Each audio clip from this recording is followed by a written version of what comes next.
hours long, Wyatt. It was an absolute slugfest against Glorious. You need to recover from that kind of game, and they were trotted out the very next day to play yet another best of 3 that went to all 3 maps. TSM at 1-1 here. Be one of the first teams to get to play 3 games, so we can really see how they start to shape up. They get no breaks until then. Spikes wants to encourage. Contact there, Paranoia ready for G&D, and the stun as well. Counter Paranoia will shut that attempt down, though, from TSM to get aggressive and find an early pick on defense. They've retained the elbow control, though, a part of the map where the Neon is incredibly dominant. That relay bolt can just stun pretty much anyone in that corridor. For a moment, it looked like they might be shifting to a crossfire setup. As soon as he pulled out, the noise cut here from 2G. Could have caught Gimond off guard, but he's ready to spray 2 down. Now it's just a 3-man squad left for 2G, and we, of course, have Sim trending back towards...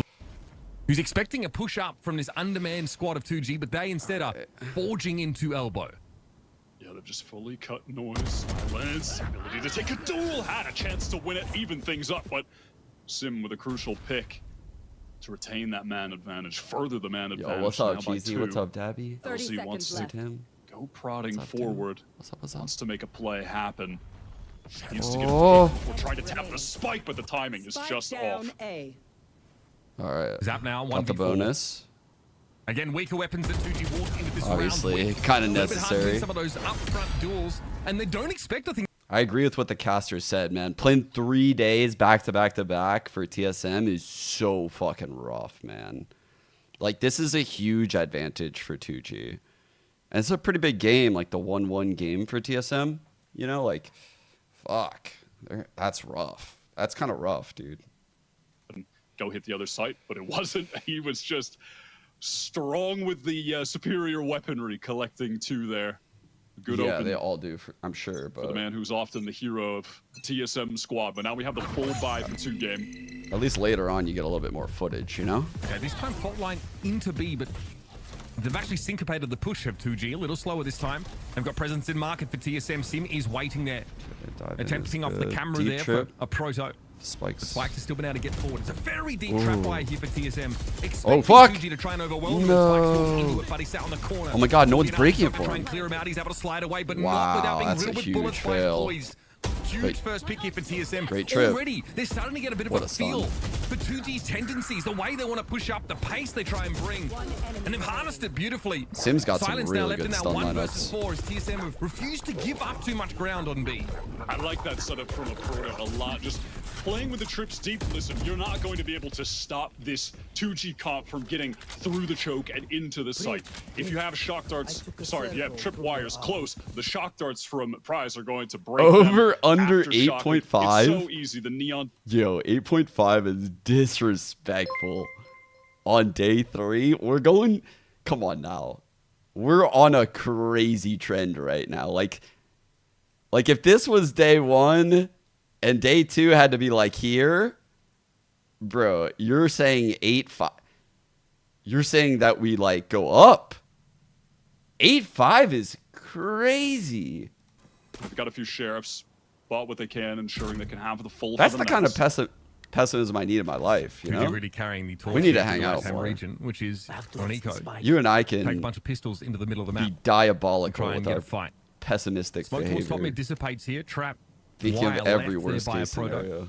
And this time 1 in market. So TSM obviously reading here on a lower buy that 2G are not going to rush Yeah, I'm up not sure onto B actually. in the same Does anyone fashion. have They are, a in fairness, much account more for meticulous the this time around. hypothesis That was total? to let a how fault much line was get set it? up.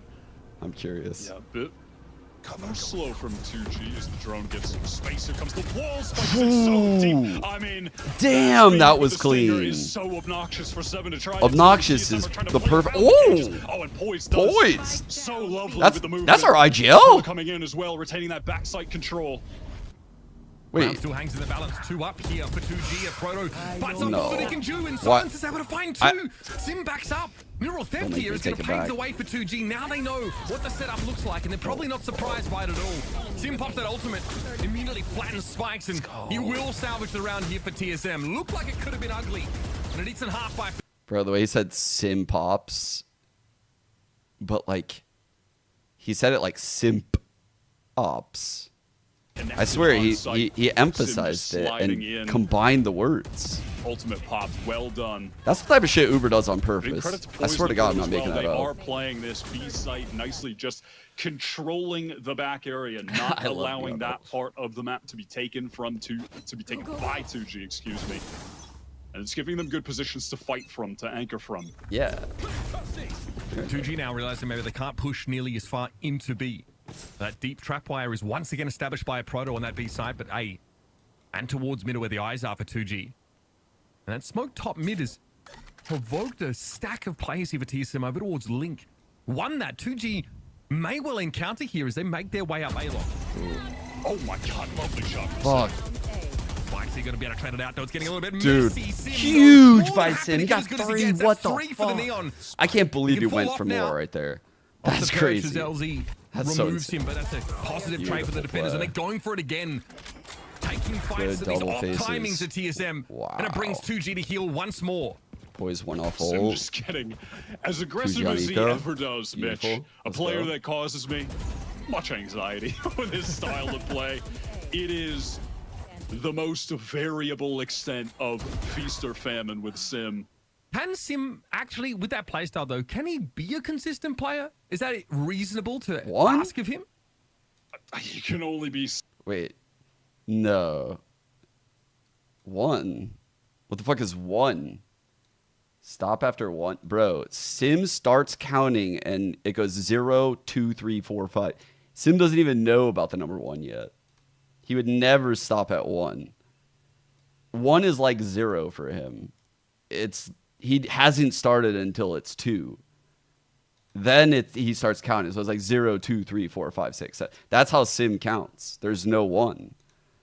Wait, wasn't that fucking crazy? No, that was something else. Pretty smooth sailing on their map pick. I thought I was cooking for a second, but I'm not cooking. Quickly. Is it safe to say that TSM have been able to shrug off that malaise that affected them? You know, most of their players coming out and saying we just didn't play our fundamentals remotely properly. Yeah, I mean, at least so far, What's right? Up, it's Lukey? Going to be a good test of their fundamentals because we saw 2Game really exploit RETA. Their lack of, I mean, again, we're just kind of throwing fundamentals out there every 3 seconds, but RETA's fundamentals, they're trading off each other, was not good. There was a lot of individual efforts that were just being destroyed by There's a Neon ult. Death ball running around. Dude, he popped ult and he's walking. Picking them apart one by one. He's walking up TSM kind of succumbed to that same issue. The sneaky Neon ult is just spike so deep on the split. A Proto very ready. Maybe the timing for 2G wasn't quite there. They were a little bit slower coming out of Oh, Gimon. TSM came to play today. And that's a round in which 2G get mid. They get up top mid with a Neon ultimate. It doesn't even get them close. Now 2G love trying to go for those kind of plays on Sunset, exploiting the speed of the Neon by going for, you know, these.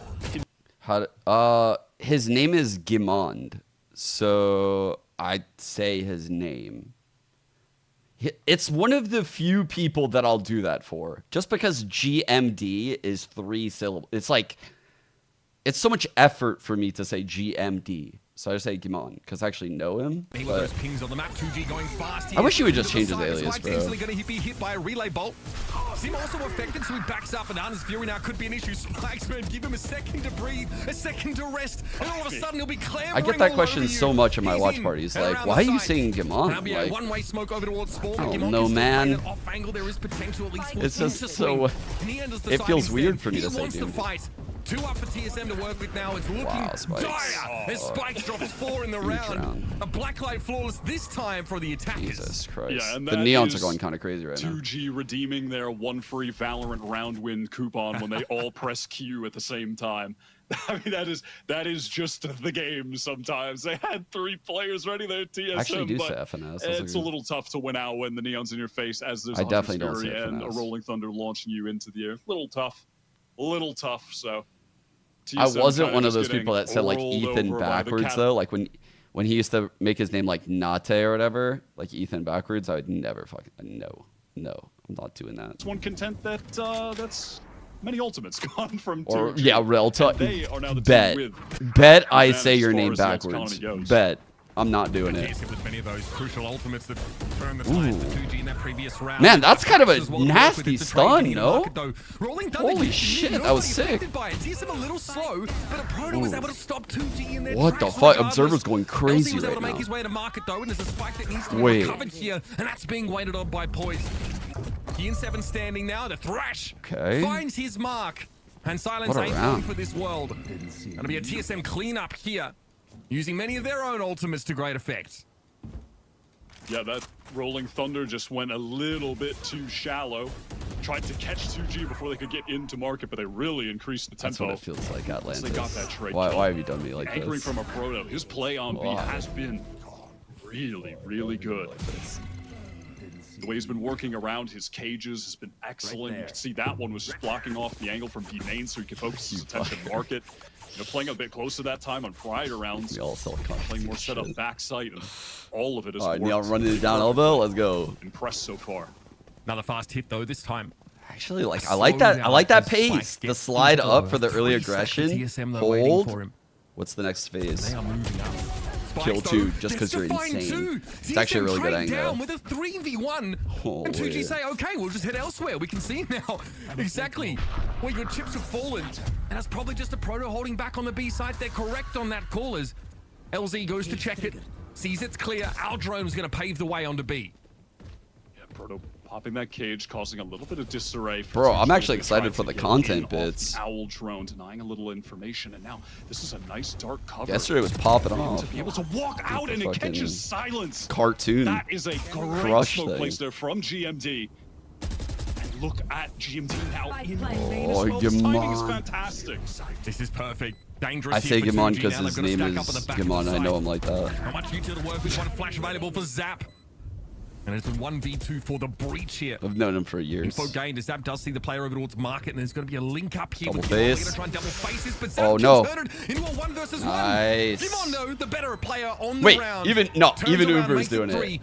You can't make fun of me. The caster's doing it. A beautiful smoke to set up a Proto, and then a deadly little wraparound.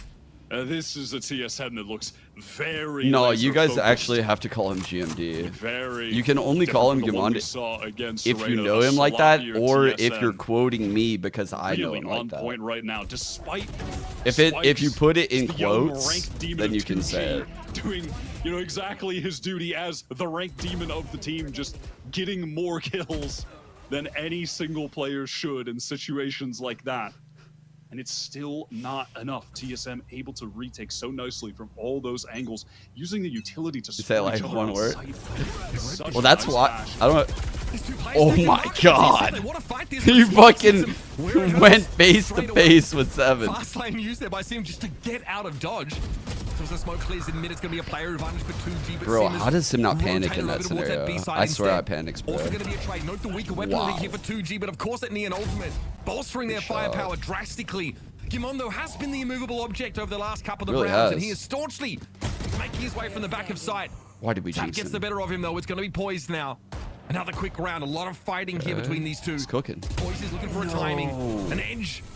Eventually Zap cuts him with it. I mean, listen, you ram your whole team into the B site enough times. One of them you'll get. Say scarce like one word. So the reason why my sub emote is actually a ghost is because people did that in CS 1.6. Like when I was first coming up in the pro scene, people on the West Coast called me Scaries. Like a lot. Like pretty much everyone I played with would call me Scaries. Not exactly getting the daily dose. So I just the halls of Valorant intelligence sub emote a ghost a long time ago. By this gameplay. But it is fun. I wouldn't mind changing it at this point, though. It's gotten them 4 on the board. That's not too bad. And if they get 5, pretty reasonable half, despite TSM, I think being the better team so far. There's that Rolling Thunder coming in. It's a pretty loosely held site for TSM, though. They're playing for retake, knowing that breach ultimate will be a factor. But Zap's able to deal with Poise. He tries to get ahead of the one-way and exposes himself. A Proto might go here, sees that fast lane come up, but Sim gets in, finds his one. Silence will get a ping, and he's got the backup of Zap across the side. Oh yeah, listen, I'm a simple guy. I'm getting all of that ballistic therapy that I asked for on day one right now. That nice little, what was that, 5-6 minute first half of 12 rounds? I mean, keep it moving. Maybe 7 minutes, I'm not sure. That was just ramming our heads into the side. Like, they got 5 rounds. I can't be mad at it. I mean, it's just so simple. It's just all the speed of the neon, all the effectiveness, the space clearing, having multiple stuns from the relay boat, the fault line, all of that. Holy fuck, dude! Utility to dominate just boomed me to sleep. And they just set up the crossfires and win it out. Actual race their way back in. Boo! As simple as it gets. How does Shot not boo? 2G players, they themselves certainly can shoot though. When it comes to the mice and keyboards, Mitch, they know what they're doing. I'll tell you that. There is though absolutely nil push and pull, pulling rotators. TSM's looking much better today. Control. There are no I think on their defensive side, they're being a lot more proactive. In the clutches, I noticed they're playing like in pairs more. I don't know if you remember, but yesterday or I can't even remember if it was day 1 or day 2 at this point. One of the days, TSM was just playing so poorly in like the 2-on-1s, 1-on-3s. They lost a 1-on-4 in Haven. That's in my mind right now. And it was a lot of like individual fights and like separate pathings to try to converge. But yet one of them would get singled out, and then they'd end up in like weird 1-on-1s. Today they've been a little bit more joined in the mid rounds. Like that is a really good adjustment. Down to sort of, partake in these aggressive engagements. But what stuck out to me is their unwillingness to fully give up these sites. They don't want to play full retake. They do want to anchor. And a couple of their individuals have looked fantastic in that regard. Yo, what? Sim's been That's good actually rotating crazy, off of those early yeah, I went to ASU in Tempe. I took one class at that Polytechnic campus, I think. Geez, they ran onto the B side. Not exactly subtle. One of the not other the most complex too, spot maybe. to stand, but my God, it was effective. Yeah, TSM, they did have some great weird. defensive I don't know what the controls name of that over campus on was. B I don't remember. As to where the Some utility weird was going fucking to be placed, campus. the positioning of the defenders. Ludwig, I and saw you now went to we'll see the if 2G can business replicate the school. same thing. TSM. Let's. I'm I did not looking know to see Ludwig. if we're going to go Ludwig 100 majored in miles an hour business. as well. Maybe I was on 90 the other miles side an of hour on their campus. attack half. My major was 2G medicinal can biochem. respond as effectively as So I was in like TSM did when they were on defense. the engineering side. Nerds. There's your answer. Definitely some pace to it. Ludwig is with all the cool kids. That partied. Close angle and wingman You know, like goes to ASU is work. known as a party school. Sevens had a quieter It's 'cause of first half, Ludwig's just hasn't major. needed to be involved in many of those early fights. 2G are playing off the site, playing this retake. Sova breach for them. So Oh, definitely he was waiting English back in, major. but Sim Okay. preempts it. English, Zap just business, headbutts the bullet all the from same. Ghost. All the same to me. All All shit I don't know about. The challenge off of it is perfect for Sim. Oh, TSM are lying in wait in this post play. Fucking let's go, That's clean. TSM. That was All right, one for one all pistols. accounts just They didn't even win clean that from first TSM. episode. They picked apart every little attempt from 2G to set that retake up. I mean, Sim that's just a clean peek and a tap onto Zap straight away. The relay bolt perfectly placed. And look at the position at the bottom of the map. A Proto the entire time just knows that somebody will be flanking into B main, biding his time. Freest kill of his Valorant career. Because it is just so important for the defenders to be able to fight. Yeah, B main dude. from I'll never multiple forget that angles. first semester I went to spike is ASU planted, and seeing the Proto more MU than just aware. like Oh, it's so nice. Like day one MU is insane. Down, and it does work. And then fast forward to like 4 months later when everyone drops out of their classes, shit's empty. Boys eventually able to bring him down, but that's too much value from 2G. Oh, it's a sheriffs and pistols in the kill feed. Come on, Proto. And it's Unk in the 1v2. Unk? No shot. He called him Unk. The They're trying to fight a way out of this. As the smoke clears, no weapons picked up though for 2G because all the players in positions to do so are involved in the fight. They did get traded out. Also, two-sided cages to try and maneuver with here, but that paranoia is a little nasty. A Proto now down to 50. Fuck. Trying to break it up, and LZ only needed one body shot with the Sheriff to get the job done. And 2G, dude. dirty little thrifty. And that is just TSM really rushing things. They got that first kill. They feel like they can try to follow up for more. I mean, that was actually their own fault line onto Sim. That was poised. Sim running into it accidentally. The Disney doesn't go far I saw enough that to shit on my clear the timeline left on Twitter, and I was like, I will not play this. I will not play this fucking video. Tragic for TSM. Yesterday against RETA. I will not have my image of Shannon Sharp ruined in my head. Immediately after. Twice that happened on Icebox. They cannot succumb. I don't want to know what he says. I don't want to know what happens. Here against 2G. I just want to pretend like that shit wasn't on my feed.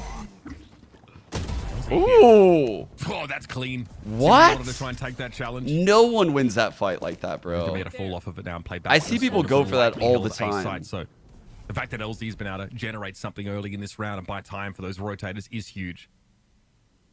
Look at the map right now with 2G, by the way. Spikes and Prices pushed all the way down behind into A-Bane. I mean, if this thing wasn't already a wrap for TSM, it absolutely is now. This retake is going to be hitting them from 3 different angles. But I like TSM. They're trying to fight forward, and it works. LZ down to even things up. Pricey, though, having to hold his ground here in elbow. That's where 2G can play from now. They're coming from a couple of different directions. With 7 falling, it's getting a little dicey now. It's just Gimon left on the site. Having to find one. Fault line was misplaced. They didn't know where Gimon was playing with. He's been able to find 4. Pricey shuts him down, but that was looking awfully dangerous. How the hell did he do that? Where did those kills even come from? How did that even happen? I don't really know where Gimon is, I guess, based on where that fault line gets thrown. It looked like that was headed over towards short. And he's able to, in those couple of seconds, capitalize on that quasi-fog of war. We'll see it here in the replay in just a second. Yeah, just circling around the box, tapping players down, a nice headshot scoped in, feeling the frustration of losing. You guys hear that lawnmower?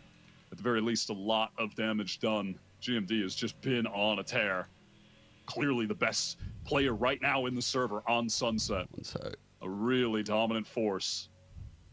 And listen, another little aspect of that round, though, is that, you know, 2G... Oh my God, now you probably hear Mochi barking at the lawnmower. The fear of God on the flank to TSM. Immediately, we're 2 rounds in, and they had the Neon Sova pushing behind them while they were on eco. I mean, just that is very little fear from 2G. TSM going to have to be worried about that. Monster on the loose. 2G unsure about whether TSM would stack mid there. They check it with 2 players. So it'll be a loosely held A again. Good play for that retake. Last time almost went horribly wrong. Gimon had something to say about it. Boys finds one up top mid, and now is heading actually over towards Tiles, so he'll be in the backup here. It's just Link presence left for 2G. And we know they love to fight. We know they love to get involved here, but this has gone horribly wrong for them. TSM look like they are in a position now to get out to that 2-round lead. And Silencer's got to fall off of it. Yeah, might as well just save. They'll have a full buy for the next. That was just a complete crumbling from 2G, honestly. It seemed like different players had different ideas as to what they wanted to do there. And Poised really just checking. You guys can hear me there right with now, that right? Yeah. presence Everything up sounds mid good after still. sending the util towards A from Tiles, trying to cut off the rotates, did cut them off, got Can you his hear the pick. lawnmower? And then it, you know, Spike, it looked like he wanted to go Zap, was trying to support him, but no one was really with him. It was just all those timings Pretty were sick, off. The dude. team got so scrambled. I am Lots by of no disarray means caused by TSM sponsored that they take by full Nvidia, advantage. but goddamn, this fucking Really tool is weakened that Link insane. position, because the 2 players at Link all of a sudden were looking towards top mid like, are we about to get Can you hear the pinched on lawnmower here? now? So just the threat of that was enough to, I mean, cause them to utterly capitulate on this spot. See Silence there being forced to back out. 2G looked like they were able to potentially link a few rounds together, get stopped in their tracks once more by TSM, and that round differential remains at 2 here. That RTX shit is actually insane. Maybe a fast hit here with It that. would block it. If it was like right by the window, Yeah, it you would looks be able to hear it. Might It's just pretty be a crazy. Fast 4-1 hit with a late flank coming in from a proto. I don't like the using top it all the mid. time though, because Market sometimes pressure it'll in add there. a static Very to my important mic, round if you so look I at don't the like state of using it all the economy. time. This is an opportunity for TSM But if to like get loud very shit's close to happening, closing this shit's game clutch. out. If they beat 2G here, they'll have virtually nothing left in the bank. No over here for TSM, so clearing that trap wire is less simple. Can't simply send a shock over. The game's loud. So they're a little more methodical in how they're working towards B. LZ playing off the one way over the A side. Just keeping a proto busy. Both of them there. That's so awkward. Locked in a staring competition. And now TSM are trending over towards mid. They've had that cam set up there. Spikes, I would though, do does not everything want to give this possible up to for not free. make eye He's contact. definitely wary of what a Neon can do if Sim's able to run it up the guts. Oh, I think I fucking forgot something in the other room, like panic run by. Just been containing on this side. Disc stun. A lot of pressure coming in from Sim, but forced back due to that counter utility. Just stare on the walk Dwindling across. pretty low right now. A slower round from TSM. 30 seconds on the clock. left. As GMD is applying some pressure towards the B site, ready to Ulti. teleport over to his teammates on A. 22 seconds now. Just And they're going to have to deal with LZ. Going to have to deal with Zap. Down the corner. Let's go! Yo, what's up, Neon can offer you Maui? sometimes make space. Trade your own life, it's fine. God Now going damn. down. Of course, those rotators are a little bit slow because top mid is not being held by 2G. you for They the can't huge raid. simply run across. They're going to have to take their time in getting Listen set up to the here. goats, Uber and Wyatt. Watch cartoon game. Slowing down a bit. I don't know if the GMD Counter getting Striker was that gonna like smoke cartoon cycle, game.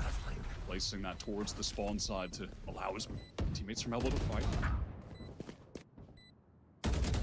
Him on here. Able to play up against Link, but Zap is going to get the better of him here. He joins the site now, knowing the rest of the players are going to be stacked up here in elbow. I miss you, It's though, back man. and forth. Silence is going to be brought down, though, and Zap tries to give it a tickle. The Moshpit doesn't connect. Seven has to convert this. He's let it go. No. And Zap finds 3 and the Zippo clutch for 2G. Dude. Absolute disaster for TSM, Fuck. feeling like they have to fight that when the molly bounces off the container. Dude. That is so tough. Fucking nice. Give it to him one at a time as Shot well. 11 That's the HP, worst part. man. They're not in a position That's to a double pretty cool swing that. clutch right there. And that's a little note from yesterday. Zap is These guys Zap is chirp extremely so vocal. much, man. They're always fucking He barking. really is. God He damn. really is. They're You- always listen, fucking chirping at the other you team love when to they pop see it. off. I like to see someone exuding the passion, getting fired up like that. TSM now put in a tough position. They've forced into this. Sim with just a stinger, On but the that's fine. He's got the backstory? What overdrive backstory? available. And we know how powerful that ultimate can be with the How current much state of Neon observers just make? I have. running so fast. I have in an the idea, direction but it's anytime not TSM really can pop out of this appropriate for you to smoke show bomb. that. Dizzy. Fault line's Because pretty it good. would just be Rather, the fast speculation. lane's gonna break up any And I don't action wanna over from set the link rates side for of the map. scene. TSM do get a player up mid. It's only a 1-for-1 again Wow, for that's a Sim. really good Omen ult. That was a really good Silence here, blind. some action on the side. A rolling thunder used over towards mid here, but Proto's able to hold his ground. He deals with Spike. He's going to be a problem. A thorn in the side Ron's inside fucking market. owning Can't this, like get man. rid of this Cypher. And that makes it pretty impossible for Zap to get over to the side. What'd I say? 2G absolutely crumbled here. This is a force up for TSM. Not that it looks like it now. Zap just on That the is retreat. I true. really like Sim that call has from Paul. These past two rounds, absolutely been shooting I really behind like Cap. how he's called Fair it. enough. I mean, they lost the last one to a very unfortunate clutch situation, but I did like the round overall from them, the macro. And here, just a cool little play, pressuring, making it look like they're really going to explode on into time, top too. mid, but no, it was just Oh, to shit. send Sim there, create some Usually you're, major like, presence on fashionably that late, part of you the know? map with an instant pivot back to This is market. coming in crazy. with the player through B main as well, just dragging the 2G attention away Honored. from the site. That was really nicely done. Love that play. Love that call from Poised. And I'm pretty sure a Proto got hit with that rolling thunder. Maybe just the edge of it there in mid. And he actually has to take like a 2-player challenge at some point and is able to find one and fall off and still hold market. That is so massive. So yeah, TSM don't fully get up mid. They don't fully Is this wrap on low, but they elimination? have the side entirely. Good question, but no, it is not. So right now we are in a group stage, right? Where 2 of the 6 teams will get eliminated.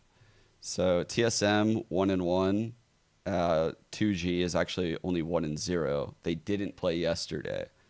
So kind of a disadvantage here for TSM having to play 3 days in a row here, but apparently all the teams will at one point have to play 3 days in a row, right? So it's not really that big of a deal.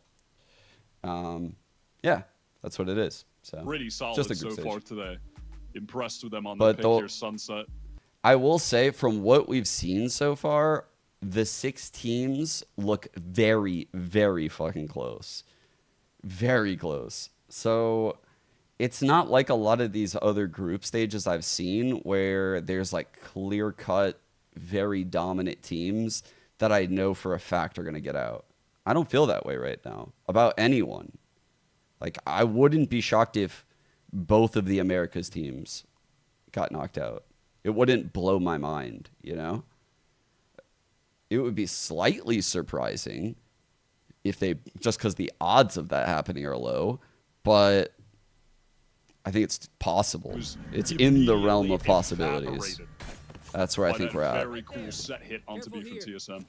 And that's put 2G now on a save. Both of the NA teams, yeah. Buy of one Vandal into the round. Sorry, I said Americas because of the fight entirely in the previous engagement. It's going to be a site that's held more loosely here by 2G. All the lingo, man. Sometimes I go trap wire over towards elbow. Sometimes I just blindly talk without thinking about what I'm saying. I think 2G are looking for a timing to find a pop. And okay, they do get their Neon into B lobby. Instantly pull them out. Those TSM may not have been. It's a good trait to have, you know. Just talking without knowing what you're gonna say.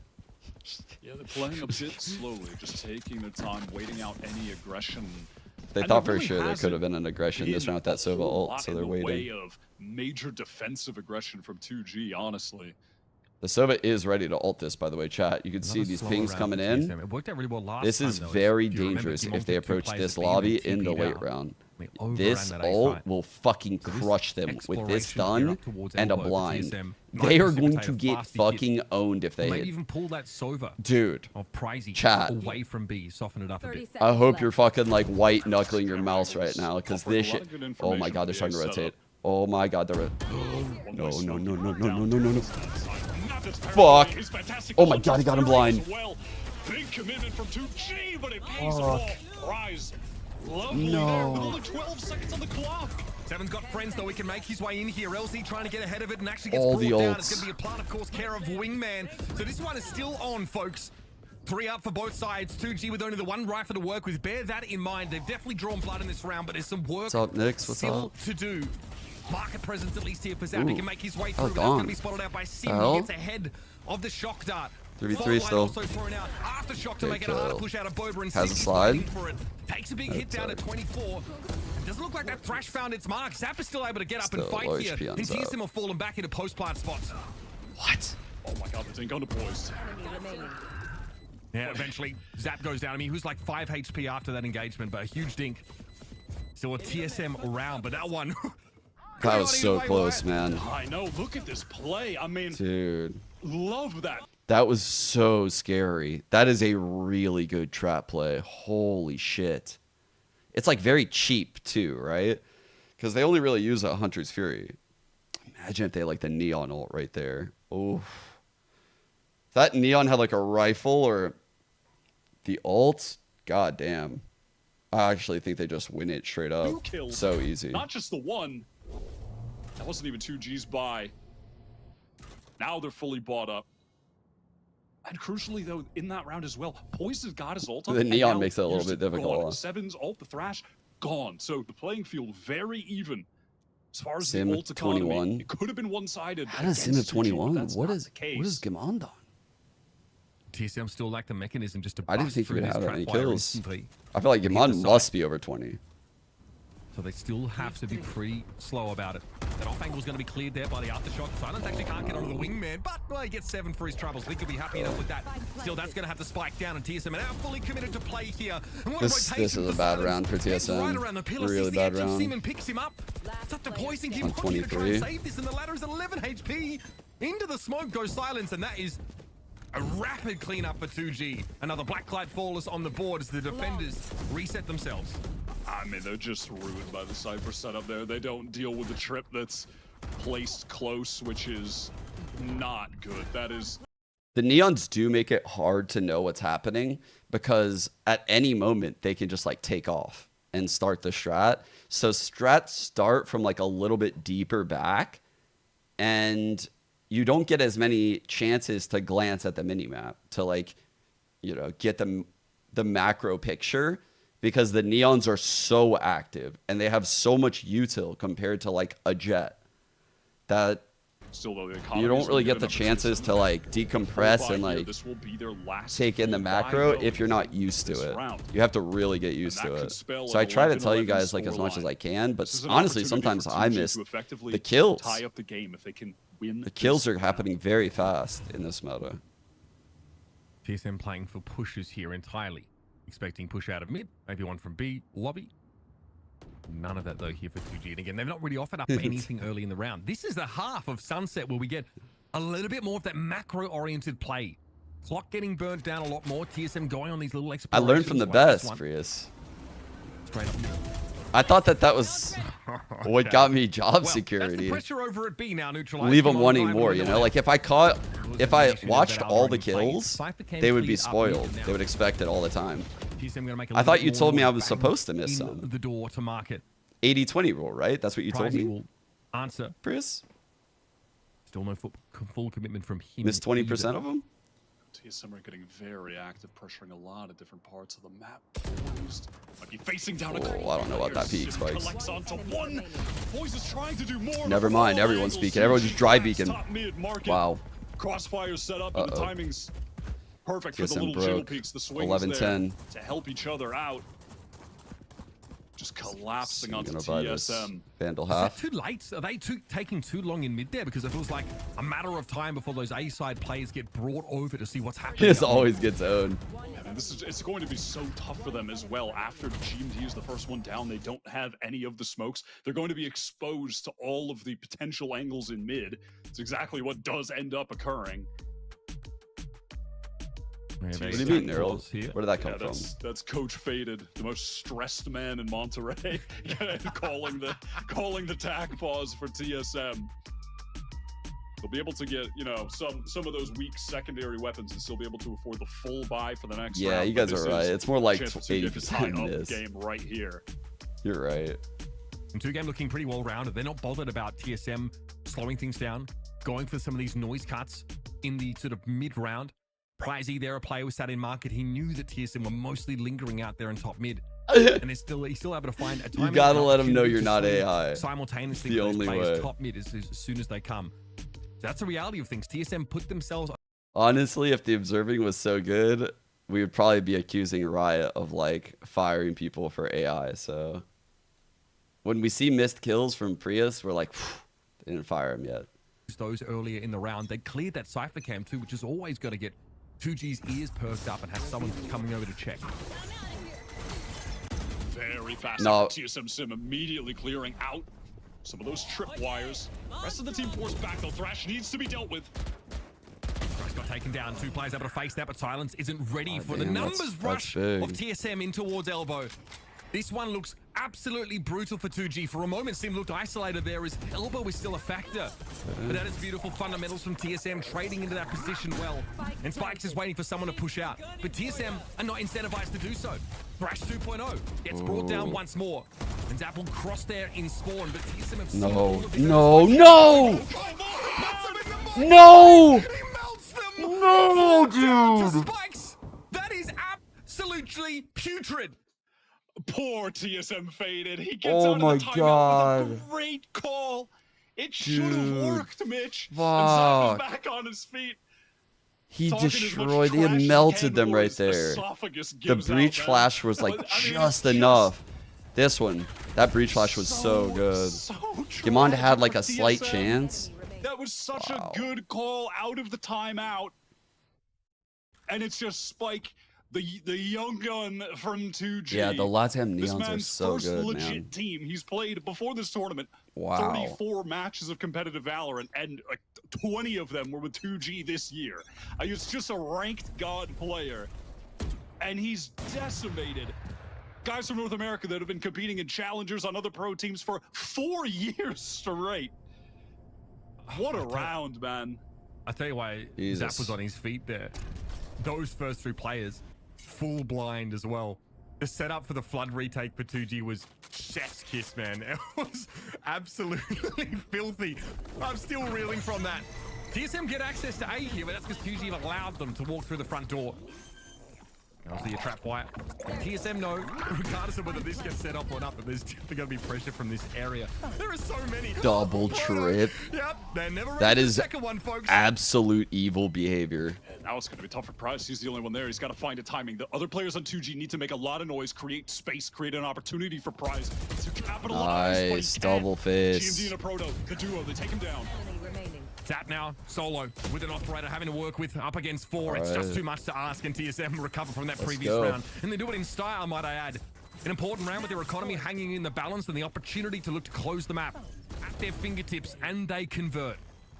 I gotta say, throughout this tournament so far, You know, Proto, it's not like he's putting up an insane stat line in these games. He's just dropping bombs. But man, is he having a lot of impact on his role. He's been playing so intelligently as far as the utility goes, whether it be the I feel like Cypher the right duelists now, in these regions that like can't get good scrims, they must work so much on like their micro, like their mechanical skill on their agents and like their aim. Because individually, they just look so cracked. Whereas, like, maybe some of the teams in the more competitive regions, they're, like, scrimming a lot more, right? So the amount of reps on those things are lower. Just pure speculation. Typical. He's played this game absolutely beautifully. Now a bit of a tech pause here. Well, look... It's our first of the day, so we made it pretty far. We got through 23 rounds before a 23 rounds. That's not bad. That's not bad. The only thing I would love to not see right now is the stage, like this stage. 7 giving the thumbs up, and then I do, yeah. I like this stage a lot. I like the vertical, like agent select thing, like the colors for each team. I think that's a really cool addition. I do think, though, they should add audio to that screen. I think it's too quiet for broadcast. But I like the shot. A big opportunity to close this. They just need to add, like, an audio component to that shot. Not the most impactful. I mean, listen, from what we've seen with the overdrive, might be the most impactful ult in the game. He's taking contact, just immediately shut down. That's a crazy fight for that Omen to take. Oh my god, beautiful stun, dude. He steps into the relay felt board. He knows what's going to happen. He's maybe hoping for 1 or 2 before it dissipates, but he was committed. 27 on Sim right 27 and 18. Great setup here. And once again, we're in a position where 2G have to rotate into this 5-player setup for TSM. Rise 1 off ult, chat. And what can 2G realistically do at this point? 1 kill on How can they get 2G. Neural Theft comes down. Nicely for the backstab here. There it is. Oh, okay. That'll do it. Big fucking map. That's TSM's map pick too. Okay, they really needed that. Close out a hard-fought sunset. The first half it's a slugfest. They are just running at each other. They are just trying to see who's got the bigger biceps. But in that second half, TSM were forced to slow it down just based on comps. But they were able to go up again when it mattered. Those last couple of rounds, very convincing. Yeah, very hard fought, but I really felt throughout that as far as the overall team, the macro, TSM were more impressive for me on both sides, despite the scoreline by a fair margin, honestly. Definitely want to give them some credit to Poise and Faded with the timeouts on the attack half to get some great rounds in that resulted in round wins. And despite losing a clutch, they were able to still close that out as well. That 2v1 that they ended up kind of throwing against Zap as well. So, mistakes made, but a great recovery, great macro play from them on their map pick. Yeah, love to see that stuff from TSM. Obviously, NA's number 2 seed. Looking pretty good here in this matchup after having to play the last couple days straight as well. It's been a long road for them, but it seems to have galvanized them. Stick around, folks. We've got another map or more in this series still to come, so don't go too far.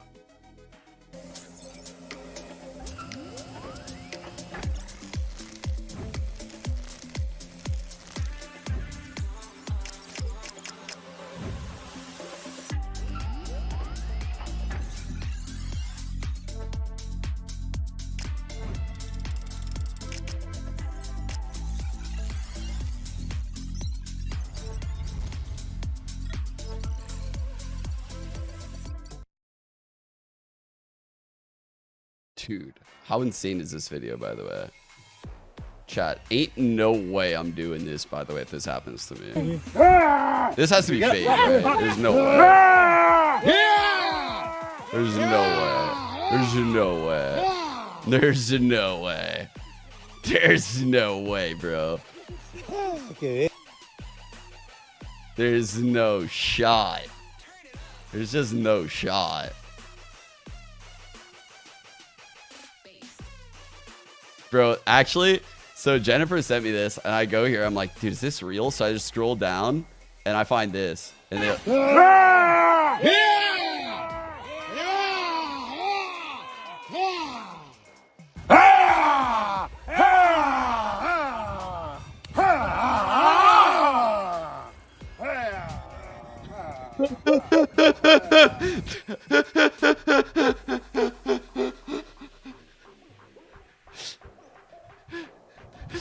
Like, that's actually probably what fucking happened. That's actually what happened.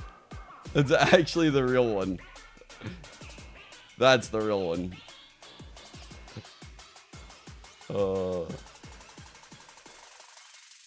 Okay. The bear was a paid actor. It looks like a paid actor. Honestly, that bear probably is from like a zoo. Probably got like a huge payday from not fucking killing him right there. Like all the salmon.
A 13-11 goes the way of TSM on the first map of Sunset. Welcome back, everybody, to Ascension, where we're watching a very messy game. Let's be honest. It was a back and forth between the two. You didn't know, was it going to be 2G taking over? Were they going to make the comeback happen after the couple rounds that they got in the advantage on the second half? And Roy, they couldn't make it, but TSM, great for them for being able to close that out, because it was a mess. Listen, what you call a mess, I call high-octane gameplay. That game might have put us back on track to end this tournament on time, because that was one of the fastest first halves we've ever seen. 2G really upping the speed of the game, but I think that speed came with a bit of a cost for them, because it did feel like at times their duelist, despite, you know, he did have an insane performance spike.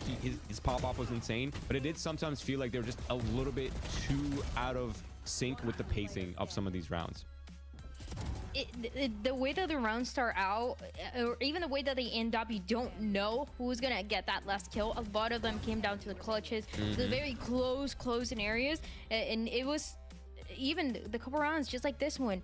You know, G2 or 2G, sorry, they were feeling themselves. They were standing up. They were saying a couple things there. I don't know exactly what. I'm sure it's a bunch of good things, but sorry, I think it's great though on the side of TSM, and I see a third map with the way that this is playing out. Yeah, I think TSM played great this map. I mean, they had like their little moments where it was kind of like, oh, what's happening here? But they really like closed out the game. And Sim played phenomenally, but I would like to say that GMD played really amazing as well. Like, he had such a huge pop-off, so many pivotal rounds. You could really tell he was feeling himself. Yeah, and it wasn't just statistical either. Like, a lot of his kills were just so high impact, getting trades, securing rounds, closing out rounds that needed to be closed out. Just like every little bit of an edge that they needed was pretty much on the back of Sim, you know, finding openers, finding multi-frags off the really creative setups that TSM had. And I think that is one thing that I would like to touch on, is the fact that TSM had so many really smart setups and ideas on both sides. And I think both teams did, by the way, for reference, but TSM, it just really felt like they're really on the same page throughout that entire match. And their macro, which I agree with Wyatt when he mentioned that TSM just looked a little bit better on their macro. And the macro is also such an important thing, especially going back to something that the teams talk about, and specifically even TSM, they talked about the fundamentals, they talked about the different things that they had to fix, and this is one of the ways that you fix it, though it was very close. And also, I want to go back to something that you said, Roy, about how on the side of 2G, they had a Sim 1 and Sim 2, basically, with the way that Spike performs, and we did get to see that. Both of the teams very, very close. It just feels like sometimes Spike was playing a little bit more by himself, getting taken down a little faster. Same, you see a little bit more of the cohesion, the synergy between the team, and the way that he, even though he's faster, make sure that the team is able to fall back and follow up on what he's able to do. Absolutely agreed. I think there's a lot of pop-off moments for so many of the players, and really the supports are actually the kind of the unsung heroes of this matches. But as you can see right here, this man, look at him cook. Look at him cook. What a chef. What a chef. He's preparing the meals. He's cooking. He has a whole dinner. He really left no crumbs. He cooked and ate at the same time. That's crazy. That was such a good picture. I feel like every time that we see a TSM win, we need to pull it up. Just a little reminder every time, because it's that's how it plays out in a lot of times, and especially TSM. I mean, how many times throughout the year did we hear about them going back, about who was calling, who was the main leader, the IGL, who else was going to help out, who was the second caller? You do need to constantly be cooking with this team, and that is what they need to do, because we're going to the second map of Icebox, and last time we got to see it yesterday, they were playing with this Reina composition that was it was difficult. I love seeing the Reina. I'm a Reina enjoyer for sure, but for this match it did not play out, so I'm wondering what they're able to change, because this is one of those compositions that teams, they have a couple of different options to run with. So Stereo, what do you think about this Icebox, and what is the win condition for TSM to take it into? Honestly, I think as long as they keep playing together and they don't get thriftied, I feel like they have a really good chance of winning this game. Just like you said, I am also a very big Reina enjoyer, and the way that like Sim is feeling himself, I feel like Reina would be a really strong and good pick for him coming into Icebox. What do you think, Roy? I like the Reina. Could I move the topic onto the fact that these compositions are actually incredibly similar? They're both running the Omen on the map. And on the other hand as well, I do want to mention that 2Game, the last time they showed this map was on July 25th. So they've definitely had a pretty large amount of time to like revamp their ideas, change what their approach to the map's going to be. Yeah, and there's a couple things that you were able and you had to fix for today to get that win, especially on the hit of 2G. They want to get this win as soon as possible, push us to a third map, and TSM, they're trying to close it out in 2 and fix those mistakes that they didn't do yesterday. It's time that we jump into the match with our casters. All right, Wyatt, let's talk about it. Yesterday, obviously, this Reina comp for TSM wasn't able to get much done here. They've run it back again today. Yeah, I like this pick from 2G. I think this comp is so exploitable, and because of positions like that. Any Sova drones? Any KO utility? No, nothing? All right, let's just play top yellow and looking to be main for free. And later in the game, I would love to see Silence pick up an op and do the exact same thing. Any drones to force them off the angle? No? All right, cool. I mean, I think this TSM comp is very exploitable. I think 2G should be able to take notes from RETA's victory over TSM and copy them one-to-one. You know, get that economy going, get Silence, whoever needs to save and be on a low buy, whatever, throw that man an op ASAP. The lack of Sova or KO in this competition is pretty tough. Against the Jet who can fire like we saw yesterday. Slinzy makes short work of him. LZ doing much the same here. 3 for LZ. Poised able to shut him down. It's going to be Pricey and Zap, who are both playing from that rafter spot here. That'll be accordingly smoked off by Poised, who has a look.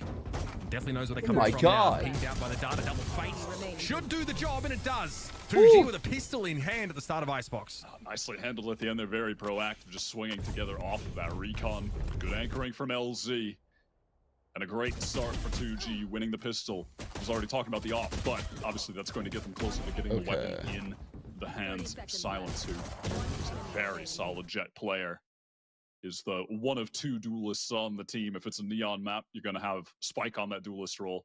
And when it's a Jet map, bro, it's round 1. Silence. I know, it's Holy already... shit, Zap. Zap's got no chill. Not a bone in his body, man. He is just 24/7 hyping his team up. All right, all right. And I like it. 2G in the past have played like the no duelist version of this composition, right? They've actually played without the Jet on occasion. They brought her back into the fold now. And I think that's a great decision because this TSM comp, they don't have a lot to really clear out towards B main or back yellow. Just have your Jet post TSM's up there, Icebox has been a it's fast into A, bit of a 1 for letdown. 1. Molly, get rid of 7. These players are weak though for 2G. Yeah, both teams actually looking pretty beat up right now. Kimon was just decayed down briefly though. He'll shrug that off. 4v4, this is doable. They have 4v4, one the Lear to retake work Silence with. already got himself a Marshall to hand. He'll be operating from rafters. Oh, that's huge. Oh Oh my god. Get fucked, dude. What the fuck? Player standing. And there it is, poised able to deal with Silence. Eventually, it's going to be up to LZ. Unk calling it 310 in the current year. Unreal. LZ. Double audio? Okay. What do you A mean? weapon to hand here, but nobody from TSM showing themselves. This is going to be a tough one here, and the odds of taking this gun out of the round are nil. TSM out of break back. Nice little thrifty. Hard hit over towards that A side. Vintage Icebox, just slam the Yeah, because when I mute it, there's no more. that form from the first map. Definitely hitting today. Yeah. It's the, I mean, we discussed it ad nauseum how much of a feast or famine definition player Sim is, but so far today it has just been all feast. Went crazy playing the Neon on Sunset. Didn't do a lot as the Reyna in their last Icebox showing. It was tough for TSM, but off to a much more hot start. Bun diggity dude, Again, what an awesome alias. The Jet getting an operator factor, not an issue now. That's going to be delayed somewhat for just 2G. fun And to say. TSM really want to fight in the site with this Reyna. Like at 3, 4? Their ability, of course, to gain that passive information, C9 class. or even actively with something like a recon. Wait a second. Why on earth would playing this here guy is have a gonna be a push-up from C9 classic right now? That hasn't happened yet, so now we will see TSM begin to emerge. It'll be Silence playing the close angle, able to get off of it quickly. Shot went I actually wide. didn't feel the earthquake. Just No, barely. but I saw that shit was in Just like barely wide. where like I'm interested Malibu to or see something. if TSM Some like maybe put really more of an emphasis on populated just area, and it was like a 5. I getting was into like, these whoa. A hits. B is where the real struggles It's were not at. a. If It's they not could huge, slam but it's these sites together, 5 continue is to hit their shots as they getting did on there. Sunset, be in that strong form. That could be the key to having a really strong attack half here. Meanwhile, Poisoning him on getting active over on that B side of the map. Dude, TSM by no means committed to going for a Imagine Spike might be wise because they'd be walking into a 4-stack on Flash the Initiator defenders. with Oxy on Poised is Duelist literally Chat. inching his way forward here. And Risey gets caught on the cross now. TSM, they know the cat's out of the bag, but they have a head start. Deleted. And they're off to the races, folks. Smoke there thrown down towards Snowman. The way is paved. TSM have to check these angles manually, but with the lead in positioning they have, that's an easy feat. Yeah, they are on the big rotate over. They drew every 2G player to A. 2G were happy to take a risk. no, Almost yeah. For silence. Y'all are right Oh my about God, Spike's actually just dropping down, trying to stop the plant from going in the shot. Doesn't go deep enough, hits the wall. That probably could have taken Poise out, honestly, if it didn't. Clip Sim, the though, healthy enough geometry. to complete that plan at the very least. Yeah, I wouldn't have stopped the plant, but maybe would have gotten a pick. Zap. No, 5. Don't take that bait. This round. 5. 5 toes, 2 feet. Running Don't. over by Next, and that is TSM stringing Don't. a couple together. They've maintained all of the rifles from the previous one as well. You know what? 2G ready to buy up and have a proper crack at this. Already just another 3 Just on do the you, board man. for Sim, sitting at Why am I trying to 7 for corrupt 1 you? now. Just 3 rounds into Just the do game. The Reyna takeover might be beginning. See what I mean? Risey there on your screen. We Just probably have a moment here for 2G to think about how to put together this very important first buy. There's going to be an operator here side. Yeah, they do have that on him. He's playing over towards that A side, watching the low angle towards main, where personality is it's like a Proto is maybe walking, just places the turret. Shut the Proto's fuck duty up, right now is Jack. just to contain Okay. on A, Focus. while the rest of the team prod toward mid. You see Ooh. Poise teleport. Oh my on God. top, too. He's going to be doing that a lot on attack. No, They that- like going dude, for there these was A-splits. such a They're good tough to shot there. execute. But TSM Who's really that do by right favor them now? with this composition with Poise playing top 2. It allows Now them also to it's- play out of that operator range as well, Wyatt, crucially. Silas here still looking for a decent position to set up, get some value out of that weapon, and he does finally. Zap goes down elsewhere though, and the Reyna is encroaching rapidly over on the A site. Spike is about to have his hands full. He's able to move over towards his namesake and try and cover that It's up to Sim to pick it on back up. Over the line. Managed to get into nest here. Spike checking every now and then, a little bit too low. It's going to be a dismiss that gets him right back in the direction of the site. But as he crosses 14, he took a shot. 10-1 on this arena right now. Let's fucking go get this kill soon. 7 bullets in the chamber. The one versus my goat, my goat. Holy. 4K for Sim, the Zippo clutch here for TSM. Just feeling so confident, taking 1v1's prize, trying to meet up with Spike, but just not able to do it in time. And right now, winning a 1v1 against Sim just feels like the impossible task. He's locked in today. Yeah, I think what, 20, 27, 28 kills, something ridiculous over on Sunset. Just single-handedly really getting TSM in firm control of this game early. And heading into this, which I was talking so much about how Sim is on one of those days right now, y'all. He's like, these days, man, when he has these days, then they pick Icebox. We're ready to destroy TSM. It's fucking over. But right now, it just hasn't mattered because feels like it just never stops. Like, see what I mean? It just never stops. It's like a fucking snowball that's just gaining momentum, going down the hill. Mana Swarm here. Gonna at least allow 2G to set up for a play through mid. Okay. And they're waiting for TSM to give them contact. But TSM have no interest in doing that. And the spike. Oh, he didn't get it. I thought we meant had that. Just a little bit too late. Now it's awkward for a bunch of sheriffs to try and get to grips with TSM, who are gonna keep a respectful distance either way. Big blind coming out there, but silence still falls either way. It's weird that Gimon wants to play the Viper instead of the Omen. He's such a good Omen. The Viper's going to come up again. Continuing to keep 2G at arm's length. No reason not to go for it here. Zap is able to deal with Sim. Spike still not planted. That was interrupted in the end by the fragment. It's the last tick of it, apparently. Spike slows down, plays out another one from that same position. It shouldn't be happening. 2G with nothing but sheriffs here. TSM now have the post plant set up. Dimon has to go. Oh, we got 2. These kills. All right, 1-on-1. That's what he's looking for now. Leaves a Proto with a 1 versus 1, but Prize, he's picked up a Phantom. It doesn't matter. Man, TSM's coming up so big in the clutch right now. Yeah, their players are coming up big. Who you deemed Unk on the previous map, and then we checked his he's 25. He looks like Ned Flanders with the moustache. That's all I'm trying to say. Bro is a spring chicken. It's good. He's just not Unk status. People in the chat very offended by that term as well. Listen, Zoomers, we can do it too. That was a risk from GMP. Yo, at what point, guys, the Shanks of EG become Poise brother of EG? At what point does Shanks brother Poise turn into Poise brother Shanks? If you know what I mean? When we start referring to Shanks as Poise brother. Early in this round. I want to start trolling him, dude. I'm going to start trolling him. Gotta be aware, but Sim I'm going to start trolling him. On this A side. They're going to go for it straight away. Second dizzy now comes out. Paranoia thrown over towards the site itself. Huddersfield in response. Man, I miss Shanks. I haven't talked to Shanks in a minute. TSM have actually slowed it up. Playing out always by brightens my day. Probably to respect the Huddersfield itself. And then they step up. Sim, that is a beautiful headshot from range. And that Spikes has to wait. Maybe emerge here behind the Al drone, but the Viper spin is going to make this even more complex for 2G to try and retake. Silence is there, though. Operator does connect Sim hand-to-head. They're not happy with that result. Didn't look like he was ready for that fight. Player parity for TSM. And of course, it'll be Gimon sat inside the pit with the rest of his team backing on out. There it is again, though. Proto is going to be brought down. Silence wants to start to move up with this operator. He's going to be causing problems. He's stunned inside the pit, but he's not spotted out instantly. He has the chance to win this. It's only 2 for Poise, not enough, and 2G on that retake, strike gold. God, the Poise attempt on the spin there was looking pretty nasty for a moment. Almost thought he was going to get that transfer onto the third, but cleaned up on the trade. What happened here with 7? Just an accidental stun onto his own teammate, yeah? I think the Thrash just like...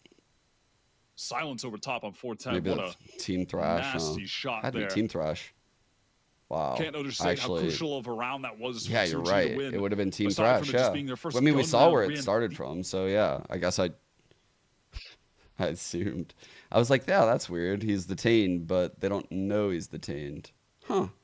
Maybe the Gecko just dove into the ult. Oh, right now on the group stage. And somehow Poise must have been hit by Seven's Thrash there, by the way. I'm not too sure, but he was detained, and there is no reason for that because Pricey definitely did not have a lockdown. So interesting little turn of events in that round. Simon's on this deep angle, trying to allow Spike to get into this forward position, playing with some more aggression. Not really a on the trade defense. potential, I'm not gonna More lie. Desire to take some space, some control, which they Like should be doing. they have a It's lot of tough for faith in TSM Spike to in that really clear angle. positions like that without Because either the info setup is gathering like he's initiator, just right? Like, dry taking for that this fight. The situation, Sova, someone could be back yellow. They the don't have a way of Sova's clearing actually out holding the this belt zone, right? line, They just and then the have to Jet hard clear. was They have holding to like brute force this line. positions like this. The lead does exploit get them that. across the gap, though. They do get over to the side, and Silence has not been able to really use the operator for first contact in any of these rounds, Wyatt. It's always been rotating into a site, and by the time he does that, in fairness, it's been impressive. Dude, Sim is getting a little bit He started that off. Again, another notch to the belt. unlucky with Silence here as the Gimon wants to fights, push up but a he's little bit and also threaten that way operator forward. position, but now Done with a lot that of is scary for confidence. TSM. Not only because it's just a proto, but that Viper wall obviously can't be operated. No ways to keep 2G out of this. And they'll get their hands dirty. It's Zap for 3 on the round. And 2G find their third. They try to fight forward on the side TSM, but it's just I don't so think they tough. can use Vice, Post, I mean, it was a but while ago now, but the I last also time don't Icebox think was they would changed. pick Vice even if they could. You know what I mean? Like they wouldn't have enough time to prac. They might not even consider Vice viable. Like there's so many reasons, but I'm pretty sure they're not on that patch. That was exactly on display there. It's going to be the first pause of the game for TSM. Faded calling that tack pause after a couple rounds lost. Early momentum for TSM, but it has firmly gone away. 2-game now. I think Stringing a 5 couple is together. enough. In general, these post plants for 2-game have been quite good over on the B side of the map, right? Think back to that round where they had a bunch of sheriffs. the amount of damage they're able to do I there. don't love like the idea of Sim trying to force aggressions on the Reyna next half and like dismissing out. I feel like he's going to get traded and TSM is going to get obliterated. You know, I actually think the Leers and being cheeky with like playing aggressive and forward favors attack. God damn it. I've fallen for a conversion TSM of the likes to same fight troll. forward when they're taking that B There's site. no They way like I when the fell for a wall is fucking up, their recycled fight for wall meme. is up to have Sim throw a Leer behind it. They push through, fight Snowman, but Sim went down fighting on site to Zap. So that's not an Conservation of option. memes. And at that point, they're just caught out in the open, fighting with no flashes, having to watch so many angles. It becomes such a disjointed situation for them. Here's Sim actually picking up the op on attack out of the timeout. I really, really He's like trying this. to wait out a B main push. How TSM does this. It's hoping for another contact. They push did from it on LZ like we Haven saw yesterday, and it on didn't that work save out round very for well 2G, for but he them. is not They gonna had get it. Sim And off again, like that first same gun. turret they're thrown down by a proto. But they're willing to just attack Jet off presence. randomly like this. Zero Won't be point able- requires a bit of And info not for many Spike. teams do this.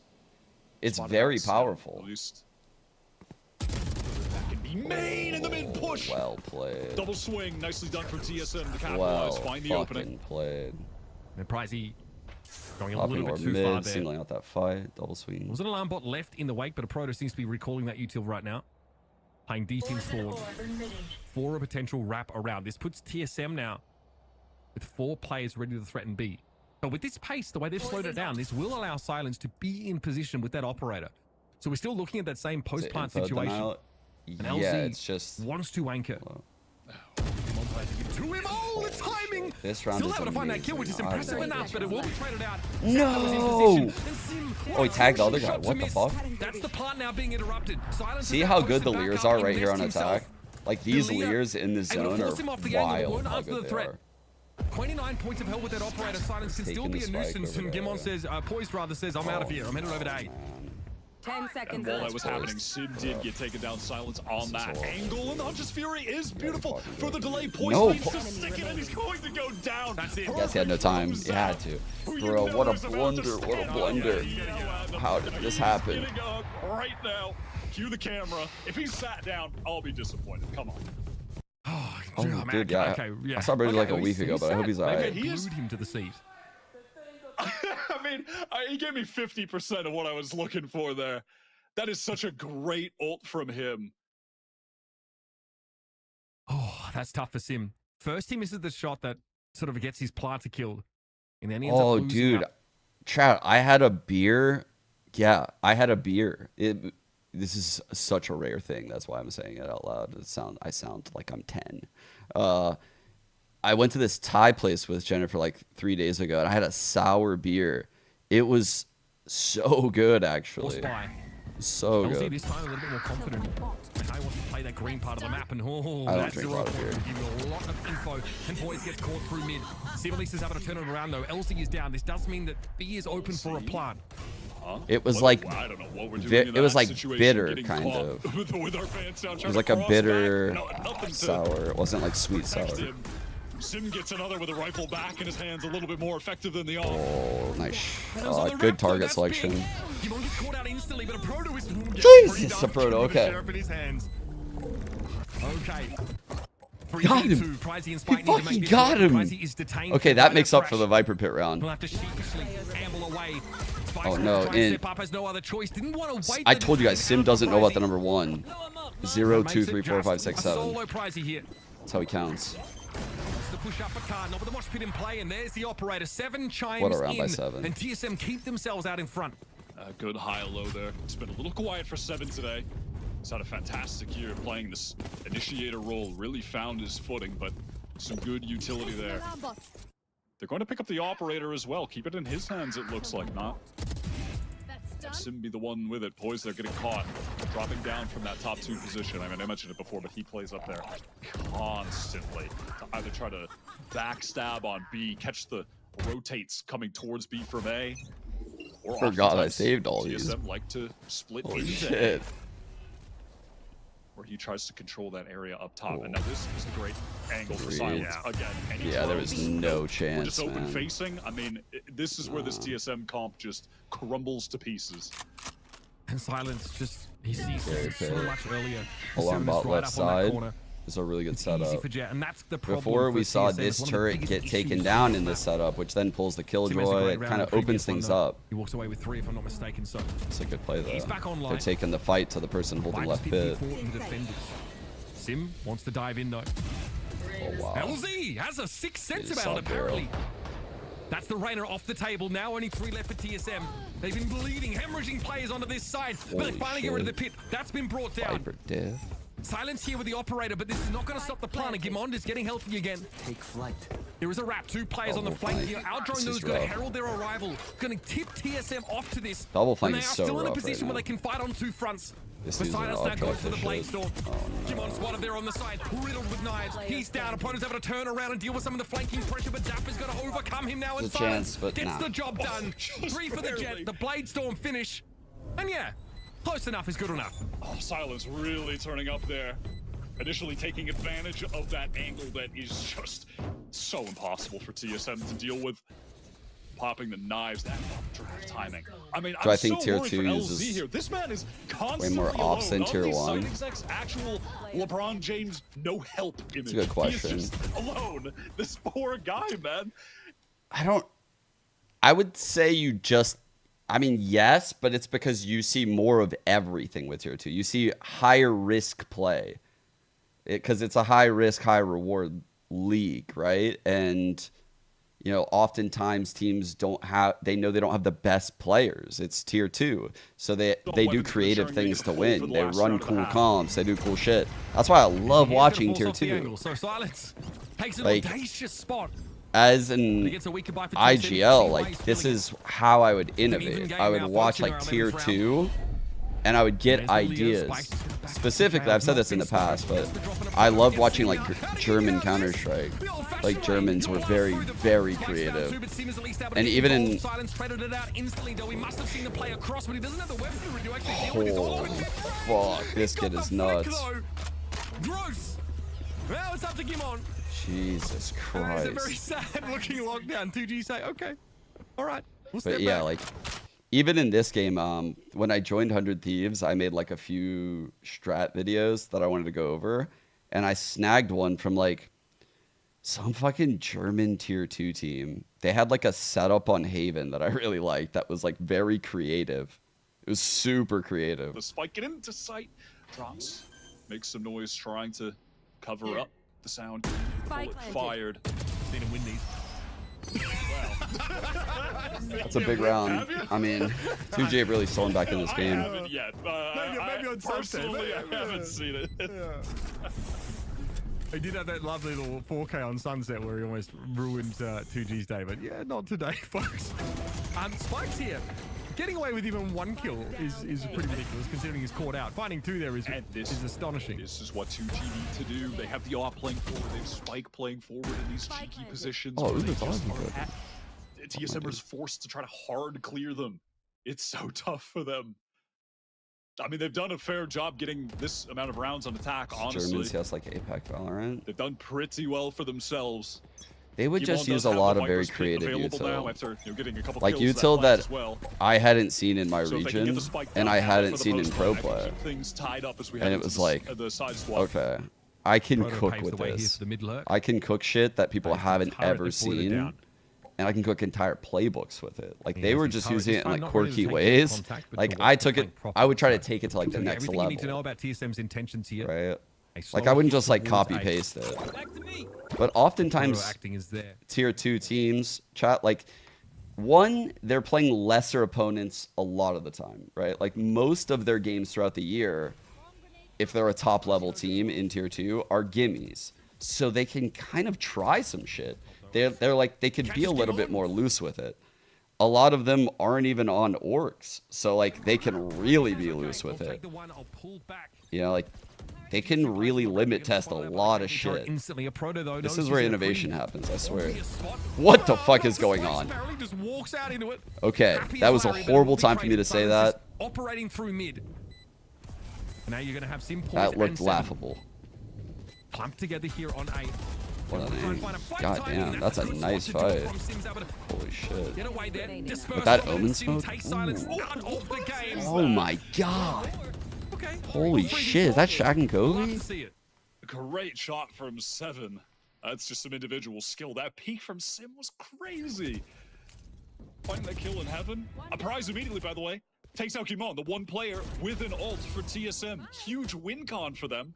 And it just didn't matter. This is, I mean, that is beautiful. Miss as well. And then Silence, he misses there, goes for the dash, but that's where Sim had dismissed to. Has an advantage in that fight with the gun already out, capitalizes. Mozzarella sticks. I haven't had mozzarella sticks. Sim is really taken over a lot of these rounds. Standout player for TSM today. But here's the story.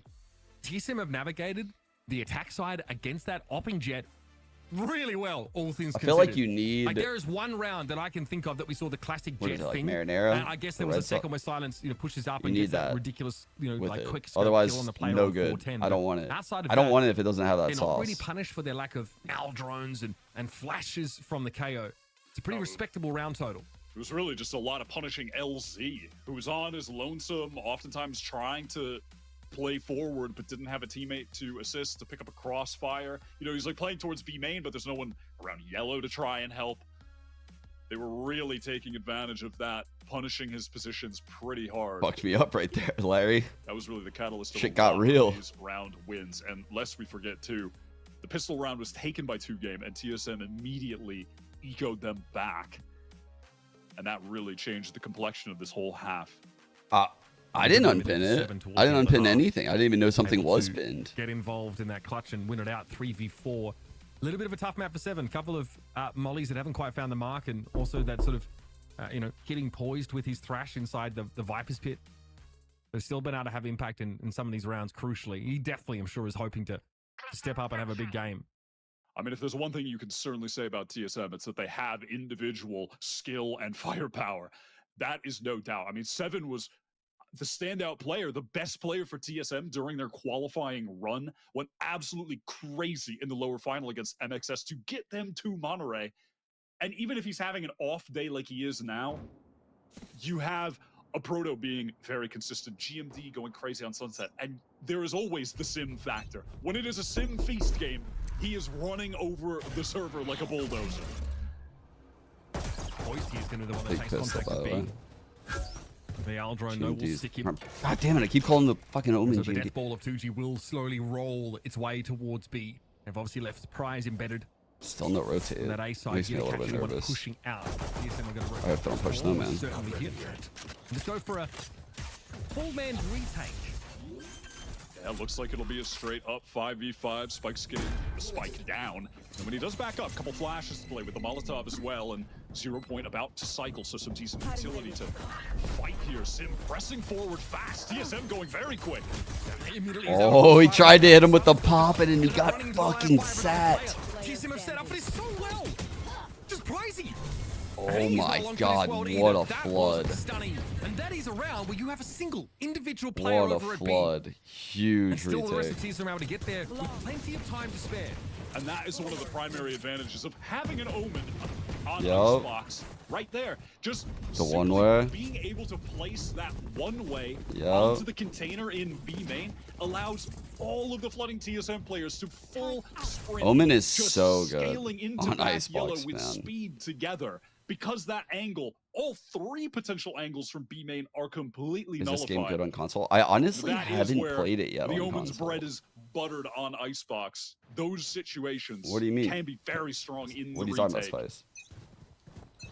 No. A flawless pistol round for TSM to get him going here in this second Oh, half. no. Once again, it is going to be poised against the world again. Yeah, and the other day on Icebox, TSM, they won both pistol rounds and got eco twice, so maybe they could do a bit better on gotta these talk second rounds about it, today. actually. Just close this one out clean.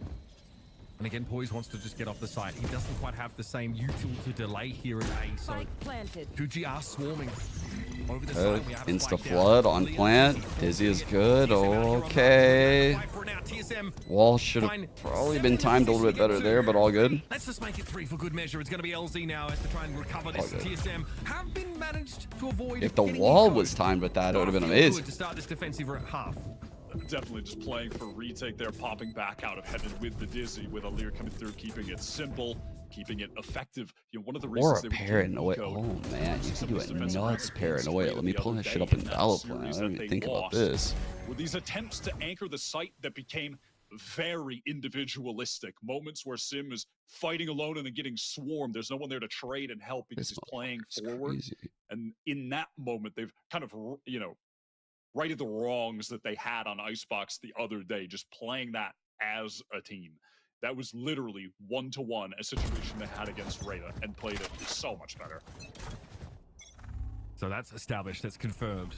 TSM Oh a my god, different big team. fight coming in. Saldron's a bit Drone concerning. gets nothing. He actually is going to hang around anyway. Oh, I respect it. Oh my god, go timing! Oh, that could Let's have been even fucking worse. go. Still, there's going to be Sim walking away with 2. And bear in mind, this is a bonus for TSM. And the weaponry is pretty sus. Oh, gee, okay. And now it's just 2G trying to contact back up B main. They're going to have to deal with GMD back yellow. 7 hanging around the site as well could come to assist them. Orb up to cross back to safety, maintain this man advantage. His teammates, here's the noise, silence, great peek through the flash as well from Spikes is lovely. Those are the better weapons from TSM dealt with as we head into the 2v2. Pistols Fucking hell. for Protos and and Poise. Nice shot. Paranoia here for Poise, but he's a little too far away to get real connection on it. But now he's moved up. Playing on the side itself. Spikes, he probably ready to flash out for Pricey. It'll be 2G looking for the timing. Here it comes. Nowhere there to be seen though for TSM. Look how close up a Proto's going to be playing. He's actually picked himself up a Vandal as well. He goes down though. It's not to be. Poised. Close. So unable to turn Okay, just anything bonus. around in those final moments. It'll be 2G. It looked Gun promising, round, though. Keep 2 for the next, and TSM, but not too disappointed with that Damn, result. look at the fucking kill Things were difference here going between awry for Sim and 2G everyone else. just because of that pressed up play from Sim. Playing the Reyna as you should on Icebox defense. Going for the aggressive plays, and then it just instills fear in the attackers. Scared to re-clear B main, you know, forced to use a lot of utility because you never know when that Reyna is going to take that forward angle, right? Placing swarm grenade. He wasn't able to get out alive last time, but For, the 2 kitchen kills with the turret. Guardian is more than Got enough. both in terms of locations, fulfilling actually. his purpose playing forward. And he's done it again this round. Look at that mini. Wait, did it miss? Was top yellow, but here comes that His shot. molly Forces missed. Back. And now for It landed Spikes. like on the floor in He's got front of the Spike on turret. him, and if he can get that down safely, null command for the post plant. Seven has a thrash, but that could be rendered irrelevant so long as Spike gets the ult available. Silence gonna come down. Poison. My voice can't do it yet. The recon bolt takes a bunch of damage here. Poison all gonna be thrown up on the spite. That is actually going to dissuade the plant here. So TSM have time. Now they want to avoid overheating. Sim has to try to find a way to circumvent this turret, and he has done so. Can he actually find a kill here without making any noise? Is Prize going to expose himself to this angle? He is just chilling, and Sim has absolutely no idea. I think Sim can do too much here without being detected by some mechanism. My God, he got him. Go down. Sim is so fucking smart. Over towards that B side itself. Holy. Empress available. It's a 2v3 for TSM, and all of 2G have fallen back to those post-plant positions. They have the refresh here on the recon bolt. Zap sends it off straight away, but I mean, yeah, Sim coming in pretty fast. Zap though able to deal with him. TSM just a little under-resourced. Zap's had some rounds. Jiggle peek from Zap. He's playing very well today. That first game for 2G, it was just Spike and Silence. Absolutely. Oh, dude, I didn't even notice the kill, but I got one. The RETA side. Zap has really had big influence. I was so tunneled in on Sim. And he's doing all that while also. I think I'm still favoring M80 right now. Getting up out of the seat. But shutting Sim down there is huge in the overall context. We'll see their form again in the second game, but honestly. Yeah, he is the hype man. That recon it's anyone's game. That Every team has looked like they could beat any other team on their best day, will not be a 2G player and any team could beat M80 if M80 was slightly off, like even slightly off. With the KJ set up, but the level of play is very high. Wins up in danger, just retreats with the low HP. Doesn't want to give his life away for no good reason. Zap is maybe not anticipating a guardian there. M80 plays next after this series. He comes to push those silence straight up to rafters. That was a proto lingering there. Maybe a bit of an overheat. Waiting for that wrap to come through. Seven at least here can tease a little bit of action from screens. Poise doesn't have too much to see, and that is a Dizzy that really no one has the ability to follow up on. The Mosh is good. 7-4 spikes out of position. But it still leaves Gimond in that 1v3. Picking up the weapon from Sim. He may have invested this round, only at 500 credits. A little awkward. You'll have to try and save it, I guess. Get some exits. The biggest dark horse, maybe like RETA. Keep the 2G economy honest. Silence did kind of based on throw that the first game. You can see he was locked in, keeping his actions per minute up.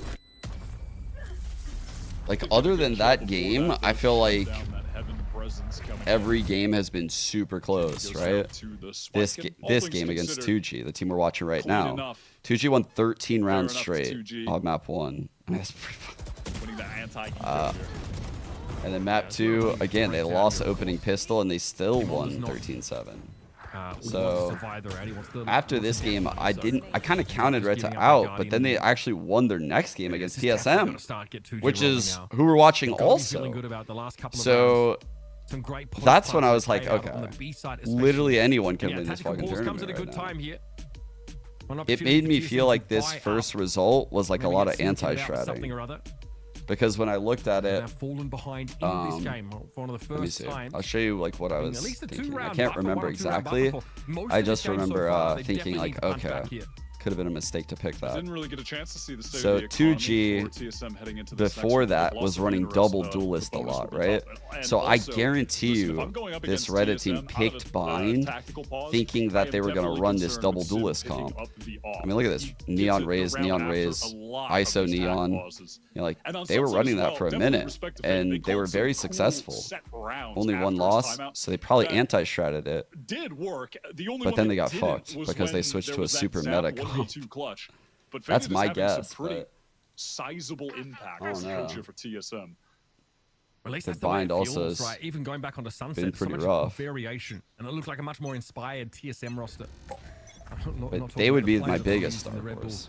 Games recently have definitely felt a bit better. This is, I guess, All Knights are a legitimate contender to win. Series, really, like 1A, 1B, in my opinion, with M80. Against 2G. Like, I am fully sold on that squad. Easy way to clear out someone from They are yellow. real good. Throw in that recon bolt. Kimmel's able to hold his ground. That's beautiful. He's essentially out in the open. He still wins it. The quad He trade finds two, but that might not be enough here for 2G. They are tattered walking away for this first fight. That's just some straight up duels lost. TSM, they were posted up with 3 players, but more than enough opportunity for 2G to find the picks. Poise was, not able to really control his movement for a moment there. Stuck awkwardly up top. And the question is, does Prize commit his lockdown here to try to win this round? Sim and Seven are so close. They are ready for this. The Thrash might just be enough for this to be over, right? Tap the spikes and the Thrash out, perhaps. And there it goes. Sim trying to follow up. Prize has no time really to set up a lockdown. Thrash tries to go upstairs, but he can't quite reach. Prize is getting out of here. He's absolutely done with it. Or is he? Went to the lead. Trying to bait out a rotation, but there's not really a reason for TSM to leave. They're going to stay grouped up anyway, so listen, we either stay here and he comes back, or we just go the other site together for the retake, so keeping things good simple. call. Holy shit, man. Posted up. Zero reason for TSM to split there as well. That would be suicidal in a round like that. Quick fight. We didn't see a whole lot of it there. Honestly, Prize able to find 2 kills as he sort of walked away. Every series has been so close. Prior to that, so it was still that's what I'm saying. Let me pull it up. Judgment call you make. You either stick at that B side, you go somewhere else. He's maybe looking for a bit of breathing room to potentially use a lockdown, but can't do that when your opponents are sprawling all over you at speed. It's an even game now, heading into round 19. 3 players stacked over towards the B side, but TSM won't see a whole lot of early action here. It's going to be a Proto playing off A behind that util. Now they're mixing in some of that defensive aggression. I think Neri. And if they need to, they can go for the retake over towards A. Reports throwing down some smoke strikes to assist the defenders, but with the null command going off, the opening ult, and then you have the lockdown as the closer. At least that's the intentions. Big fight right now for Gamon. I'm sorry, I missed in spawn though, and Sim catches LZ, having pushed all the way out of B main early. Pricey still has that turret up though, so he'll get confirmation if Sim is actually wrapping behind them. They're even going to send Zap to that extent. Full flood coming in. Probably a couple Leers coming through the screen right now from Sim. No blind on Poise because he's in mid. TSM have to make this post plant work. It's a quick one for Silence on top of screens there. He's going to be able to fall off of that position now as 2G group up on towards the attacker spawn side of map, but TSM are good for it. They exploit on towards rafters. Seven's able to give as good as he gets at the very least. Now in a 1 versus 1. Must win for Seven. He gets his big 3. clutch. Score. He has come alive. Out of TSM has had some real big clutches this game. To put them in the lead. Yeah, once the bottom fragger here for TSM, but has really come to life. What a round to win. Both significant impact ults expended from 2G. That push up from Silence was so nice, but then on the double swing, just couldn't pick a target in that moment. High, low, TSM has had some really good floods. Like way more synced than they were yesterday. The pressure from the wingman. Those are the situations where wingman is just such a strong ability. When it forces a that's what I'm saying, consistent. Like yeah. That was kind of missing yesterday. That's beautiful. They must have had a good talk. For Seven as an individual. All right, Sim shows presence. Knife only catches him. A bit of an A-Labs moment over on that A side. But he's trying to hide the fact that this is like a full retake setup, right? He's just alone here. So like the trying to make himself look big. But Sim is not positioned to allow for this. Oh shit. Year 1 and fall back with this. Fucking weird peek. There for Sim. LZ deals with him. 1 kill, gets ult. He's still full health, full armor. Just having a rough one. Ouch. That is a tough miss, and now 2G getting the site, getting the flank down. They have ults to close this out yet again. Didn't work last round. They need this one desperately. Economy. So many good blinds. In play here, Seven's able to deal with spikes already. Silence has dropped out of nest. The Seven's made his way into the cloud. 1v3. That is now going to dissipate. Has wingman? No. You're asking for a lot from the young gun in 1v3. That is a tough ask. And 2G are going to be able to equalize things up. Yeah, Silence is displaying some great positional awareness in these late A main, rather just A site post plants, excuse me. The 8 peak. Is that what that peak was? The 8 peak? Up onto 7. Definitely making a bit of a name for himself at Ascension right now. Is it because he like crouched down and then like came like why did you call it the 8 peak? This is really I've never heard of the 8 peak.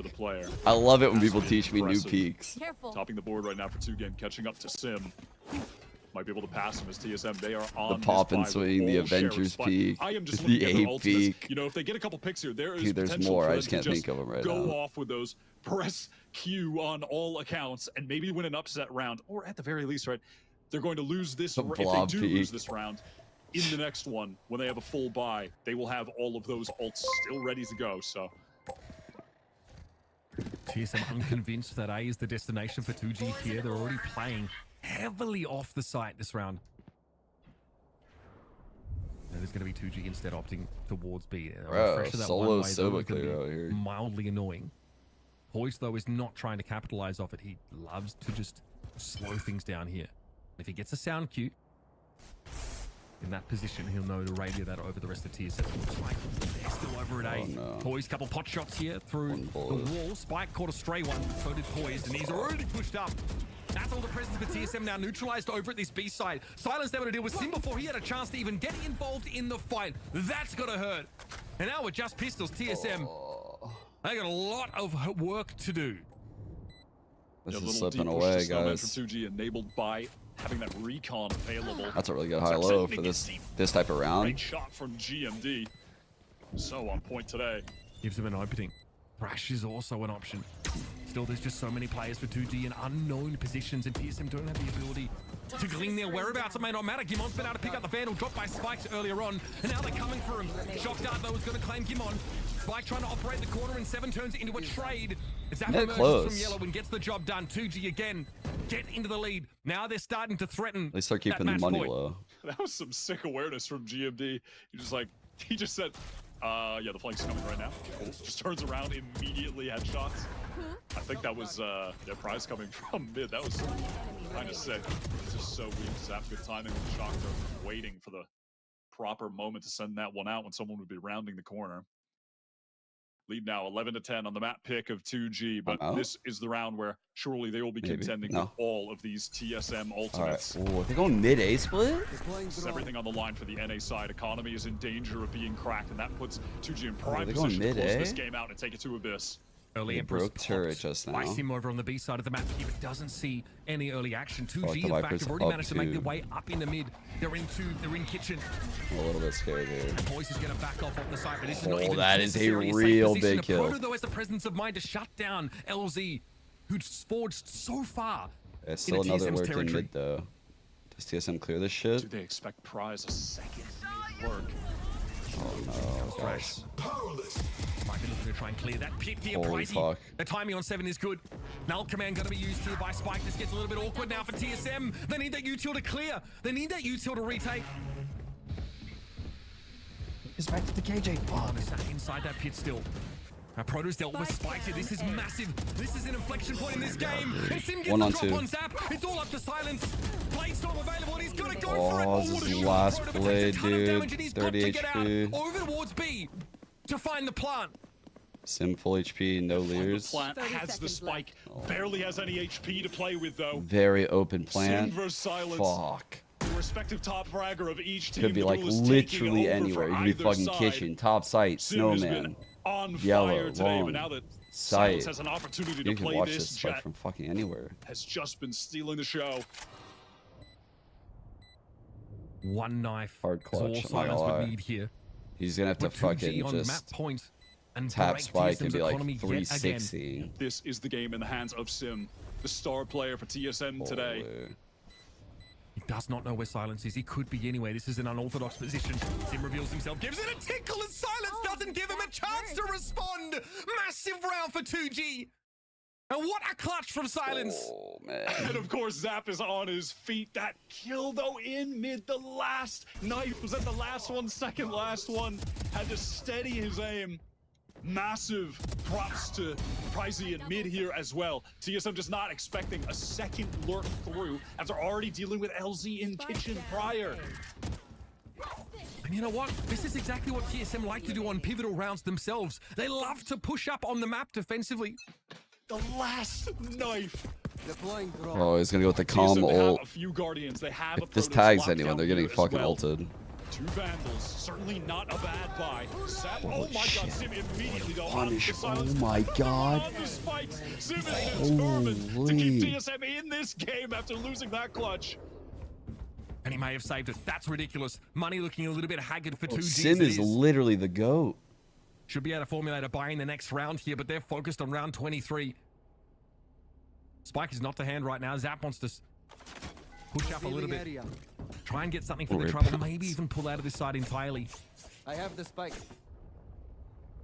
They're just trying to give a recon there into 410, so if someone was playing close, would have been a good opportunity for Pricey to swing. Maybe get a kill while they were busy breaking the recon, moving their crosshair placement. Prize went off ult, but it's fully not given really a the site up, though. type There of is no round reason for that them this to will play come into play. in any way with even the smallest amount of risk. A Proto still has the lockdown. It's 5 versus 2. Must win round. Pricey on the Good swing, double trying to face even right things there. up. They're all really tight spacing, ready to 30 swing. seconds left. Swing on this contact. Shit, dude. It got way closer than I thought it would. Oh my But the numbers for god. 2G just weren't there in the end. And here we go, Wow. round number 24, folks. Woo. And that was an unlikely win there for TSM. The buy was awkward. Couple of Guardians mixed in, but Sim goes absolutely ham at the start of the round. Sweating bullets for TSM with that adjustment onto 7. Crosshair was nearly placed perfectly for the swing out as well. Oh my god. TSM on 11 now to try to bring this to OT. I mean, how many OT games have we had in this tournament already in the group stage? How many TSM OT games have we had? I know, it is madness how close these games have been. All of the teams at this event are firing on all cylinders. Sim was able to dodge that 0 point at least. The R drone definitely slips him out. Silence hot on its Woof. It isn't fast enough to catch those of Sim. Bro, I'm nervous right now. Lockdown here for the attackers. TSM can't quite generate any action. Yeah, Proto's gonna have his lockdown for this retake. They're gonna have to pull off the side. The question is like, do they go with the screens lockdown? Is but that Proto's lockdown can help them with that retake? Spike has his KO You're molly, not getting another chance. so Absolutely. I The think issue is a couple of the players Fuck, they don't have with the the element SMGs on 2G. Fuck. If they're forced out because of that lockdown, the range on those weapons going to be terrible. They would certainly prefer to play in the site, play aggressively. Yeah, safe one, That's safe not one. going to be an option though. wait, we're going to. The Proto here ready to set that up. It's going to be TSM looking to retake off the back of this Killjoy ultimate. Coverage is going to be good. Silence eventually is going to have to leave, but no one's checking that corner. 7 at least is able to recover. They're Make playing- up for some lost ground there. Ping on a couple Oh, players, and Zap God. is in for the fight. He's coming 2-1-2. in. But it's all up to LZ and Pricey now. No Defuse gets the way, half, breaks almost. that. No, interrupted. LZ brings Sim down. No. Sim gives it a try himself, and 2G close out the map. Able to Oh, stand tall as that retake attempt came through. Someone should tell Zap there's still a map to play. And they had the lineups there as well to deal with a Proto's lockdown, which would have been the catalyst of a TSM round win. They were prepared for that. They were prepared to fight forward. Confident decision there. Love fuck. to see that from 2G, taking us to Abyss, where TSM This were is able to a close out really the good first series. of the tournament, but it was by They are no really means chirping. I told you guys. a clean game. That one was so scrappy against Galoris. We'll see if, within these couple days they've been able to make some Holy. adjustments, improve on the map. As for 2G, no idea what to expect on the most recent addition to the map pool. They have not played it yet in any pro matches. And again, Sim here is 29 and 18 at the end of regulation. Silence is 28-17. So both duelists standing tall on both sides. And TSM's attack side looked pretty solid, right? Able to find a good 6 rounds there heading into the half. It got a little bit messy, a little out of control there in that second. Stick around, folks. That means that Abyss is up next, our decider map in our first series of the day. You don't want to be missing that. So much more heated. I don't know.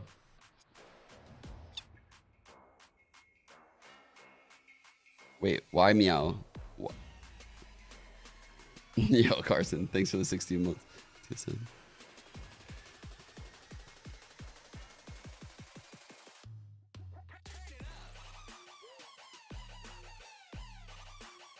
Wait, let me shut my door.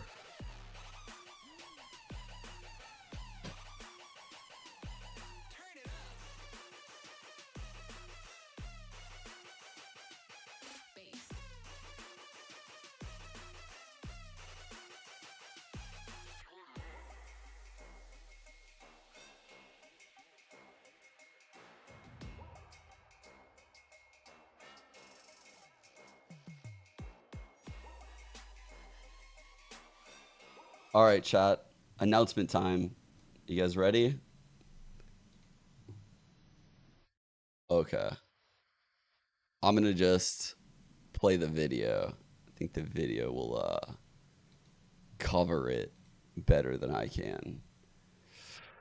So here we go. Hey guys, I just wanted to give everyone an update on where I've been, what's been going on. So as pretty much all you guys know, I've been a content creator for Shopify Rebellion now for what's going on about 2 years. It's been an awesome experience. Been away out to Toronto a few times. Even did a live watch party actually for the Game Changers NA Finals, which we won. A few days ago, they came to me and we kind of lightly discussed some things, and one thing led to the next, and I am so excited to announce that I've accepted the role to GM the TAC FPS division for Shopify Rebellion moving forward. So that's the Valorant team, the Counter-Strike 2 team potentially in the future, as well as any other games that happen to slot into this moving forward. What does it mean right now? Well, right now I'm looking to rebuild the Challenger team, win Challengers next year. That's the top of the priority list. All throughout the off season, gonna be building the squad out, doing a lot of tryouts, talking to a lot of people, and that's gonna start from the top down, right? Me at the GM role, I wanna get in touch with a coach that I can work well with, IGL that can work well with that coach,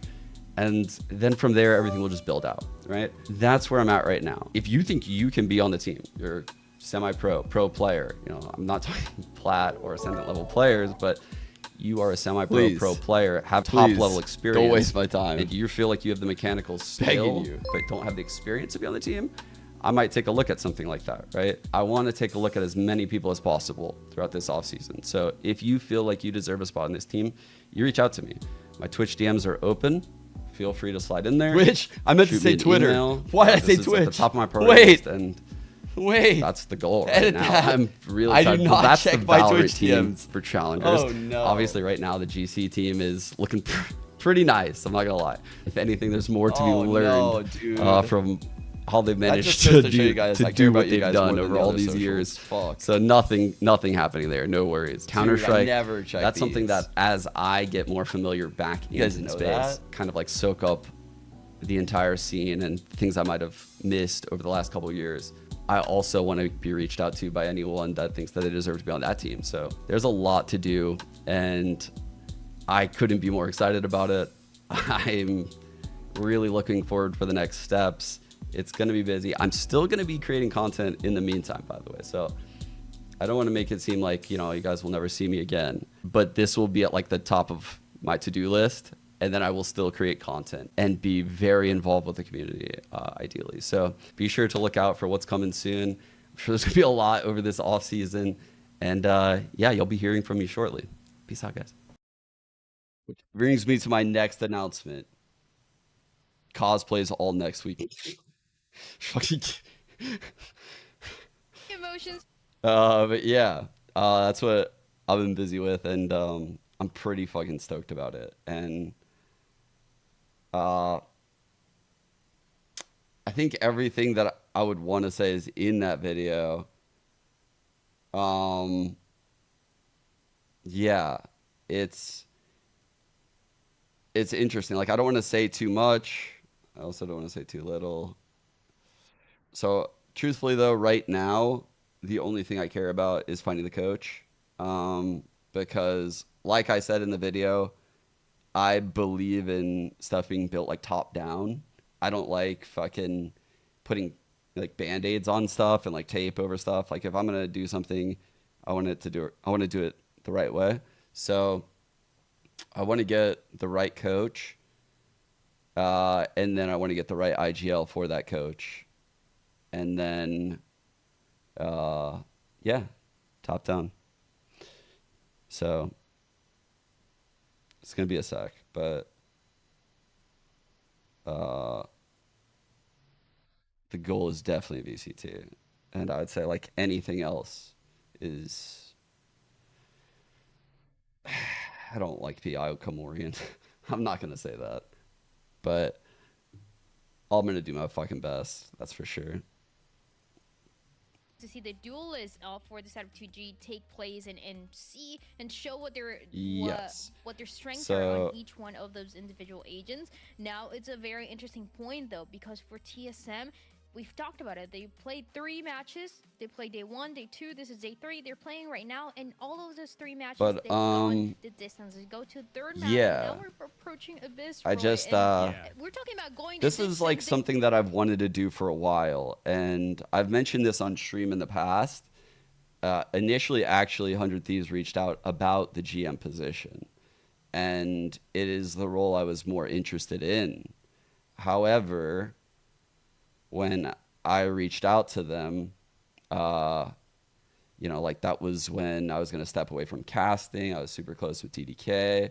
I wanted to still work with TDK. So the best way to do that, and because him and I saw like eye to eye on a lot of things, right? Especially building teams. So I thought he would have been a great addition. So I basically went into the coach role and allowed TDK to be the GM of that team. But I think he did a better job than I could have. Like, he taught me a lot. So yeah, it's I feel like I'm like Thanos right now in esports, just collecting stones, like pro player, coach, broadcast talent, GM, creating CSBPA, content creator. Like, I'm just collecting all the stones, man. I'm just getting them all. I worked for Pop Dog / Loaded. I've been in all. I've ran my own tournament in the off season. I've literally been the tournament organizer. I've done it all at this point. I've even done cosplay, dude. Who has touched more areas of the fucking esports scene? I've been riding this train for a minute. I'm so excited though about this GM role. I am really excited. It's scary, but it's exciting. And now GE or 2 GE, yeah, they haven't shown anything. So like, yeah, I think I need to stop like tryharding with like real jobs. I need to start using this brand I've created to start scamming. Do you guys know of like anyone that can create a crypto? Hypothetically speaking, I would never push any of that on you guys, but hypothetically speaking, the Scaries coin. Can anyone? I got these NFTs. Who I think is going to be a strength for it is because we've seen TSM, although they're able to close out a couple of these maps. Which brings me to my next announcement. And so it's like a difficulty to adapt and close out these my maps. new cryptocurrency, NFTs, and skin gambling platform. It's all one place. ASCENSION.com. Incredibly confident, but I do believe we have the agents ready, so we can go ahead and see what 2G is cooking, and then we can kind of talk about what the kind of the philosophy is going into it. Yeah, let's check out this agent select. That would definitely be the final stone. Okay, That would be. Yeah, it's looking pretty standard. We were talking about the Euro. I love this comp. This comp's so fun, bro. The Twitch messages. Are you kidding me? Yeah, I'm a big fan. Guys, I will not look at them. That was an error. Brought it along to it's not funny. I'm not looking. Is this Ascent? It does feel like it. It almost plays identical to it too, where like you have a lot of versatility in mid, whether you want to use the KO knife or the Solvo util to clear. I'm not looking at the Twitch DMs. Like hit the sites, which they're is really big on, like just slamming B, slamming. Every time I look at them, I'm like, are they even in order? Like, why? And I'm keeping my eyes. I don't know, man. We've seen all those like, honestly, the fact that Dr. Disrespect consistently used that thing is like, that's the bigger crime, actually, potentially. I'm just kidding. I'm kidding. It's a joke. That is a joke. That is a huge joke. A 2-game esports coming out of Icebox, and it was a close affair at 13-11. Floating Abyss in this pick and ban, and like the desk mentioned, Wyatt, is one we've never seen from 2 games. So hey, let's just copy paste that Ascent comp over one of the comps that we saw from teams just as they were really exploring this map. Fred? Oh yeah, we got the within the Ascent comp are very effective here. I mean, what you can cover with the 0 point, for instance. The sight is really good. Silence though. Action fast and furious finds the first damage onto Sim as well, down to half HP as he plants a spike over on that cliff side. So you can get that passive spam onto it. from back towards B main, playing around pillar. GMD on the lurk, but gets double face, shot down. 5 versus 3. A lot of work for TSM to do. Yeah, well, even with that Viper wall in play, Fuji have been able to get theirs pretty comfortably on the B side. Red. First pick that opened it up. TSM now find themselves with 2, and Sim's already forced off the line by the paranoia. Beautiful. Everyone rushes over towards that coastline and deal handily with the last 2 TSM players. 2G are Silence plays that situation. the It's 2 simple, seed but from he plays Brazil. perfect, right? Just finds that first kill, immediately dashes off. They begin to play. No, Kurt, they do. For sure they do. I saw TSM playing on the ledge the first time they played Abyss. I don't see. I didn't see exactly what happened because I was making the pred, but I know that TSM is aware. The excitement already there. These guys winning their first pistol. They have gotten eco'd already, second round in this series, so it's dangerous. All the players in this server are looking crispy as far as the aim, if we're being totally honest, so anything is possible here. And it's a force from TSM. They have Sim with a Guardian full armor. What a risk to take straight away. So unorthodox. They're really going for it here. Cage trigger. Cyber cage for prize. He's going to allow him to nestle in between the pillar and the container itself here. Find this little off angle. It's a deadly one indeed, but he can't deal with 7 up close with the stinger. Standard plant location, excuse me, for TSM. And they'll fall back. Sim can make use of this Guardian here at extreme range. The Spike's going to check and make sure. See if anyone's been left behind. And yes, 7 caught out. That's a position where the 0 point is very effective. And now Silence one shot onto the weak Sim with the outlook. 7 wanted to go for it. Looked like an Astrostar set up to maybe set up some kind of util there for TSM to help 7 out, but definitely felt like he was left on an island either way. No, you alt tab. There's something. What happened? Did he crash? Alt tab? Experiencing some serious frustration at the end there. Oh, had some kind of no. issue where he couldn't fire clearly and was not happy about that. So a little insult to injury dealt to TSM early on Abyss. The last time we saw them, they did get the win, but it was in scrappy fashion. Just an all-out brawl. The definition of mud Valorant against RETA. A casual 36 rounds they played against The never-ending game. Yeah, that one really went the distance. Sim went absolutely Oh, fuck. bonkers in that I just saw the game, question in Salem. chat. Sorry. He's been over the course of this whole series. He's Sorry, been looking through excellent. chat. Still MXS or 7 SR. came alive, ended up with 20 frags Still at the end of still Icebox working as with well. Ludwig Still and wasn't Charlie. enough. Yeah, MXS. And yeah. Definitely going to be Like, starting to compound. Nothing TSM's changed other there. Yeah, frustrations. agreed. Boys, again, Not- keep respectful literally distance, nothing. but 2G Nothing take about a little that. bit deeper. With that 0 It is point. different. Now TSM being pulled over here. They will Oh, actually fight this with fuck. Silence. 2 in the chamber, 2 kills, 2 easy. Okay, that was kind of clean in that cast. Quite a few light armors on the side of TSM here as LZ does hear that audio cue of GMD taking the leap across. He's managed to get here towards Tower, but Silence is waiting for him. 5 and 0 for the Jet player. So far, absolutely unstoppable. And once again, TSM find themselves in the unenviable position of being down to 1 player. Proto versus the world. God, man. Yeah, it is a Proto with the trusty sheriff. No way, Proto. Oh, imagine. Imagine just one sheriff that guy gets the plant down. Imagine. Falling behind by 3 here. Economy a little bit weird just because of that sort of early force. Even that round, the buy-up resembled their round 2. But Stinger Guardian in the mix. Say no more, you're hired, Roz. That was a massive risk to take on round 2. So bold from them. Doesn't pay off. Finally, they're going to get a How many full takes buy, did I do in though. that video? The economy is looking 4. so strong early here, though. For the Brazilian side on defense. I'm the content creator that was broadcast talent, so without even asking, I did 4 takes, all with different shirts, all with different lighting, 2 on my phone, 2 on my PC. The full buy for TSM is delayed by a full round.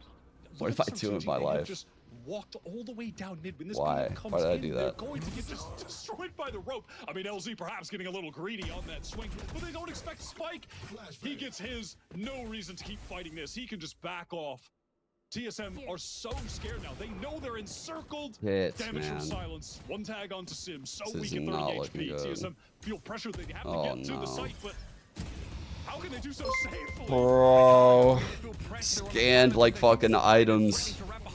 They're not wrong.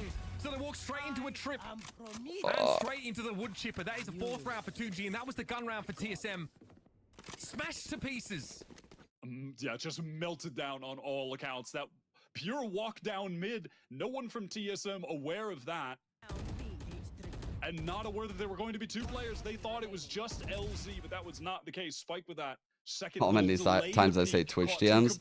That is a great question. The trash continues to be talked from the opposite side of the stage to TSM. But I'm not watching the other takes. I hate watching my voice. Trying to stop the bleeding. I mean, I'm listening to my voice. Feels like you guys got me all fucking tripped up right now. I'm not gonna lie. It's pouring out of every orifice.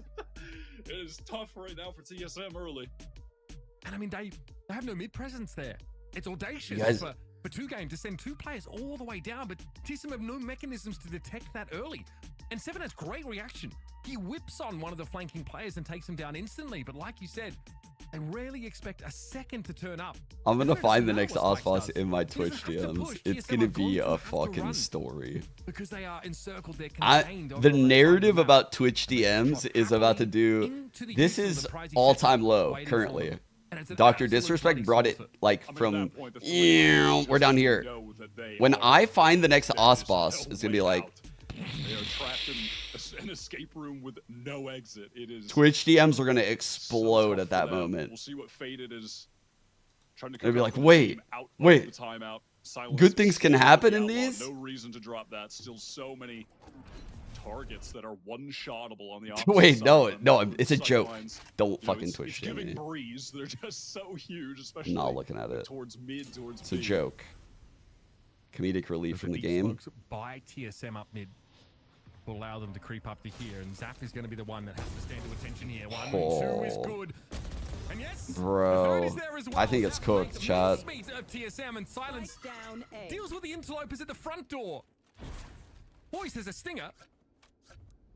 And Silence is a half grin as he knows he's bound to get a little bit more action here. Poised now with the fear of God in him.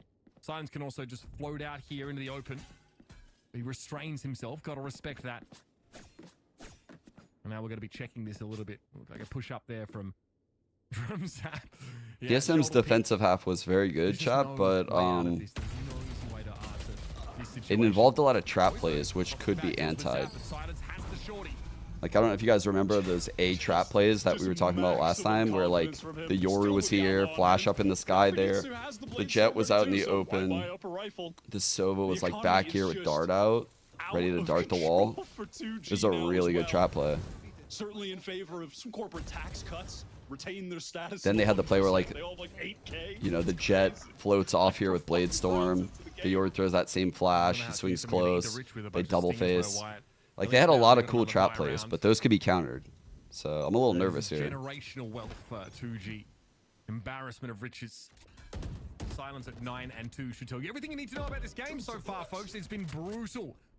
For North America, #2 squad. Sim at 0 and 5, only adding to the narrative.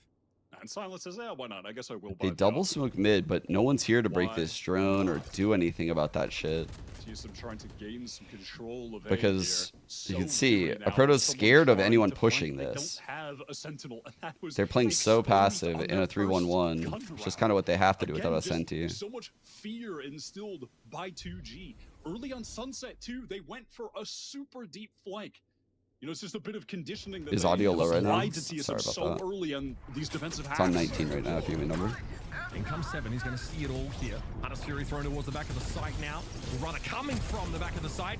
That 7 is able to get the drop on Zap there. It ends up being a 1-for-1 as Hunter's Fury did connect. This next kill. He's in a great spot now, playing from security. This is dangerous, especially with Boys letting his own Fury be felt. And Aproto throws that triple ult run though. This is very expensive. TSM have found a way to break through, but it's off the back, of course, of some key ultimates. Dimensional Drift, Hunter's Fury, both leveraged to give them the lead here. Silence and Pricey know that in the sad case that they lose this round, they can cry into their stacks of Benjamins. They really like to try to feed 7 those ult orbs. That Dimensional Drift was great, not only just gaining the info, but obviously the pick as well. The cherry on top. No reason for 2G to not try and at least deal some damage here. They can certainly afford it. Prize sitting with a cool 7.7k, just playing forward. As TSM, nothing in the bank account. Kills here do matter. A proto trying Why to did get he out, ult? is running through the pit and is going to go down. Can't do any more though, Prize. Shut down by Gimon. Is the first one Do you mean the Viper? TSM. And they keep 3 guns as well, White. A chance here for TSM to actually start to build up something that remotely resembles an economy. Of stimulus to jumpstart it. Mitch, this is a situation where I must do my duty of saying, but is that kind of round win repeatable? They used 3 ults. You know, they just whole need thing. something on the I mean, board. is it? They just at least really wanted to secure the round. And honestly, like, they probably didn't know where the flood was. They weren't sure if there was one more there. The diamond goat necklace is ridiculous. Is it going to continue to be the case in this game? Can they only close it out when they have that many ults to play with? And that is yet to be seen. Silence playing close, but the drone will force him off the angle on the retreat. It's a good protocol, though. And again here, LZ He's knows close, breaks that, immediate KO knife that comes in, very which then obviously gives the info that this is just one player. Huge. Well, that one was an easy pickup for TSM. Yeah, as the cloud drops, so does Oh no, not Mega Man. LZ, It's using the double smoke for Uber. TSM to press all the way Uber, up who was mid. like play-by-play The caster of the year cloud. from Overwatch. Now they're He's slowing down, phenomenal. getting back into He's spawn. been They're also on to doing him Valorant on for a the while A now. site. He's so fucking good. And the guy you're hearing right now at the Cypher deeper setup. voice is Wyatt from Tough Plat for them Chat, to deal with. Boys who's have like a some shotguns, so fantastic could be able to break analyst. So that like, initial trip close. honestly, they are quickly becoming like my favorite duo. I love them. So Decoy eats the trip. what a That was the scam. real deal, though. The genuine article, and 7 is absolutely Yeah, flattened. good dart. Gimon wants to try and move up pretty quickly. Nice, Already boys. getting in position. Poised, moves up on the side as well. Huge dart and kill by Silence. Poise right there. Bladestorm available 4v3. here, and also an operator to work with, but playing from security, it's a little confined, it's a little awkward, and Zap is already trying to inch forward here. Poise should have his off angle pretty comfortably, but Spikes has just turned his attention that way. Nice, boys. And no one is looking where they need to be here for 2G. Well played. Silence has to get out here. Has an operator in hand, would like to maintain it for as long as he can. No idea where that Observer's came from. fucking That might have been- breaking my ankles right now with all. Why don't we just TFT watch on the the run, round? but nowhere to go. TSM on the hunt. A second one on the board now. Off just a straight up hit where they lost the first man, but you could see the indecision from the 2 anchors of 2G. With Prize continuing to fight forward, but Zap on the retreat. After that moment, after that first kill. And Surprise was just left alone, getting pressed from multiple TSM players, scaling forward. Hung out to dry. For the people from is that all the CS, prizes util was set up on A. I So they're gonna would. Cypher cam in lieu of LZ, who got The picked up only in mid person to the I start can of the even round. think of They to don't know where put compare themselves. Uber to And the Viper wall only is makes things worse Machine. over at A. It means that there's no way Pricey 'Cause himself I've is going to go seen- and check, even if he had traps. I've just seen them set do up a on lot So on the 2G, they do have broadcast a trap and setup do it over in A really main right fucking now, just well. And their like Spike playing off verbal the contact fluidity of and KMLZ with the paranoia vocab ready is to go. insane. It doesn't seem like 7 is going to go for too much of an adventure into that side of the map, though. Just containing while the rest of the team apply a little pressure mid. Star down from GMD towards the top. If you look at Yeah, the map, boys. he Boy contains shanks, over bro. towards B. So just trying to gain some info across the It's board. the at IGL for TSM their TSM. work into the hit. Sim just praying someone peeks down that long sight line, but not going to happen. I have heard of That Captain will Players, but I off. don't watch League of Legends. So Silence needs that insta-kill and then the fall off the site. This wall is going to necessitate it. Oh, he thought about it. Just for a brief moment, but thought better. That internal canine telling him to go for yet another swing, but no way you're posting up on the other side of that wall. Shock here. bro, I swear I We've seen a bit of a complimented tickle, but in general, TSM TSM are well positioned because now I in this saw them post-plant thanks plant to the Cosmic on the Divide. ledge in the first game, but every Also, single smoke down time mid this game for they haven't. GMD was pretty pivotal. Left the Zap making me blind doubt to any of the myself. movements coming out from TSM. Sim. Nearsighted here, but wants to Oh, step up and fuck. take the fight, tries finding off angle, misses it. Damn, he needed that. Pricey able to overrun him now. The fight's at coast. But Proto at least is able to trade things back here, but it's getting awkward now. What a great little pop for 2G walking off the B Good site. flash by Spikes. Shutting down the post-plant setup. Even in such an awkward round, they are brimming with confidence. Yeah, that Thank was you, Red. great Thank utility, you. picture perfect. By the way, I really That dart appreciate cover placed all by of the LZ. On positivity the and left love. side, that Thank you little guys. bridge area, and then the pop I was flash very through nervous from about Spike it. is perfect. Still LZ nervous, applies pressure but over on yeah, B danger. not nervous for the Really actual nicely role. done. Nervous That is how you retake a massive round. the B site on Abyss.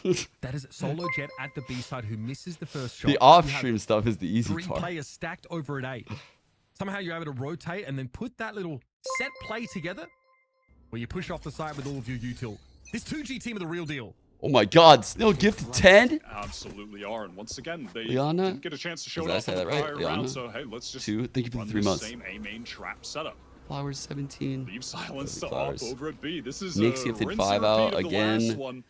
The TSM trying to find And with the success in bits. one of the only successful rounds they had. Thanks. Repeating it. It was this deep walk up mid, but Stop. look at the adaptation from Prize. Has Stop, the please. tripwire ready to go. This is the point on the prior round. have a The feeling TSM of crossed guilt. it and found the opening onto LZ. And this leave of mid is so intentional. You can see What the fuck just Zap happened? playing Oh my God. well Luna, back. thank you for the bits. all that A side of the map. It's Twitch is adding bits to shit. Trapwire is cleared here, and look at how this starts to draw some movement across the map. I mean, look at Silence now. He was locked in on B main, but has to give it Yeah, up thank you. fully. So, you know, as far as 2G know, players from God, TSM thank could you. be Thanks, creeping Pamela. towards the site over on B. Appreciate all you Silence guys. is feeling the pressure of that. Doesn't know where to post Okay, up. I'm gonna focus on the game. I'm gonna focus on the game. This is an interesting round to see how the flow of information can. Big round for TSM's econ. If they lose this, they're broke. TSM making a Oh deep push for the fuck. Zap's about to have his hands all full. And it's going to be 7 that deals with it. Bro, I feel like I'm in In all Jumanji security when I now, let that's where this Sim off. is headed. In a great spot to put pressure down on Pricey. Gimon's trying to make his way on him, but some of those traps are being set off. No The defenders are holding here. shot. 2-on-2. 2 versus 2. No. Silence now, quickly getting his way into tower. Plant has to happen awful soon. Still Proto was up, going to bro. ensure that. Fucking me Boys right created now. the space there behind that cyber cage of the defenders. It's Silence though getting involved. And that's up to a Proto in that 1 versus 2. Yeah, I was gonna see him. Scott into a pretty nice position. Opportunity. Wins the first duel all on Silence. What? Silence just That's for a that. big fucking That clutch. Proto is That's a really easily big able clutch. To punish it. What a comeback for TSM. That's a hard 4 round, and man, they really worked on it. That presence up mid, the slow push pull, the wrap around. This round had it all for the attackers. Damn. LZ They're just still biding like his their time. econ. At the rope as Honestly, I think this might be like a huge econ round for both teams. I gotta see. They might have a that double stack buy was in there them, from so 2G because of the trap setup they were going for. And they tried to force that trap sounds setup very to big work again for TSM way though. too hard. They got to keep this Spike shit was going. really Sim is getting having an off greedy game, and Main 2-8. tried to press forward, Okay, yeah. capitalize Yeah, off the paranoia, huge then round right caught now. With the flash in his hand, it all crumbles. TSM going towards B, going towards the op Silence on the angle, not able to get any damage through the wall, but that was damn close. Gonna go back and get this That is a orb for really Yoru scary over here. spot. You I constantly like see it. I like defenders it. I try like it. and I get like it. into I that like it. I little like it. An angle is really hard to combat against for Chat, we like that, right? And We like the despite Yoru ult hit right here. He's breaking the 2G door, were putting at some one pressure point on mid. their We like economy this. completely Surely we like cracked here, this. and you can see TSM working towards the dimensional drift. Around the world, 7 has gotten both Dimensional cores, have drift, it government name. activated. Going to go into the site, find that info, try and force 2G Good out. scan. Smokes in security and in tower. There's no Oh. chance for 2G to see any of this action. They can't really do anything Let this early. fucker res. Spikes eventually brought down though inside that null command. That's still going to be a factor that TSM have to contend with. Sim. Whiff. Here, but God, he flushed the shot. It's messy. Silence can't make the flick happen. An unlikely one in any case. And eventually, it's going to be up to Pricey now. This is 2G's economy teetering on the edge of oblivion. It was so healthy not a few rounds ago, but TSM, tooth and claw, have been able to get back into this game. And Pricey thinks better of it. He knows this operator is much better suited. Used in the next round. Yeah, going to try to allow their star duelist Silence to be the hero with it. Dude, the whiff. Win this next round where they're going to have a terrible buy. The around whiff top. literally saved Whatever them. little they can get ensuring a full for the Holy match. shit, chat. And TSM just That's a playing massive to the fucking emphasis of round, Win too. Works perfectly as the 2G firepower See, I'm is gonna look for it. starting to weaken just Here a it bit. is. LZ easily could have gone 1 for 1, but just whiffed hard in that situation on GMZ, who is just slowly walking forward. The anchoring on A has Null been command. so That's still going to be a factor that TSM have to contend with. Sims, no one's looking for LC. Here, but God, he flushed the shot. It's messy. Silence can't make the flick happen. use a good timing with Spike with the KO to flash out of one of the smokes to flood, something along those lines. Y'all thought I was just gonna give a normal replay? No, we had to cook an extra layer to that fucking shit. That shit. That shit was gross. To stop the fact that the site's already smoked out, and you really have to fight inside of it. And he was looking for an edge, but Dimensional Drift had already yielded so much information about where the defenders were set up, embedded in that site. Yes. Frankly, nothing changes with that. TSM's use of that ultimate there gave them such a massive edge. But I will say their post plants here on the attacking side have looked improved.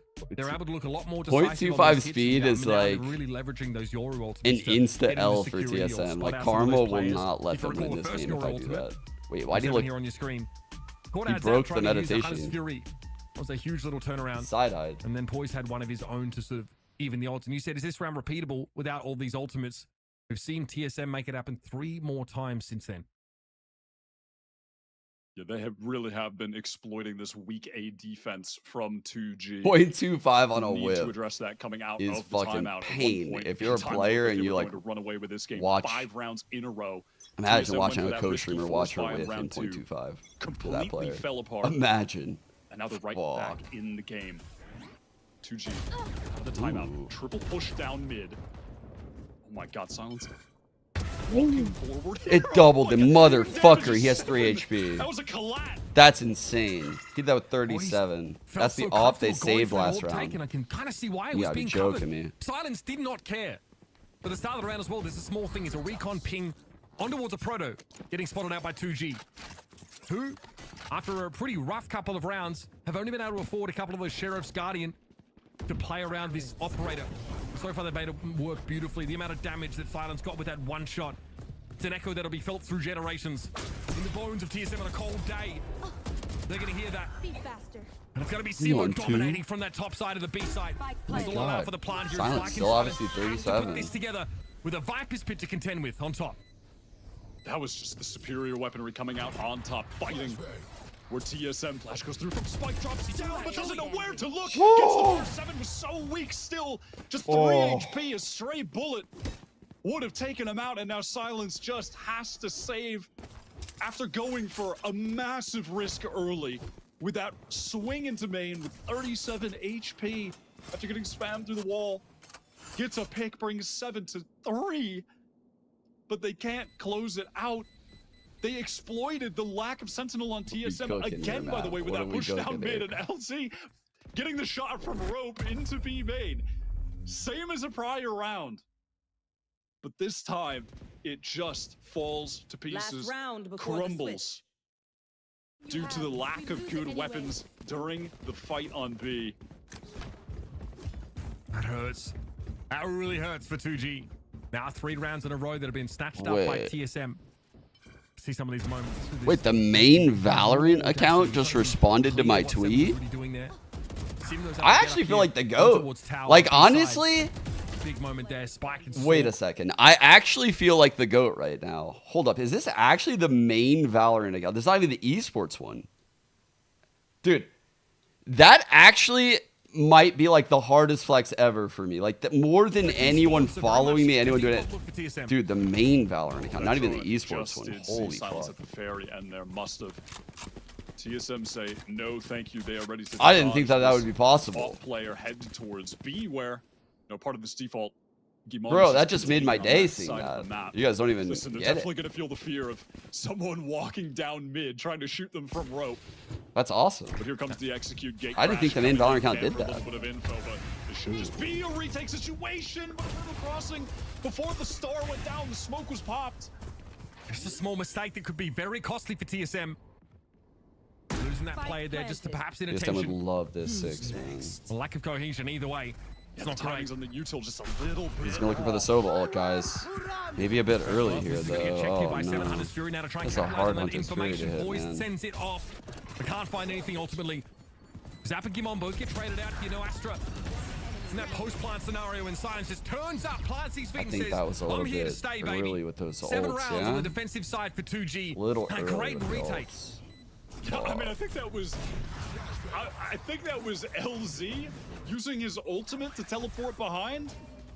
I mean, I'm trying to look at the map right now. Yeah, he used the teleport to get into B heaven and got a 3K while the team pressed forward. What a great on-the-fly decision. Bold, and it works out. Again, I thought 2G were about to run away with this third map. TSM made a hell of a go at it after being down 5-0 to start this off. Thank you guys for all the positivity. How do you feel about the chances here defending, obviously, with a lack of sentinel? So the mid part of the map is still going to be as much of an issue for them as it was on the attack side. Yeah, that will be a very tough area to control. You know, if we see 2 games. I don't think 6-0. I want to say 4-0. 4-0? Was it 4-0? 5-0. Let's split the difference. Still, a really fucking impressive end to that half from TSM, and I think they could have won all of those closing rounds. I remember feeling like their attack half let them down in this game. Let's see if so yeah, dude, their attack half is what kind of shit the bed here, but they did win both pistols this game. They were in such a powerful spot right here, and when it got to OT, I thought it was over. I thought they had lost for sure. So I think, I don't know. They have some good options here. The Yoru provides the ability to play a lot of trap setups with flashes, as well as you play like in A main and a TP into like, you know, B, or vice versa. You play like both sites. Astra, Global Util, Jet with the AWP. Look at this game from Sim, by the way. I don't know how I'm not talking about that. But, yeah. He had 38 last time, so a little bit of a difference here, off game. And you've definitely got to be a bit impressed here with the mental fortitude of this 2G team and just how positive they're staying, how all the players seem, you know, excited, pretty hyped up. This is the biggest event that these guys have ever played. They've only played regionally challengers in Brazil against a TSM team with a bunch of players that have been competing at a pretty high level for so long. We've never seen them on this map either. They've never been tested in an official on Abyss. And 2G look like they've got it well in hand. This is the first map in the series where Sim has not had a lights-out performance. 6 for 11 right now. And obviously, we talked about the prior Abyss game from them against RETA, where he dropped 38. Maybe he can come to life here when TSM need him most. Mid is swarming with 2G players right now. They are absolutely taking liberties Nice. here. Okay. Okay. Slow half for him. There's going to be another It's work from Silva coming up. Is Gimon going to be aware of that? No. Unfortunately, Gimon not long for this world. Eventually going to be overwhelmed by a couple of extra players now. There's going to be pressure coming in from tower. And LZ drops before a proto can scuttle back to security and safety. Now it's up I to can't Sim. believe TSM lost those exchanges when the Sova left and went back to A main. Like, what the fuck, man? They had such a good the setup. momentum into this second. Sim. Nice drop onto the rope, doesn't make any sound. Dash available, can take this first duel. Pure 1v1 against LZ, but he is just stepping up for the Brazilian side. 4K Both on the round. Man. This pinch 2G, hit onto the pistols. A site. Just ensnaring all of TSM from multiple angles. Extending the lead. No, TSM is not out if they lose, but I mean, I keep sudden, saying it. This more than just a factor it's a in this very game. Gimon is set up to receive very this push, but competitive again, this group. rampant mid control. From the looks of it, anyone can beat anyone. anyone. In any direction. So falling to TSM 1 and definitely have to be 2, thinking about how they control it. and they haven't even played like M80. A little bit by asking how they're supposed to lock it down without a sentinel. That's a coin flip. This time they're going to have poised, set up to keep an eye on things. Yeah, it is. Just again, yeah, we are harping on it, but that exploitation of the lack of sentinel has been a key to 2G round wins. They do it again by being able to hit that A site from 3 angles. 7, lovely first shot. That's Prize silly. going for a stroll and gunned down instantly. And now it's the TSM stack on B. If 2G, this is getting really weird for 2G. He might Good get eco damage. damage through as well. Okay, stop saying this, Wyatt. Don't jinx him. Surely 2G can get some information about the density of players here before they choose to fully commit. What a scary prospect that'd be. LZ and Silence. Omen only has this one smoke, so they can't smoke the right box Defensive Viper wall. unless they wait a Very hell much of a like long the one time. we see on the B side of Bind. Just came in. It's going to cover those. Push all the way out of A, allowing this stack to take place. Fertile wants to swing.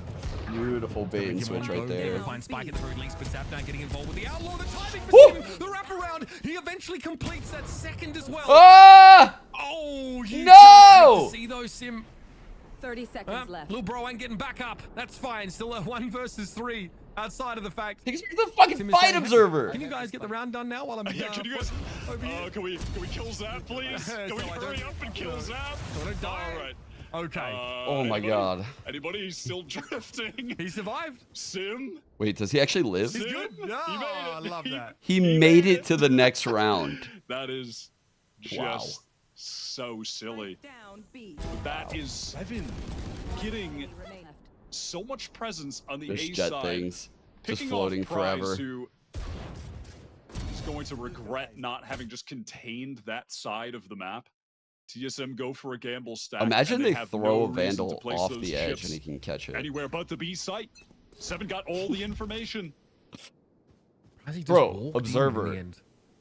I'm not sure what he felt was implied about 7. Observer, if you- considering Yoru is the agent that can just instantly rotate. Get us off the fucking center in the sight! And this Doing is that right now.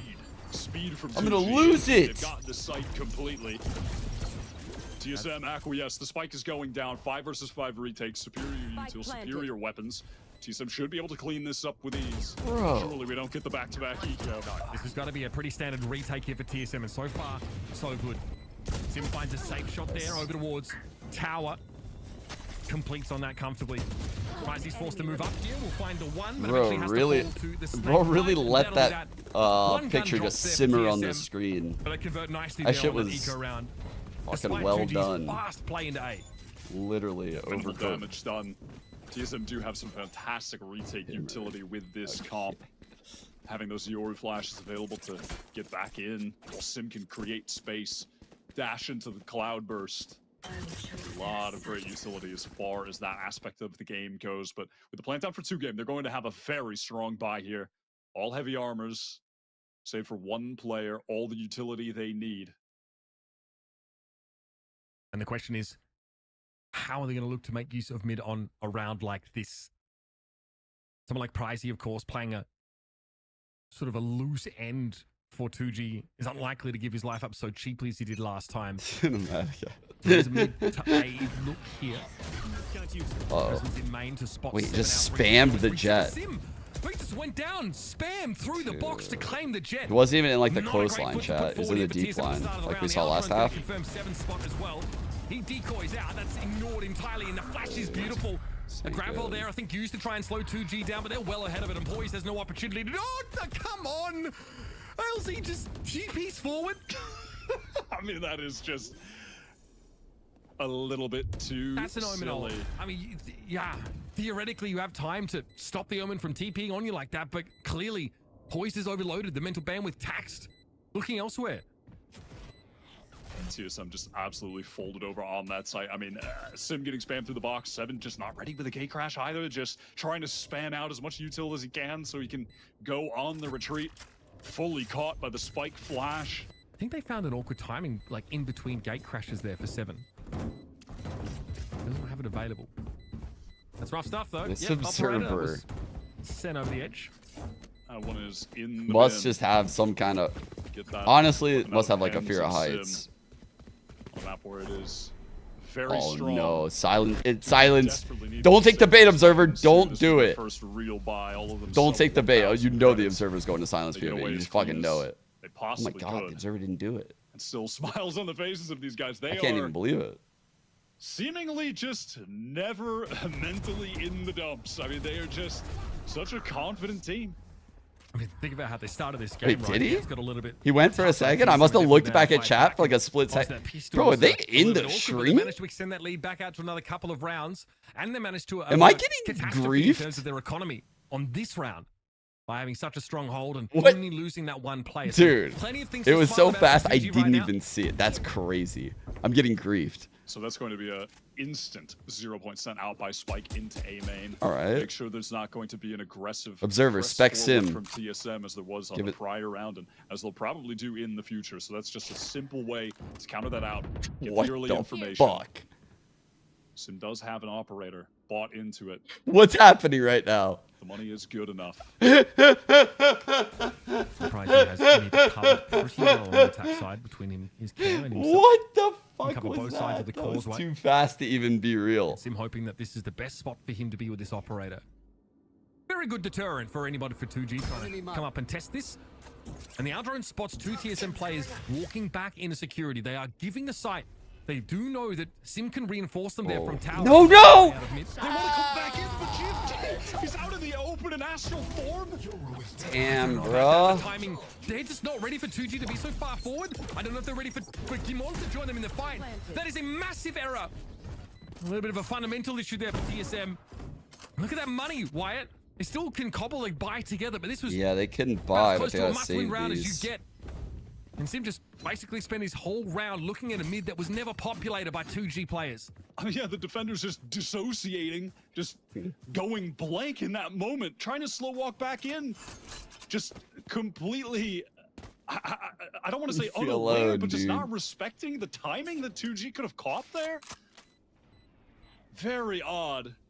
Dismantled with ease, and that shouldn't have been the case. Just never expected Because to they have walk timing out. themselves. I mean, this is the problem that we mentioned last time, right? Keep in mind, guys, they have no Senti. Like, they have some really cool tools, like the global util from Astra, the ability to play both sites from the Yoru, right? You have, like, the Yoru play super aggressive over at B, and then have potentially, like, a gate crash like this, all the way over here. Super aggressive A, have a gate crash towards heaven. And you have Yoru at both sites, Astra at both sites, and everything feels very strong. But there's going to be gaps. There's going to be huge gaps in the mid round, and you have to like be. I mean, it's rough because he has to go in astral form somewhere. He has to do it somewhere, and he just figured he would do it really quick in that moment. And he was aware it could have happened, but the likelihood of it happening was so low that he just went for it. So I totally understand. Like, it's just, you would have liked to see him take like one left step into the box real quick. But I think even then he probably comes out and just, he dies in an unaware state anyway. So, you know, we're just splitting hairs at that point.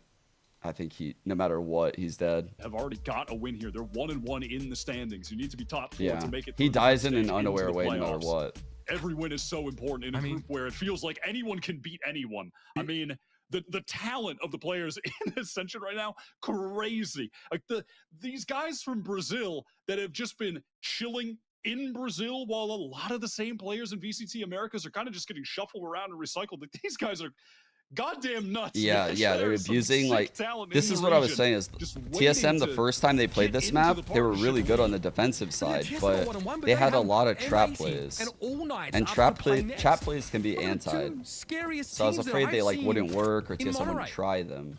So to call this game a must-win is, I think, a And gross also you'll be able to understatement. find all the gaps Through in mid the TSM have rotates. actually got a bit So of a the stack second here, but time you Boys show this kind of comp, gives it's them way away. harder.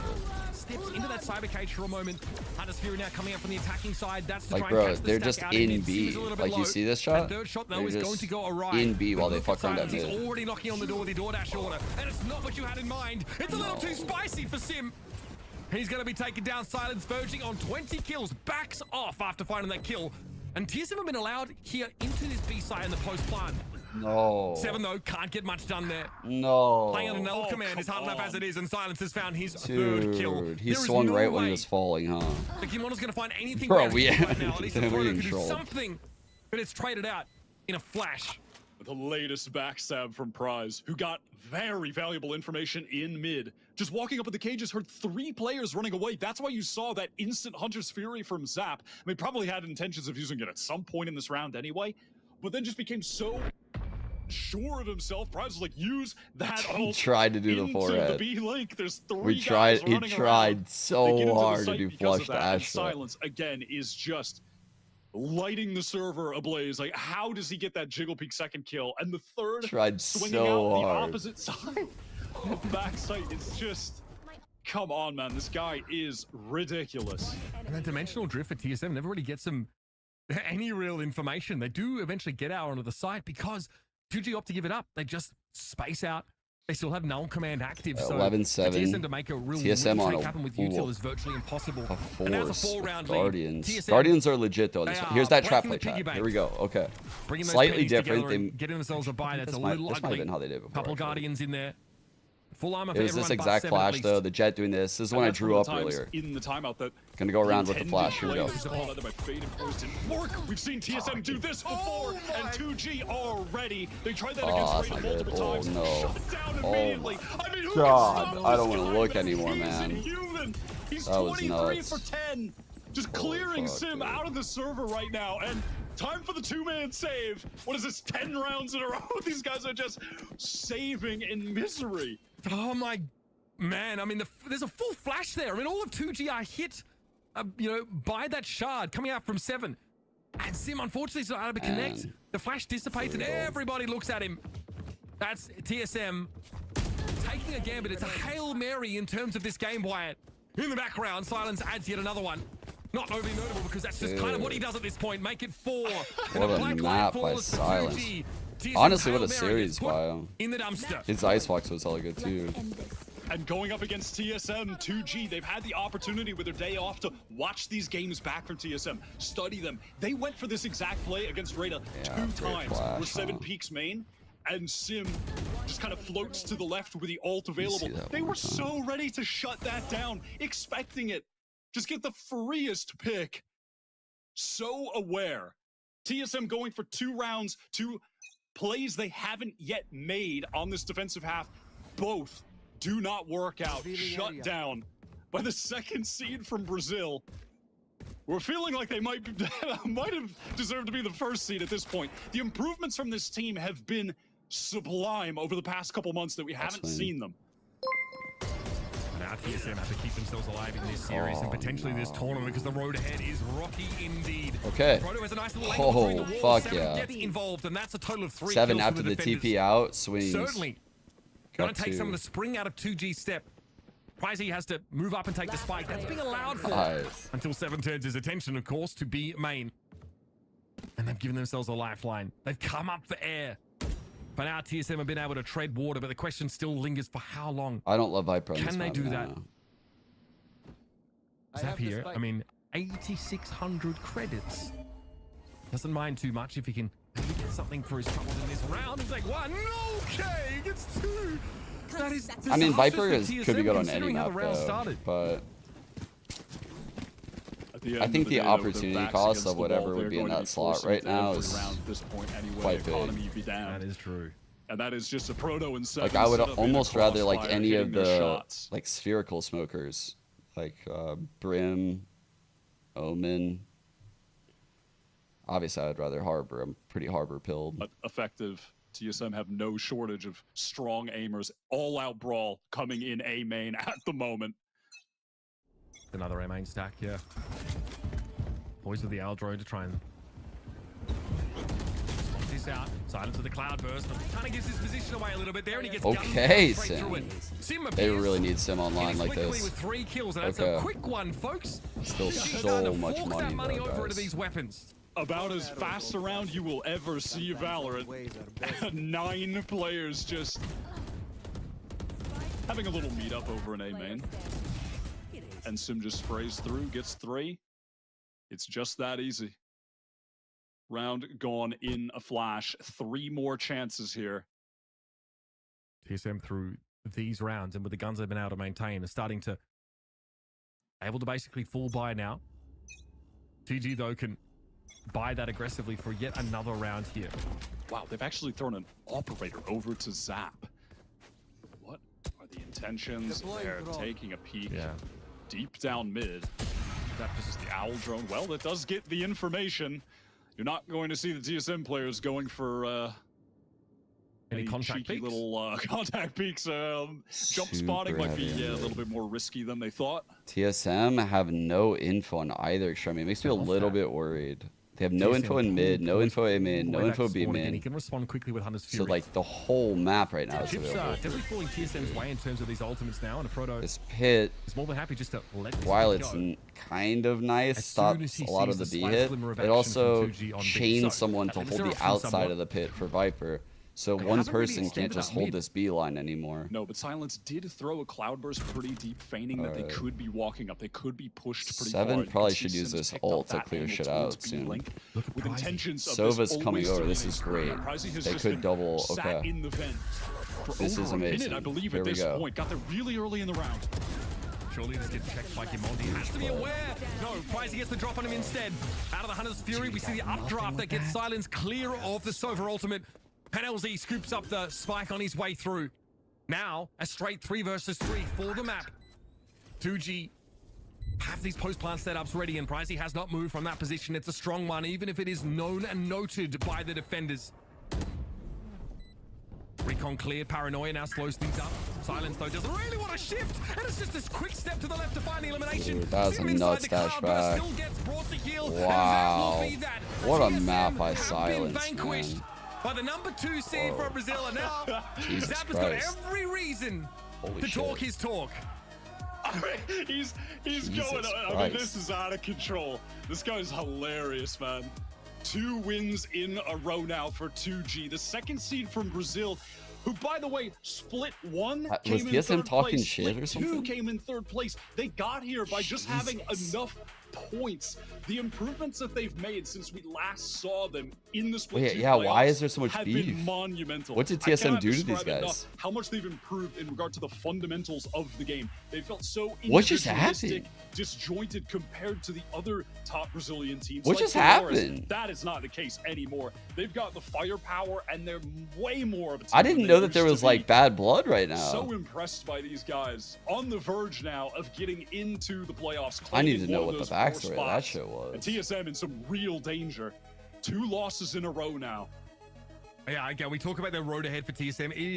It's terrifying that some absolutely filthy teams that await them. M80, of course, is a foe they're very familiar with. And as they were saying, basically in every interview, they're the only team in North America that we've been able to beat. They're going to have to find a way to manufacture a win. Guys, there's 2 sides to every story. No one wins a game and just does that, okay? That comes from somewhere, right? Like, don't just assume that guy is like the bad guy and just like popped off and did that. There's a reason for that. And I kind of want to know the reason before I judge the whole situation. What a way to close out that Normally, series. I mean, I'm not a fan of yelling at people after you beat them, though. Silent going off. I said it yesterday. One of those rounds, and they guarantee that they get that win once again. And it's massive. I don't know, man. Like, it's so easy to like put a professional gamer in a very emotional, like ragey ass state by yelling at them after you beat them. Against the second seed of TSM, and they look better and better every single Props time. to the TSM players not playing that fucking we game. were kind of having a discussion, are they going to be enough? Are the 7 rounds going to be enough? It's pretty hard to keep your cool when someone's yelling at you like that. Yeah, kicking you when you're down. Asher said it completely perfectly, that 2G has clearly leveled up from their last showing, and it seems like every single match they're looking more and more cohesive. I mean, just check out this round that we're watching right here. You can just tell that the level of prep was completely there for the 2G side. They knew what TSM was up to. They had done their He was definitely in their heads, yeah, for sure. Everything that TSM you guys know I'm for shit talk, but it just really felt like after a win, it's always like the small nitty-gritty details. If there's like really bad blood, like something that a lot of the matches end up coming up to Steriban when we watch this game. But if it was just like just shooting the bodies and stuff, I think it's a bit overboard, you know?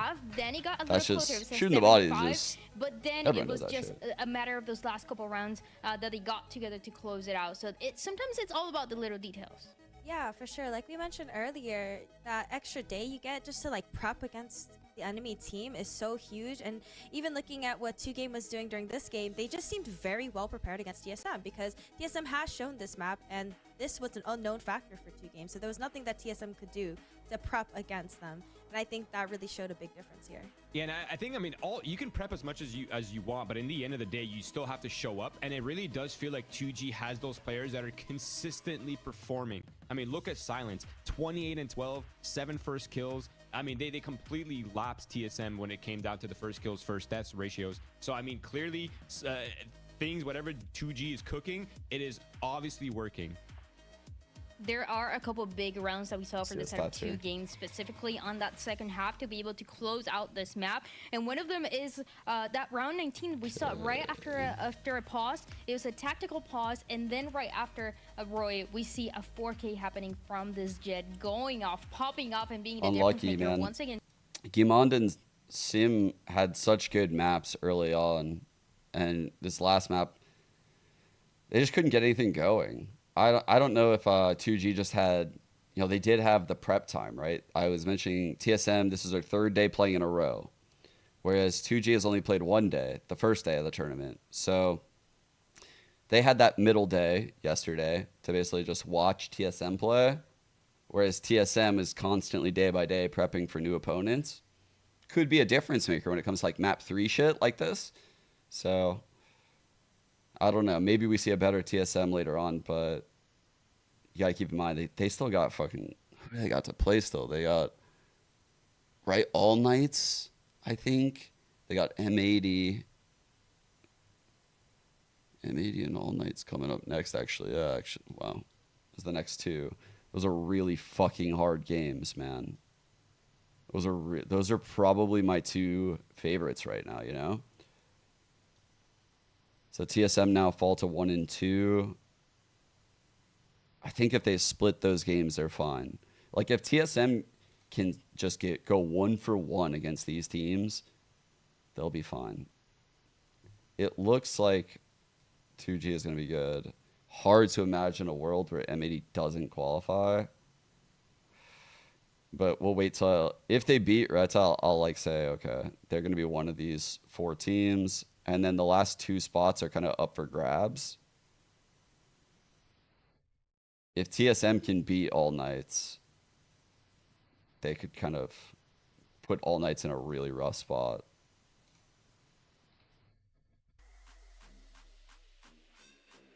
They easily could be 0-3, yeah. Like TSM could be 0-3, but they also could probably be like 3-0 if certain situations went their way. They had very flat maps, though, if I'm being honest.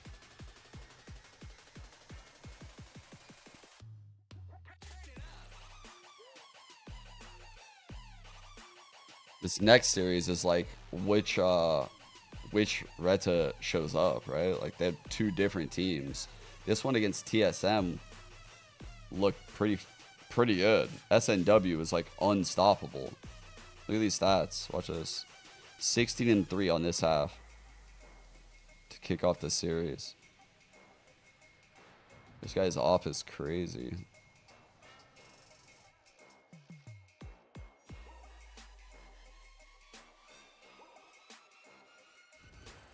Yeah, this team's quite solid. Like,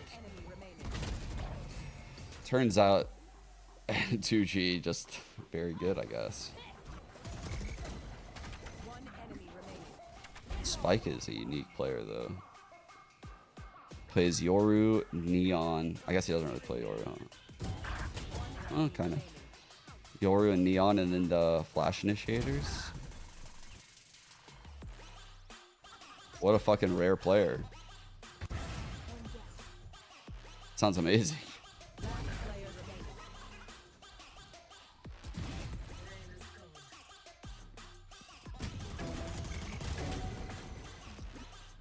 You are Dante.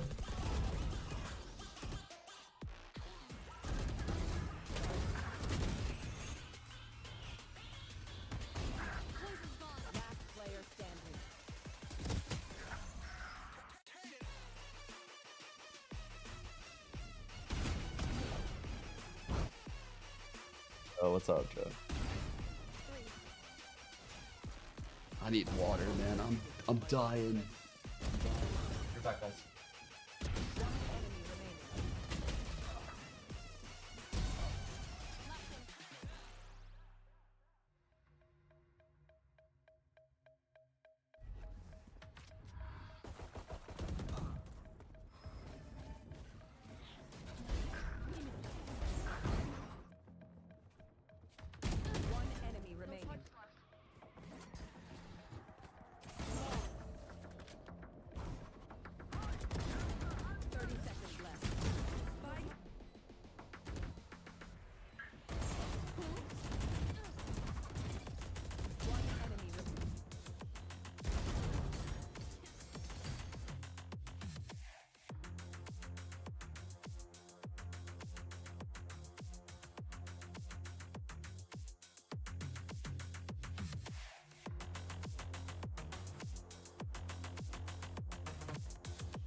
Hey guys, how you doing? I'm Valina. I'm here with Sap. He just won his match against TSM. The first question that I want to ask him, of course, is how is he feeling right now and how was the match for him? Como que você está se sentindo agora e como foi a partida para vocês? Cara, eu tô muito feliz. É uma sensação de que nosso trabalho tá dando certo, mas ao mesmo tempo mantendo o pé no chão, porque a gente sabe que tem muito jogo pela frente.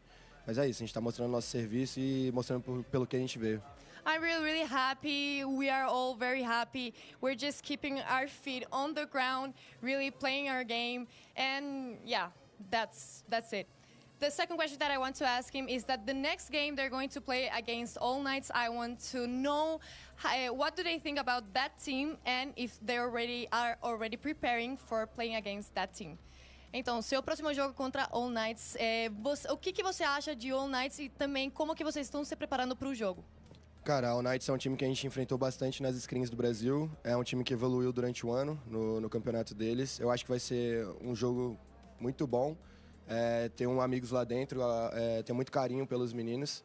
E acho que vai ser um jogão e o time que estiver mais preparado vai ganhar. Espero que seja a gente. I care a lot of them. They are my friends too. I have friends inside All Knights. We have already practiced against them, screams, so we know a little bit how they play, but yeah, we are really prepared for this match. The last question that I want to ask him, we saw him screaming and literally being up here throughout the whole game. How does he manage to do that being an IGL and also like screaming and being up here? Então, você é o IGL do time, você tá o tempo inteiro gritando. Como que você consegue fazer isso também sendo IGL? Tipo, o que tá passando na sua cabeça? Cara, eu acho que eu tenho que ser o jogador que meu time precisa. Eu acho que meu time precisa que eu faça isso, pra gente se soltar um pouco mais. Mas eu costumo falar que eu sou duas pessoas. Uma quando eu tô lá em cima gritando e quando eu sento eu já sou outra pessoa. Então, é basicamente isso. É isso aí mesmo. My team really needs that, so I do that for my team. I have like a double personality that it's on stage and out of stage. So yeah, that's it. Muito obrigada. Obrigado. And we're going back with the live stream. Thank you.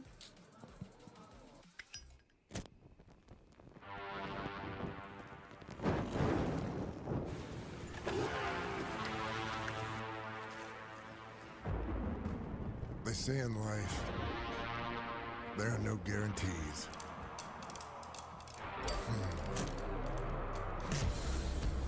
They say a lot of stuff like that. Slow it down. Play it safe. Hedge your bets.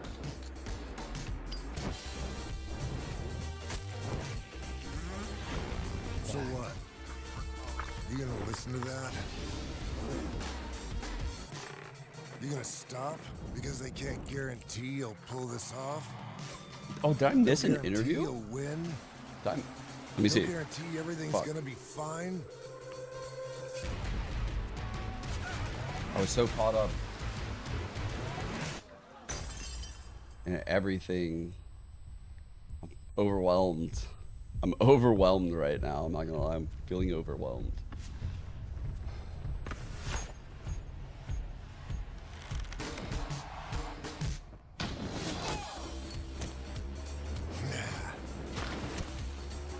In life, you make your own guarantees. I think all of the gaming chairs are kind of comfy, Taj, but I think if you can, Herman Millers are probably the play. You'll have one hell of a lifetime. Yeah. You're just gonna pay for a markup and yeah. Maybe check. I don't know. I know how to like move my ears, and that's always that has always freaked out people. So I can. The fuck? Wait. Wait. Oh, Sato? Perfect English. That I can touch my checks notes. Okay. Holy fuck. TIL. Question, bro. A real talent that I have. Do you know? Anyone? Weirdest talent I have. Fucking hell. Probably that I can just walk forever. I'm not gonna lie. Yeah, I just love to walk. I can walk forever and never. I have a funny one. I can clap my hand with one finger, but I don't know if you can hear it. It's really fucking noisy. It's really noisy, but I think it's being annoying. I think it's the weirdest one. Like, yeah, I really know how to be annoying when I have to. This isn't the day we needed the CS. We did not want the CS raid today, guys. This isn't the day for the CS raid. So I think they like to say no. Let's hope none of those Maui snakers are still here. If so, we're getting judged. Fuck. Yeah. I like make a lot of fun for my team. I want to make them more happy when, wild, bro. we work, when we play. No, I don't know what I would that, say, man. I'm pretty I don't good know what I would say. to catching. It just makes you look cringe no matter what. New languages in a short period of time. I can mold into anything. Like I'm really confident. That I bet he knows hella languages. That's hella impressive. Character, any game, anything really. Like I feel like I have like a really good learning ability that allows me to like just do whatever I want. The weirdest talent I have? Don't. I can make I just make random noises. I don't know. My team, like every time we're in practice and stuff, and, like nothing's happening, I just like sort of just spazzing out with random noises. Spazzing out. I don't really do anything weird. Maybe not beatbox. I'm trying to think. He doesn't do anything weird. He's just cool with it like I don't that. really know what's like a weird thing that I do. He does nothing weird, bro. Oh, yo.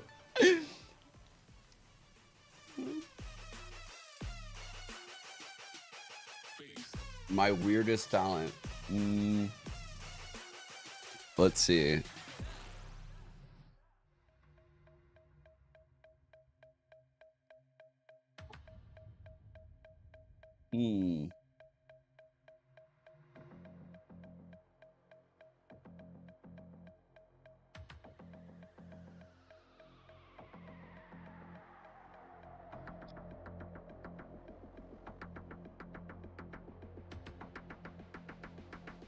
How quickly I can eat a banana.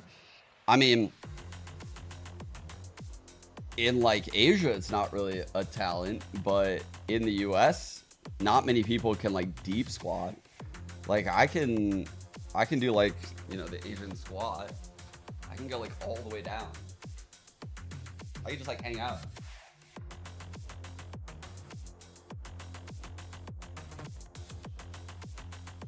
Like I could just hang out down there. What else could I do? I can make like a super loud click with my mouth. Like, you know this noise? I can do that. I used to do that as a kid. I also used to be able to do like a really fucking loud noise by like, I'm not doing it right now because I don't want to hurt my fingers. But as a kid, I would put my finger in between my other fingers like this and like slam it into my palm, and it makes a super loud noise if you do it correctly.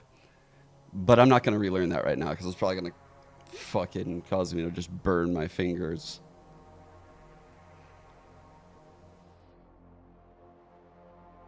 Oh, it's not picking up now. The noise isn't picking up. Oh, it's because NVIDIA broadcasts the noise. It's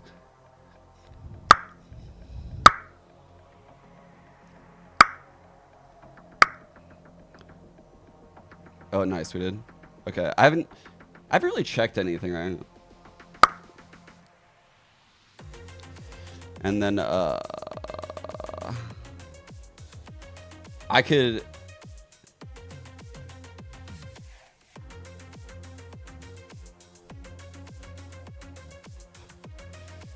oh, 100%, 100%. I'll actually, yo, dead ass Zelsis.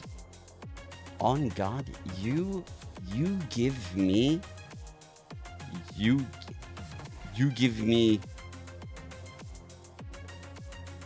2% of the Send bundle in perpetuity, and I'll put in their contracts they gotta use the Send Classic. I won't give them a chance.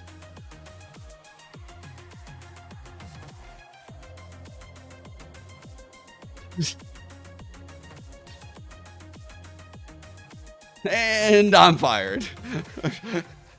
And it's over. It's like that.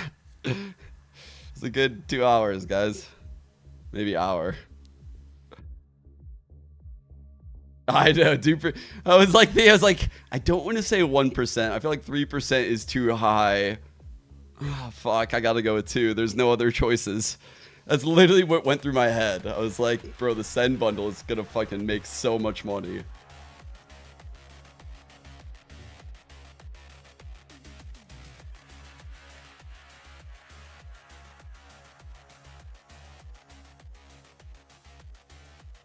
Yeah, I appreciate you, man. Thank you. I'm super happy for you, and dude, yeah, I tried to tell the story like a few months ago, and I don't. It's like, what was your? Oh shit. More than anything, really quickly. Oh my god. I'm not gonna do this. I'm not gonna read this. She's talking way too fast right now. I'm also, I don't lose my train of thought right now with Celsius. What was your club thing? The fucking something gang, or what was that? Siempre yo veía al equipo anterior de él, de Ward, lo encontraba un equipo muy bueno, muy inteligente el equipo, y siempre lo respeté como jugador, y también que tenemos un poco de historia parecida, porque él también estuvo en franquicia un poco y después lo sacaron, y ya está aquí en el Ascension para lograrlo de nuevo.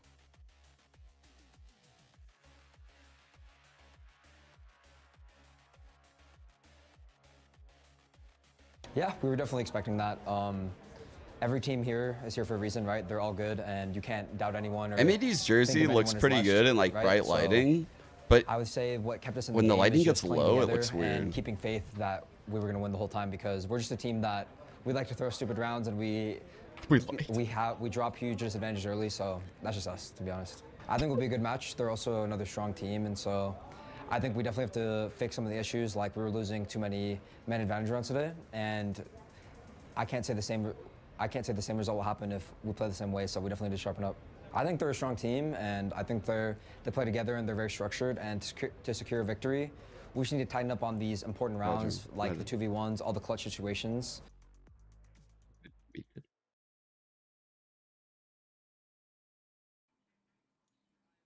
It's time we move to the second match of the day, and it's going to be RETA taking down M80. And it is two teams that we've talked about for different reasons, right? For I might be in trouble. If this goes 3 maps, guys, I may have to leave for the third. To win Ascension, Maybe. But they've had some close matches. That first close series against the side of All Night, so we're going to see how they're able to play against the other and the #1 seed for Latin America today, Roy. Yeah, I mean, they're showing against All Night. I mean, despite, you know, the scoreboard says 2-0, but it still was a very close series, right? I believe both matches went to OT. It was incredibly close. It was really a battle of the Titans. And I mean, you can just see in the interview video from Net, right, where he was saying, like, everyone's here for a reason. There is this high level of respect for everyone in this tournament, and they're not really underestimating anyone here. They're doing their prep. They're doing their, you know, they're in their mental. They're kind of in their own game. Like, there's no underestimating happening whatsoever. And I like that in the interview as well, something that Naxid said, that was he was comparing his own trajectory to what we've seen for Net as well, where they've both been part of the tier 1, then they got dropped, and now they're fighting to make it all the way back again, Starben. So I think that's going to be an interesting matchup, because you have a mix of experienced players that have played at the very This team top, is super and these new players, experienced. these up-and-comers that are also really, really good. But like the key player, honestly, Like is this kid right here. Players can really help motivate the newer players. I think if they get good production out of like some of the veterans, like even just like average production out of these 3, stage for the first time, or not even being they have a familiar with really good international chance. tournaments can be really They have a really good nerve-wracking, chance, but having they these need experienced players really SNW to like Yeah, I feel really like that probably pop helps off. Snauzine as well, right? Where like his role is just to go in, create space, you know, try to get space on site, try to get kills on site, and he probably has a lot of, you know, reduction in stress, because he knows he has a lot of experienced players on his team that can very much easily close out the rounds, and even statistically their clutch percentages are amazing, so that probably helps a lot for Snauzine to reduce like the pressure on him to perform extremely well.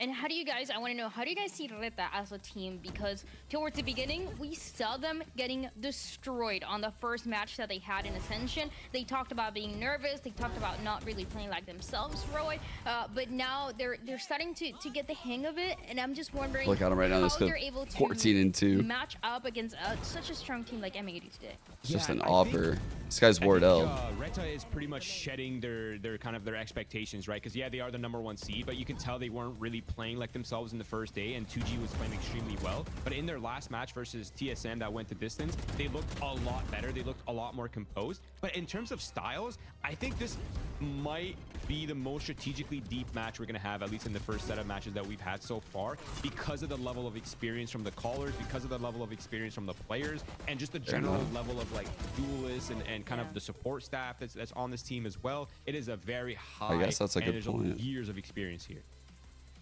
And I guess that's true. Like, these teams are probably some of the more structured. These two. Specifically is This probably will be the most strategic matchup we of just group talked about stage. inconsistency, but when Snowzen is looking good, he's not only looking good, he's looking insane and one of the biggest difference makers in this tournament. Not only on the kills department, not only in the duelist department, but also when he also needs to get up and scream. I don't and get believe hyped up so, for his Adam. team. He's gonna do it.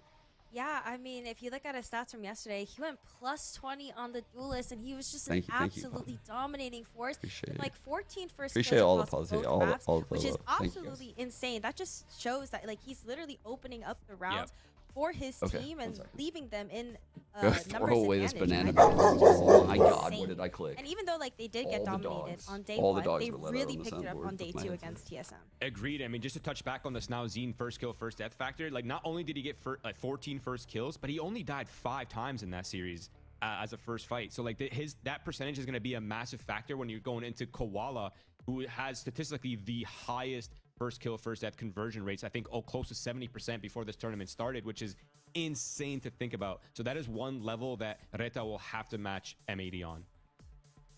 Something that these two teams have for sure is that they're very resilient. They will fight until the end, and they've gotten that from the experience of playing this year, and a lot of the players as well playing the years before Valorant, just trying to get the hang of it. How is it like to play on a LAN stage? And something that we see from Suther here, one of the Chilean players that we have on the team, is just being honest about finally it's starting and ignoring that first match, pretty much saying that first match didn't happen. Now everything that we do from now on, Roy, this is what really counts. I love that. That's the ultimate cope. Whenever you get 2-0 in any series, you just say, oh, we forgot that happened. That's just like, that's awesome. That did not happen. It's the ultimate self-gaslight. I love it. But yeah, no, I agree. You kind of have to brush it off. They did look a lot better versus TSM yesterday. But to kind of touch on that, though, I think the going the distance thing is kind of a debuff in its own way, right? Because you show your map pool, you show your strategy, and like there's just more footage, more updated footage where like M80 could do their homework, and they are the kind of team that comes with a very high level of prep.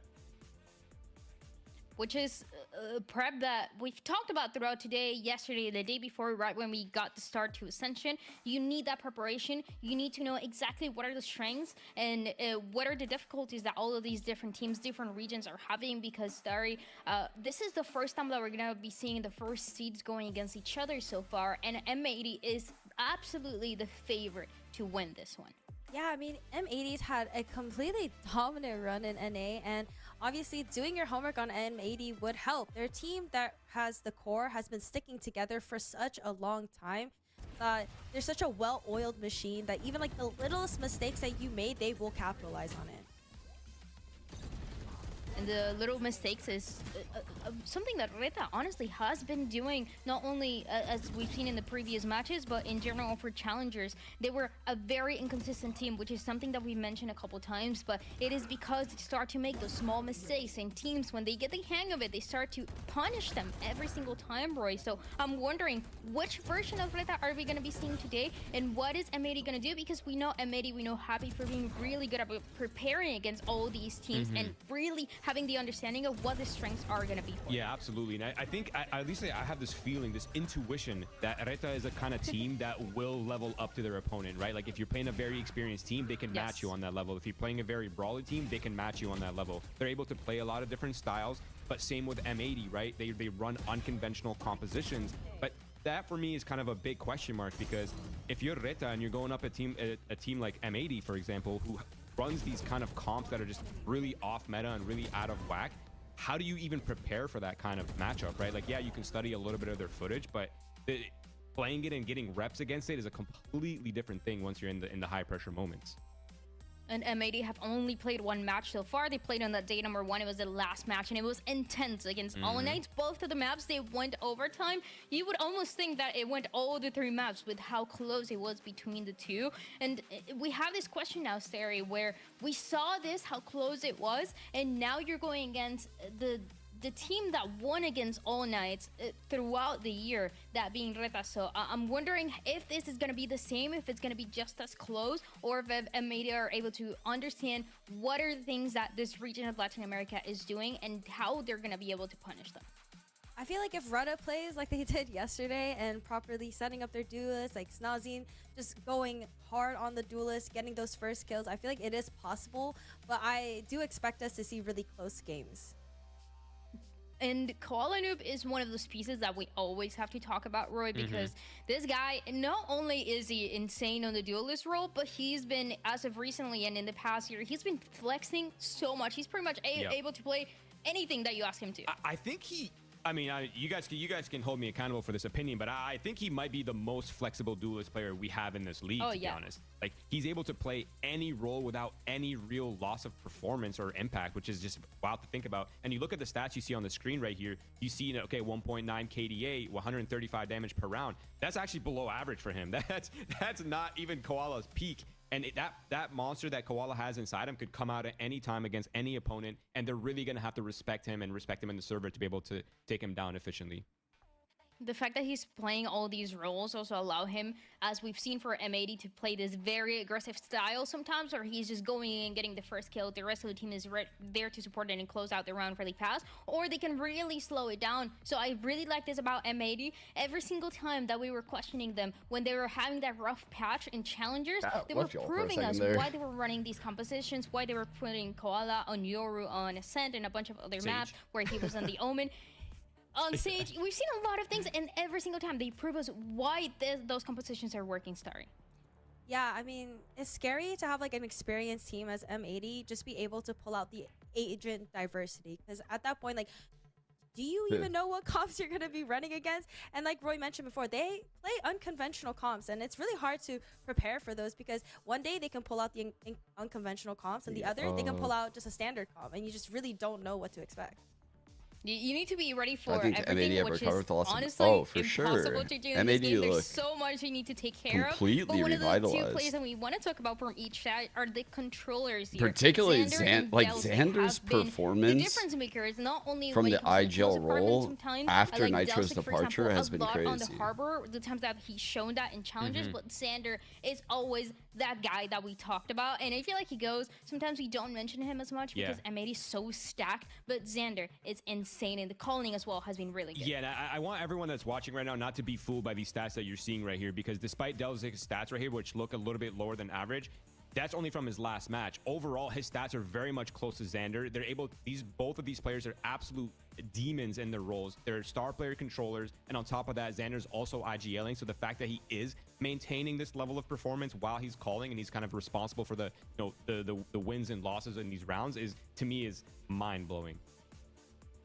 It's not easy to do, and a lot of, I think you ask any duelist and they're gonna tell you, or sorry, you're gonna ask any of the IGLs and they're gonna tell you that how difficult it is to keep up everything. It's something that only a couple players, a couple IGLs are able to do to keep up with the kills department, but also on the calling to make sure that your team is taken to the finish line. Now let's talk about the maps as well, because we don't know where we're gonna be headed. So let's see what the Blacklight map select is gonna look like. Starry, any predictions for what is gonna be? Yeah, I turned it off of verified users. I've written up my prediction. So I think RETA is going to ban Sunset. I think M80 will end up banning Bind, which I believe is their permaban. I think it'll come down to Haven, Ascent, or Lotus. And I don't think Abyss will be chosen. So let's see if I'm correct, because I'm feeling real confident about these picks. Okay. I like that you do this planning before. I think that's great. Let's find out. I'm like, which master they're going to choose? I feel like a little mastermind. Abyss is in the pool. Oh. Okay. Haven is nice. Okay. We got Haven. We got like Haven. Haven. Now we just need Ascent or Lotus. And I feel like my picks would be good. Dun, dun, dun. Okay. Oh, The tension. genius. Wait, She's a genius. I'm the prophet. Yep. And I'm not surprised to see Lotus being picked by M80. It was a great M80's map for them, Lotus even is in so the North good. American Challenger side. But I do want to point out that they haven't shown Lotus in a while. And Yeah. again, just like Starry Bun was saying earlier, right, where they can pull out comps out of nowhere. They're not attached to any composition. They're not attached to any meta. You can prep for their triple senti comp, and then now they're playing a completely separate comp, and they still play it to a very high level. So their problem solving on these maps as well with these compositions is immaculate. So it is really, M80 really is a tough opponent to prep against. Yeah, I'm very excited actually. This map pool is great to talk about those guys that we mentioned before, is Nozin and Qualinoob, and what they're going to be able to do on those 3 maps. I feel like all of those 3 so maps, we've M80's seen them Lotus pop off. chat, We've seen them have great you hear moments, Starry not talking only about a lot. throughout Ascension, as This we've seen in the triple past couple senti days, but comp. also This what shit we've is seen in sick. Challengers, Roy. No I think it's a duelist. pretty even No map duelist. pool. I feel like that would Sage, still benefit Deadlock, M80 when it comes to Cypher. closing it out. But They looked from quite Reta, fucking it's good with always- it. I mean, you their never know only what they're gonna loss do. was to You Oxygen never right know what to here expect in from them. OT. Yeah, for me, And they the thing brought about a Reta that's been 9-3 little bit back. lackluster is we kind of praise their support It's a staff. Right? really Like they fun have Nagze, comp who's to watch. insane. They have Delzik, who's insane. These players have been kind of quiet up until this point, right? But at any point in time, these guys could just wake up, and now you're fighting The a most Reta that is fun leveled up map to completely. watch in And pro obviously, play. the more reps they get, the Ooh. more of that, the psychology that they shed throughout the tournament. They're the kind of team that will definitely level up throughout. I the like event. And Abyss I right think now same for M80, because right? Because the Asian their first diversity showing versus seems All Knights was kinda way high. too close for the number 2 LATAM seed, and they're gonna have to think put up I a would much cleaner also performance versus Reta, I put think. Something that the teams have for sure is that Haven they're and both Bind able at the to close top of out that list series for when they me. need it the most. We saw it for Reta in the grand finals for Latin America. They started down 0-2. It seems like it was gonna be over, and it seems like I feel all like Knights now were that gonna we're get away out with of the that win, and just like fucking that, they turn it around. They get that reverse sweep, Bedge and ass they win. meta So, on Lotus, Starry, it's actually any- tolerable do you now. think there's a world? But I'm I know we all so put M80 for our predictions. Do you think there's a world where I'm Reta so can do this burned and by get like that win that nobody's expecting? watching that fucking I Fade believe. Viper Honestly, Omen I comp for believe in them. so I feel like they long. could really just close it out, especially like I Which is said, the if they were playing same like they were shit. yesterday, and Snarky Watching was Lotus just was so going off annoying. on the duelist, and they're able to kind of close it out. I feel like Sunset they was have a starting really to good feel like that for me, but Sunset's gotten better There's always lately a with world the neon for any of the comps. teams that, for any of the 6 teams that we have right now in Ascension, anybody can win. That's something that they've proven to us over and over again. It's only the But I beginning usually of the tournament. like It's only the the new group map, stages, so we can expect a lot and more of those close because matches you to get to come see through, and like a lot more what of those everyone's upsets. tech It seems like there's is, some and tech that's issues always also we're gonna throw to a really break, and when we fun. come back, we'll be ready with the map. Because it's before anyone ever has like enough data to just like copy the best team with a meta comp. So you get to see like their take on it, and you get to see like how their shit was probably like. I mean, it's not like they're just like throwing shit at the wall, right? It was probably molded over like a lot of practices and tweaked, and everyone's gonna have slightly different ways to play these new maps. Like it shocked me how good DRX was running the default Ascent comp. Like that was wild. I didn't expect that to be such a good comp on Abyss, but they made it look amazing. 7. What?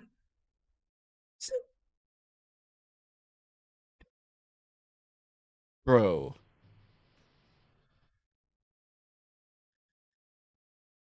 My favorite map not in the pool. Oh, I love watching Fracture. Watching Fracture in pro play is amazing. I love it. I don't really love playing ranked on Fracture because I feel like a lot of shit is like out of my control. It's like the other team is just gonna like run it down in like one of the quadrants of the map, and I'll just be helpless unless I'm there. Pearl also was kind of fun to watch in pro play too.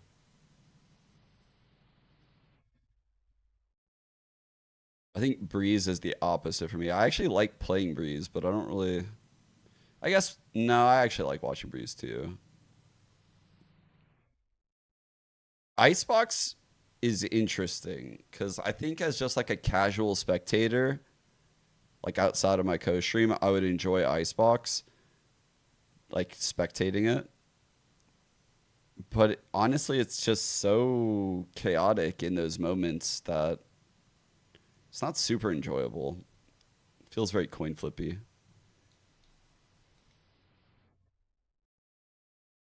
really like watching Icebox. Like all of the fights happen within like a second.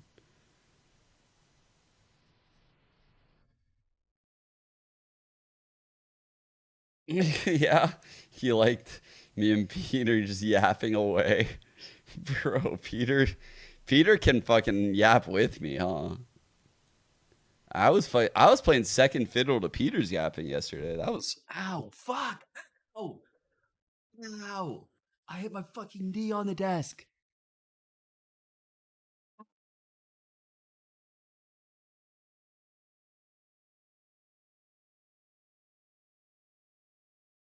That hurt. Oh, I'm out. Elite yapping out of Peter right there.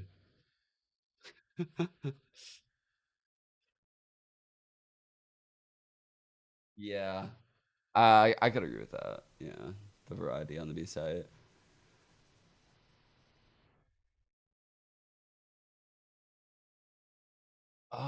Do they consider pro play? Yeah, they definitely do. They definitely do. I mean, the casual player base is the majority of the game, right? But they still consider it. It's not like they're changing the map pool like mid tournaments and stuff like that. I'm actually very impressed with how much they do consider it. Like, I think it's great.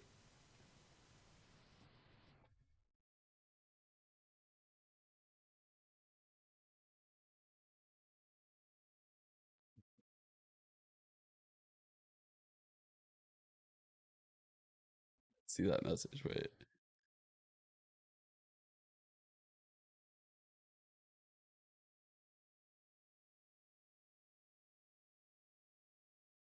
Oh, I see.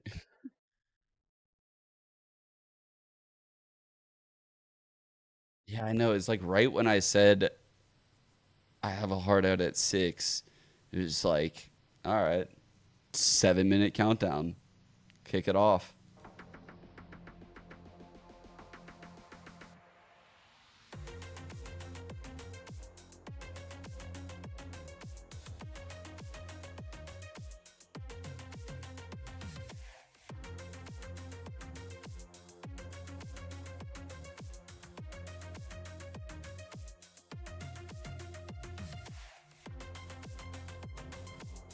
What map was first again? Haven, right? We get Haven first. M80 was just running medical, right? Let's see. Let's see. Yeah. Let's see. Do you think they're gonna run it still, chat? Just the default comp? Let's see how they've been playing. That's it. Yeah, they're gonna play it. Fuck. 2-0 on it. They probably have like full playbooks on it. No reason to truly change.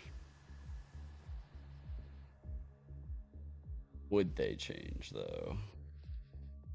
Would they? What would they go to? No, they would not change. There's no fucking chance.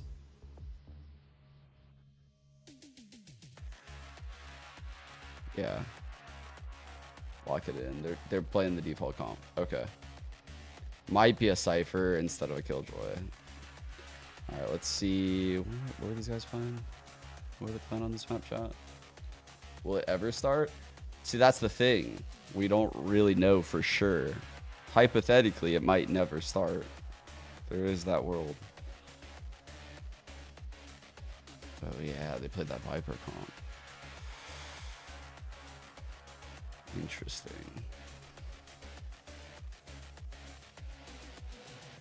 The Viper comp is always annoying as fuck to play against, I'm not gonna lie. Like, if you lose one of those sites and the Viper gets the orb down, Jesus, that's so annoying. That is so annoying. That's what kept happening at TSM yesterday. Welcome back, everyone. It seems like all the issues have been fixed, and we should be starting this match between M80 and RETA very, Let's go. They very were soon. fixed. We talked a little bit about what it's like for M80 to be the favorites, what is it going to take for them to win, but also what is it going to take for the guy RETA that fixes to win. shit in Wreck-It Ralph? Two different versions of this Latin American squad. We've seen the very great version that we saw yesterday, but we also saw the very shaky, very inconsistent version that we saw on day one. There we So, go. Rory, now We that need talked Felix. about it, we were talking a little bit in the green room about the maps. Let's dive into it more. Do you think how scary is it for RETA to be diving into this map pool of M80 where we haven't seen in such a long time? Yeah, I mean, I think we touched on it before, but I do want to emphasize it again. Is Match fix, Felix. No, not that, Felix. No, we don't need match fix, Felix. We need fix it, like fix the tech pauses, Felix.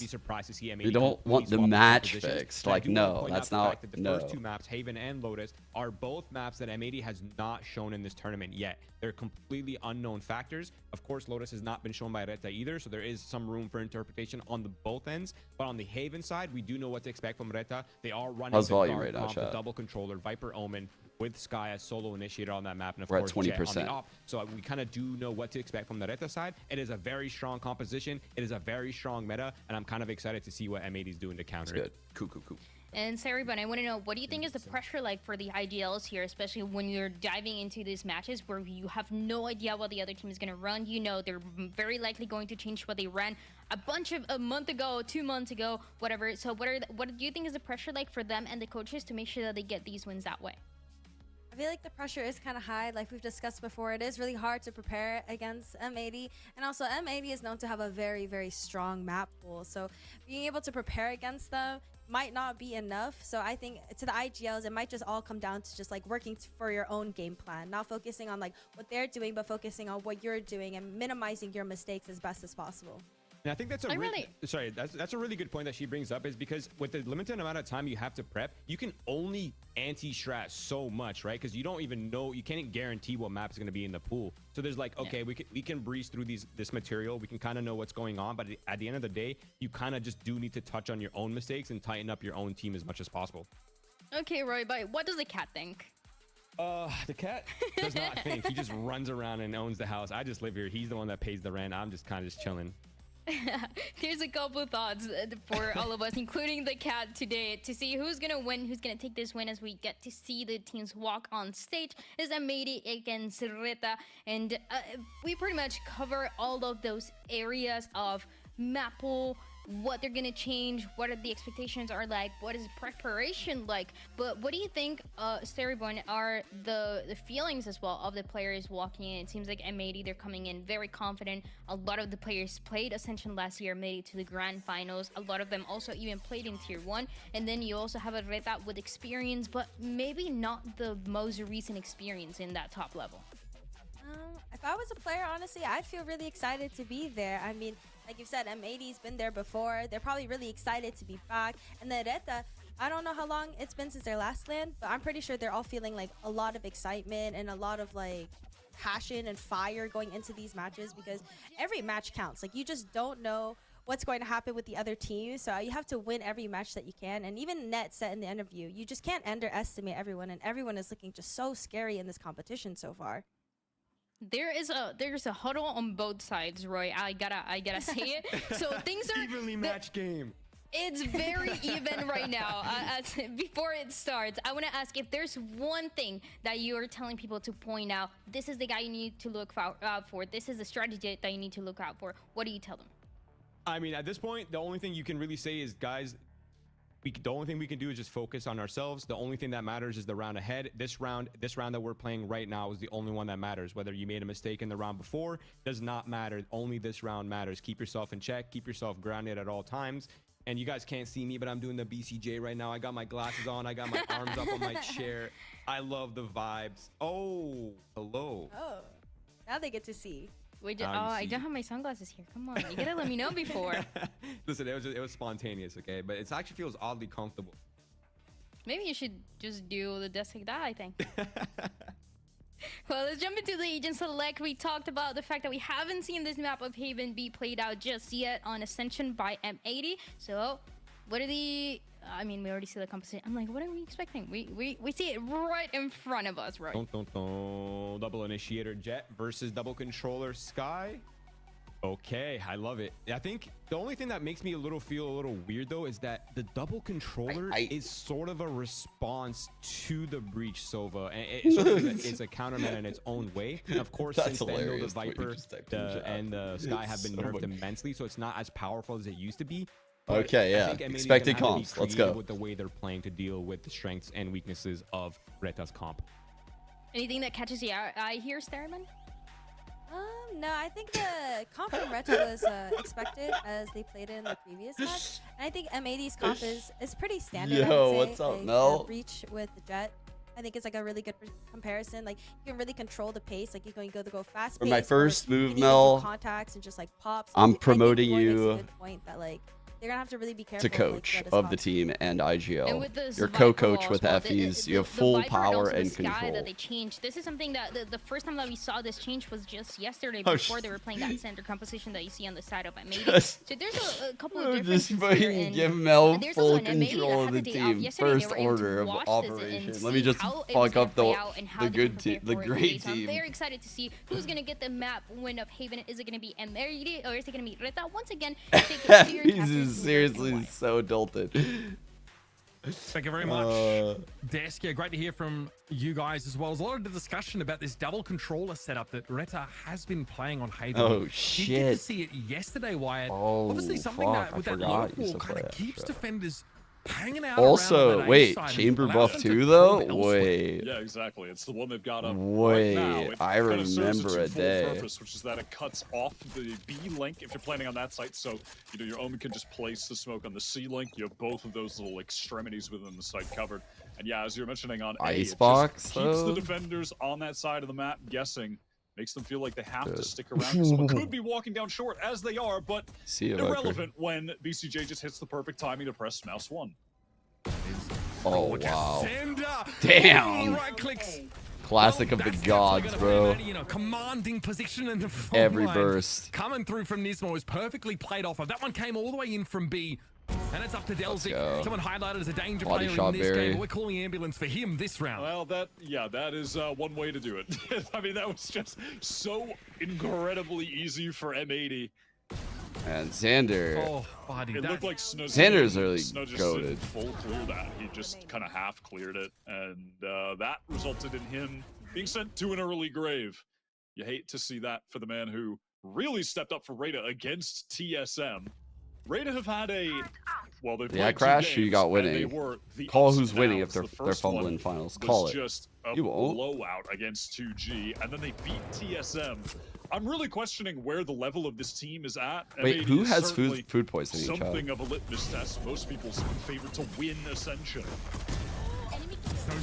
Okay, with the Buckies, they would find at least one Nismo. Oh my god. At least holds his ground, but Delzik is quick on the follow-up. Dude, that was a nuts flash. He's able to capitalize at the flash.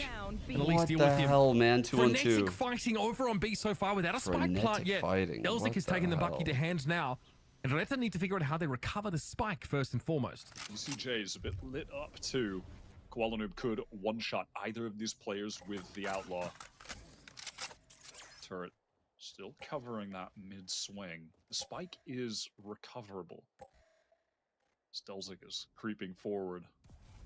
Nervous that someone might take a longer there's definitely a world where M80 doesn't win this, dude. Do not be over. No. Happen to be close. Bruh. Create a little. There's definitely that world. I think people are so overconfident. Have you not learned, man? Anyone wins in Valorant. The turret is there, but it's obviously deactivated. Net is down. And this is going to come down to a 2v2. The Guardian at long range here could play from C-long. Spike planted. They didn't want to split on B because they knew an Omen smoke could turn it into a 2 versus 1 favoring RETA. So they actually starved themselves of information of the spike and just sit and wait to hear a plant. Now they're going to make their way in. I don't know how much this Aldrone is really going to tell them outside of the obvious is that Delzik and Nagzat, the grizzled veterans of this region, are stacked up together here behind the site. VCJ with a shock that pulls up a little bit short of Nagset here, and he's able to No, see Kwanu come bro, around they the played corner. that so He finds two. amazingly well. Stunning recovery from Reta there. Man, Yeah, really well done. This is actually a play that Reta there was like ran nothing within their own M80 region. could have done. Like with, I think their util was fine, but like, so they waited till the tail end of the one way. They drone, but the second they drone, they get omen blinded. It just washes out the drone, and then there's a smoke. But they know there's a Bucky, so they can't really approach that smoke. It's like, bro, they have a Guardian playing range. Like, fuck. That's rough. Still with that Bucky playing off of each other well. One way, top C, TP across. Big weapon advantage with the outlaw in the hands of trap. a man who loves those scopes. Weapons, I'm sure, but goes down. Okay. ADS Andy? I don't know about He's that. getting a lot of value down C long. Rudy's at least able to surprise Xander. Perhaps he just doesn't Could've expect threw that there to gun be off the another map. Reta player. We're just talking about how much Nazim loves that outlaw. He got absolutely pantsed by a ghost. This Then is maybe have a crazy. little double face on It's this angle hilarious, setup. actually. Suited trying to be diligent here, and he loses out to yet another ghost. Okay. Player advantage now established for M80, but they have no presence on the C side of the map. The problem for Reta is they don't quite know where that extra player is. Oh, They're going to run into them either way. No. Nice. 3 kills on the round here. Reta have stabilized, but it's been a messy outing. Yeah, it's really just come down to Mariz, another one of the veterans on the team. Lots of experience. Has gone to I mean, they just kind of figured they would have that ground, you know? VCT America's last They thought year. Reta would be like towards C at that point, I think. Didn't light the world on fire. Bad assumption, obviously, but definitely was still under some pretty tough situations and experienced top-level Valorant for himself. Now imparting that knowledge on the next generation. And also Nagset and Dells to get there. What? Okay, BCJ hanging out here. Are you talking That's gonna about? confirm Miriza's location. Oh, shit. No Whoa, way, he's going he's for going 100 for Fury. it. He's a little off though. BCJ tries to go for the big brain. I'll say the word brain. It wasn't what I wanted to say. Play. And Miriza's going to It was end an around NT with 4. though. It was an NT Wow, though. round 2 and round 3, right But down to the wire. we here. really needed that Rolled by Hunter's a team, Fury. really threatening. I'm not gonna lie, but Bold early Good try, on. I though. mean, with all these kills with a spike planted, Marissa. I saw what he was going to cooking. use a Trailblazer I just to mean, lock up he this also didn't know if 2-1. this guy's full HP. And the BCJ takes There's a lot of things there. Like that guy could have been much one hit bigger with that risk Hunter's popping Fury. off that Hunter's Fury in the one-on-one. I mean, if he gets that kill, he looks like an absolute god among men. That is the play you make if you have massive pendulous. I actually eyes. no, Right. I don't think that's as bad Some as say what he chat thinks does. it is. That was ridiculous. Because he was super Again, low you miss all of them, you HP, don't take. so he needed Just a aggressive. way to try to win that round. back He also again. didn't know that the guy was full Trailblazer HP. get caught out inside sewer, and they made it this time opting not to play up close here. Reta are all Like I positioned totally around get this it right Viper there. wall. They've It's even got because ahead he of was it very low. into He a long couldn't like itself. run out and Yeah, challenge. feeling content to stand their ground here. You can see Nags has the sort of passive. If he info wasn't game low, he set up wouldn't and have done alarm bot that. towards And C, if the he turret had like high monitoring HP, I would say it's a anyone who horrible play. may want But that's to push not what down happened. mid from M80, but their setup is really just based around the operator at this point. And content if things go C to play for that full retake that they're going to be so well drilled with. This team, the core, playing together now for 2 Molly years lined up. with the goal of qualifying through Ascension. Nets, the more recent addition. Once their foe, now their friend. Is that the Gen G Solid turret, first chat? blood. I think It's it been good in this is. tournament so far. That's a lot really of good impact turret. rounds. It's that one that And a swarm there, really. Meteor was using. Just a base distraction. It can see like 30 here Into and garage, here. Reta gotten here. Just If there's like a snoozing, looking secret, for a way obviously in. normally garage would be smoked. Had a moment there in that second round with a Bucky. Since then, been quiet on his front. Alarmbot going to be noting the position of Reta now. They've committed to the site. Net is just farming them this round. One out of garage through smoke. Another with a nano swarm. Doesn't even have to see his enemies to kill them, apparently. Huge round by 4 Net. kills for Net. All right, Net's And so 3 far off it's been a game hole. of individuals Panther stepping one up. off. The round just turns a bit monotonous from Reta. Oh, he's looking M80 kinda capitalize low. on that low Combined. amount of time as they try to sort of haphazardly rush. I think they into might the force site, up here. Not able to clear that KJ If they force up, utility this and is suffering huge. a lot of damage due to it. It's really just Net as well, locking down garage. This box. Was it Nice clean or are you early trolling me? on. Dealing with this comp, the Viper wall hasn't really given I need much one of value those to mice Reta with yet. like prediction, you We're know, so I buying could what draw they like can and straight trying to lines get on the pull for the whips. No, just kidding. Fuck that. I would never game with one of those. Same Viper ball to contend with, so it's a tight angle either way for Koala Trailblazer dealt with all the timing. He gets off the angle. Can he repost? Yes. Oh, he does. Okay. dude, I thought he doubled him for a Koala second. doesn't want to get out. Dude, you're crazy. Puts him under pressure. There was no turning back at that point, but the damage has already been done. Delzik with the stinger gets in there, but eventually traded out. And Xander eventually comes through on the wrap. And M80 tie that one in a nice little bow. I think he thought he doubled him. All things considered. I thought it could have been a double right here. Like he thought he doubled him, really right? Trying to thrive in, but just unable to do so. That's why he ran him down. From each other. It's the M80 team just cool in, and you can even see here Xander taking advantage, exploiting the lack of Sentinel. I mean, something we talked about a lot in the last game on Abyss, and it's going to be the case here again. Already wrapped all the way behind. The lack of Sentinel utility, rather, in that situation. Just wrapping all the way. Next has KJ ult. This time there will be a... I want to say RETA was the team yesterday that like one-way top short right here. And that's how they got control. Like they used the Viper wall and the one-way. Let's see. Refreshing that smoke. So we check here by Maurice. But they are faking like they're getting short control right now for the KJ ult. That's like the obvious play, right? Like, hey, we're going to get short control for the KJ ult. Drawing that util out of the attackers early for virtually no gain except that little bit of information about lobby. Yeah, and right now we're walking straight into this. Yeah, look at Ismo. If they rush into the site, he's ready to just send that fault line out. Stun players will be caught up in the mollies. Placed there by Net. Teleport in from Delza. They were so focused on breaking it. Onto the initiator from M80. That's a good on the pounce. lockdown as well. 4 versus 5 retake. Delza caught in sight. Might be in trouble. There's running up. Oh, fuck. He fancies a bit of argy-bargy and flattens Delzik, who's just not ready for a fast way around the corner. Now the numbers are even. Aldrone can check the outside. Know that Zeus is playing a close angle. He's trying to disrupt any potential defuse, but he has no chance to really even let that snake bite go. He fires it off, but he's dead. Fuck, that's an annoying one-way. Oh. In mid, up to Net. Man, that was such a sick one-way right there, so that way he could challenge with his team. What the fuck? That was really heads up. Players swinging together from RETA, taking those fights as a unit, which is really their biggest. That's so smart right there. Biggest struggle in the first game that they That played, is so smart. You know, for a team that's so experienced, was so annoying for Koala. Teammates who used to play together. You know, and Delzik and Nags was really expecting more on the front of the fundamentals. But they were lacking in their first was game. he the They were Jet that better did against TSM, the Jet and they have to tech be yesterday with better than that, the best smoke, M80. the half? These guys are well drilled. Who was that Jet? I don't remember. They hold each other beautifully. Who the fuck was that? Was that Sato? I think that was Sato. It's not a romance novel. That's just about how they fight inside the sites. Their anchoring is sublime. Their trades This are region's very, Jets very good. do the craziest shit. They've had close maps, sure. I thought it was Basically, they had them APAC. yesterday as well. Actually, I can't say that. I haven't been watching. Says a lot about the level of quality of teams here. This Snowzine fully committed for a blade storm. Goes to one through the wall. I compliment the Jets. Time for them to whip everything. Koala with the blades. Getting trolled by a little camera there.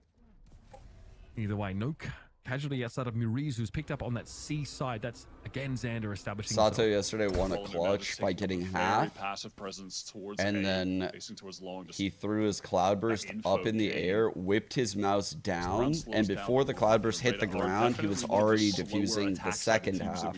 So the cloudburst lasted the full duration of his defuse. We've been seeing from and he won the teams that round. enjoy a little bit of neon. It was pretty insane. Ready to take things. Ooh. Oh shit, Net. Net is. This guy is just so hard to shift. Net. Talk about another outsized impact on yet another round. Simply sat in the corner, but able to anticipate the TP from the Omen as well. Turns it into 3. That is explosive, and that is devastating. Reda's back is broken here, and it's a weird spot for their economy to be in as well. Even more importantly, M80.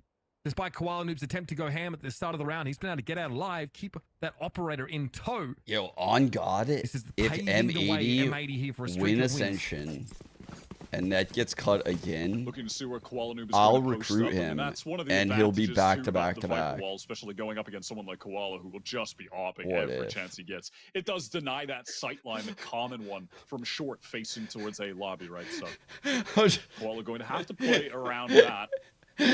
But on another note, massive credit to that. I mean, against All Knights the other day, I would never wish that on him ever. Bro, he deserves to be in VCT. It was Net coming up with the big plays to What kind of fucking purgatory is this? Just like that 3K he had on the prior round. You're talking about a previous Ascension winner in Net. He's been here before. Kind of done it all at this level. Can't even push him with 3 players to overwhelm, as we've just learned. So I see probe for RETA, no full commitment. Having to find a way to try and get Suter in a position to work this Phantom. That A extremity will be held. The Viper wall would be instrumental.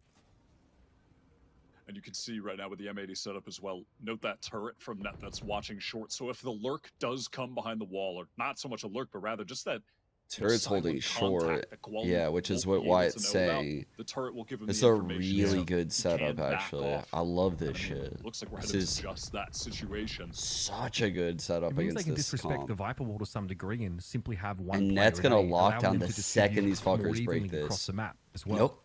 I don't need someone holding that at all. Don't you die, Net. Ags, good jump spot, just aware that the op could be there.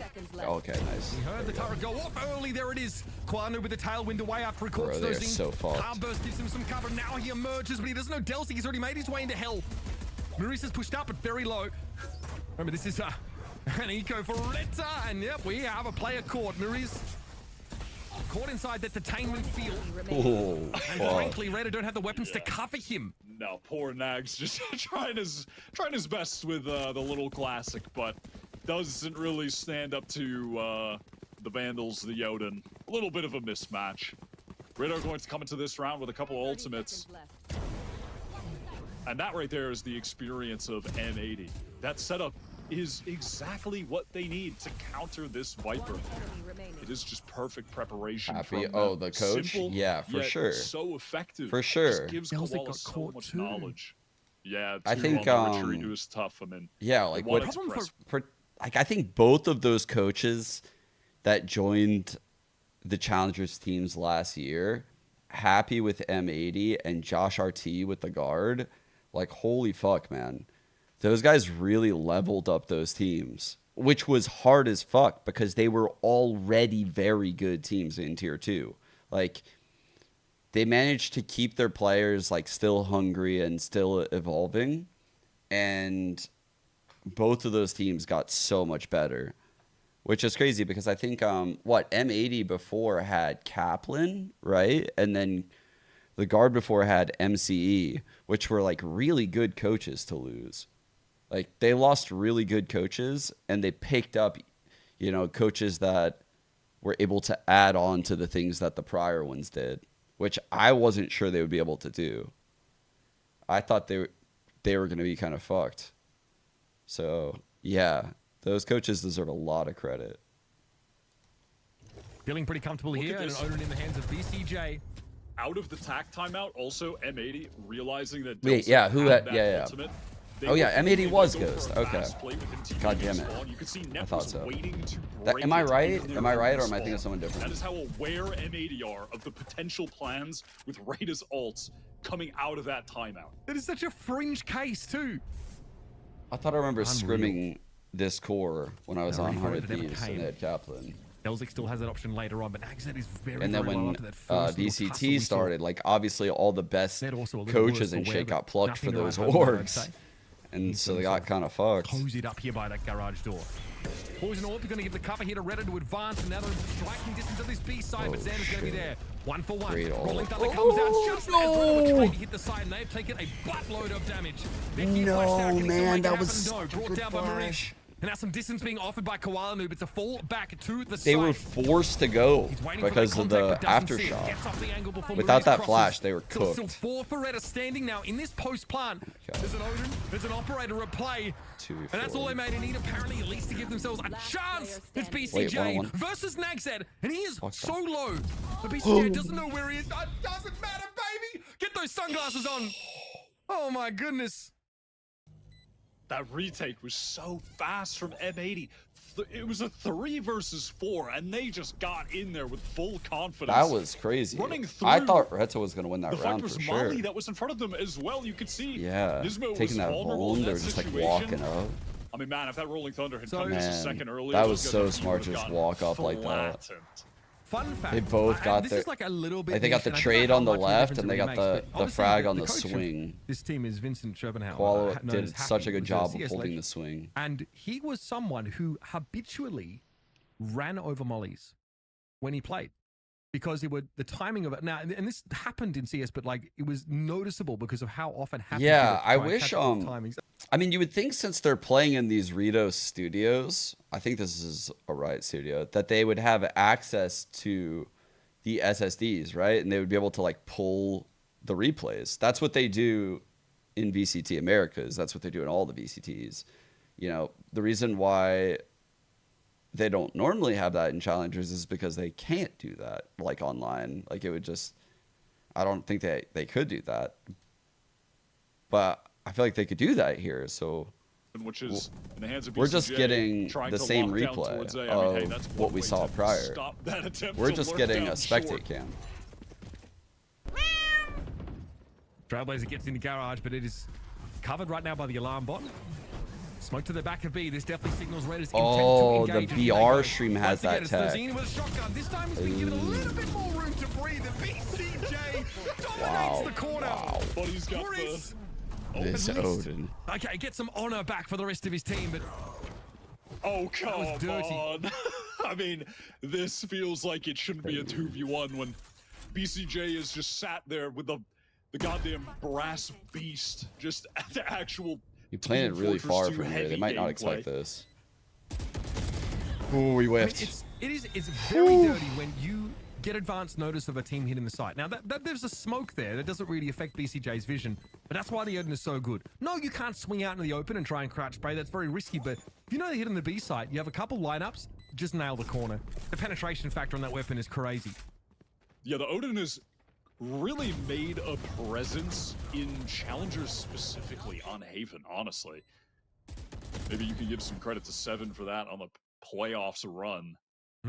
But it's really I'm hoping by like playoffs, maybe they have the tech is just for Xander. Our broadcast. Actually, the one with the operator right now, because M80 want to mix in an aggressive round into the fold, something they haven't done yet. So Xander, C-site, C-long, on lock with the scoped weapon. Squallanoob has intentions of pushing down Nismo. Garage. Really smooth. Ready to support with utility. Get across. I was like, has an inkling about this though. Retta have not moved up. Oh, just a break dart. And I like that. I Cute see, idea with the. They just kept this guy there breaking darts and everything. So they implant the Viper into short. Find 2x4s, you name it. Good damage. And that so this player can hear all of these rotates into Link, which is why it's such a powerful spot. Whatever he can. Look at R6, bro. They're just reinforcing them more. Name other video games challenge. Yeah, very easy, actually. We've done 3 in 2 rounds. Easy. Trying to work off the wall now, which has not found a lot of success for RETA. M80 have just had a beat on how to deal with that. Really prepared here. Mollies for long as Net the Lone Man just biding his time in heaven, content with trying to maybe get that one pick and just stay alive. More importantly, some decent damage on the snow on the entry. Less than half. So close. Honest Fury here for BCJ. Keep an eye out for that one. Okay. He has backed up to spawn and we're gonna let it rip here. This is purely speculative though, no real concrete information to play off of, and Muri's is able to sidestep it. Got the pit down. No plant yet, though. No plant yet. Yep, they're trying to retake. Alright. Stepping up above that Viper's pit now as well. There will be presence in heaven. Has no dash. Finally down. Oh my god. Snowzine got smashed there by the shorty. Muri's though been solid so far. Healthy as well as Nagzet chimes in. And finally, M80 are brought down. Normally, don't really want to retake on that A side. Pretty That is fucking kind of good half so really far by M80. So in this LATAM squad's favor. I like the attempt for M80, excuse me, but drop down Koala with the shorty. That was all pretty nice. But at the end of the day, it was just too many people coming out of heaven. Difficult to come out of the spawn side as well. I mean, regardless of where you're going, you're dealing with that pit, and you're dealing with players just crosshairs trained on those tiny choke points to come through. All too easy for RETA, who still have a big ultimate in that lockdown for the final round. BCJ, Hunter's Fury, nowhere to be found, so the natural counter to that ult, not available for M80. Yep. No, I found it. It was past the bruises left here. Let me do that. All right, there it is, net. Always ready for that. So good. Snozino is up Good on awareness, by the way. They probably did prep on that ult play. They used that yesterday, I remember. That was a great open though against net. Can he turn it into something else? Because Koala Noob has shut down that C-long presence. So all of it are contained now inside Garage. And BCJ's coming for him. He needs to lose this round. Xander's here too. This kill is big. Wrapped on them, absolutely not. Xander only good for one. Net's still low, so spike location. That leaves Snowscene doesn't feel great in a solo position. Net is already low. He's definitely softened him up, so it's a simple thing to swing out and finish the job. Nice shot. That correction vertically downward, filthy. And Koala Noob sticks the landing. It's a perfect 10 from the judges. And Snowzine's rushed up to the ER. There's definitely been a little bit of a jet diff to start this game off. I mean, listen, a lot of players on M80 are hitting right now. They are really controlling the map. Perfect time to push down on these flanks. They've done it multiple times. When Nags dies, they've exploited that heavily. Nags dying there is tragic too, just because of the aforementioned lockdown that was not able to be used. Pretty dominant half from M80, firmly in control of the game, looking like the better. Guys, I think I was kind of misunderstood by some people. What I mean by like they should have the tech is you see like in Americas or like any region, right? I'm just waiting for the end of this round. Yeah. Surely they cut to a replay. Yeah. So they cut to a replay, but we're not watching the same thing. We're watching the actual POVs of the players. Like they're pulling the POVs from the SSD like live because they have that tech. So what I'm saying is like I'm not talking even about like the free look stuff. I think you guys are complaining about like the timings of the free looks and shit. I'm just saying like they're in a studio. They should be able to use this tech and give us like on the replays, we're not watching the same thing from the broadcast because they have access to all 10 computers, you know? Yeah. They're unsure of where to be, and they're getting caught out in neutral territory, right? 2 players wrapped on them in that last round. Xander's able to get a kill over by Garage. BCJ also able to, take a frag over there. This is I'm a team fine that with is the free look shit sites on this map, unsure where to go because although I do think they hang out in this cam for too far into the freeze time. Like I guarantee you they'll cut back to the freeze time at like fucking like 2 seconds. It feels silly to say, but this is a must-win pistol round. And then you're like, wait, what's the util? Oh my god, they fucked me. 22. In the standings. The fucking observers in chat. Teams to be in the tournament. And it would be excellent for their chances of getting into the playoffs, being one of those top 4 teams. The youngsters from RETA having a muted outing. Fucking the lowest fragging player on M80 with the combined frags of them. Always a bit of a hard pill to swallow. Yesterday it was Snowscene who was dominating TSM. Went plus 20-something overall for the series. Breach? Right now really struggling to find tells me they're probably coming back. That pick as well. Oh, they're gonna see this. Okay, now you understand the fight. No 2 ways about it. RETA take a bit of a gambit playing up so close, but all this util is gonna make it impossible for Delzik to find an edge. Now Viper Wall goes up and M80 say, that's fine, we've taken our pound of flesh, we'll go elsewhere with our business. And it's just so simple. I mean, this is lovely from M80. They insert Nismo into Cubby's C-Long. He contains that side of the map, watches for the push. And then M80, they go to feign that they're going back to A. They collected all those kills, which is great, but it would have ended in this same fashion no matter how the situation went over there. It just so happens that the Sova drone catches out all 3 players. They're able to boom them by swinging together. It's just a nicely set up round and executed as exactly as intended. They drew it up. And this should really be a matter of course. Bro, Net's been so good this map. Suter Again, like we mentioned, on the Viper on this map, giving that double control a look, but 3 and 10. It's been hard to see the Viper will gain too much value for them. Only 4 You guys rounds smell coming out of that? First half. And eventually he has to face You guys, the music. you guys smell that? His ears, but it's in the oven right now. Now as RETA fall to a 5-round deficit here on Haven. Feels like the entire RETA team is going to be facing the music here in a second. 3 kills. Reset and head to This late in the game. Too ahead of myself, but M80 have 11 deaths. This entire game. Pause champ. They look like they're just. What are you guys smelling? Different tier. Wait a second. Yeah, it does. I mean, coming out of that first half, right? Couple of close rounds, thrifties in those first few rounds, some volatility maybe, seen on both sides. But now that's really started to even out as M80 get to dictate the pace of play now as attackers. And they read them beautifully in that previous round. And RETA had no choice there to push past the Ultra and I guess try to take a fight. It seems awful as well. Or wait for them. Oh, and yeah, in typical M80 fashion, they've thrown that Outlaw over to Kuala Noob on round 2.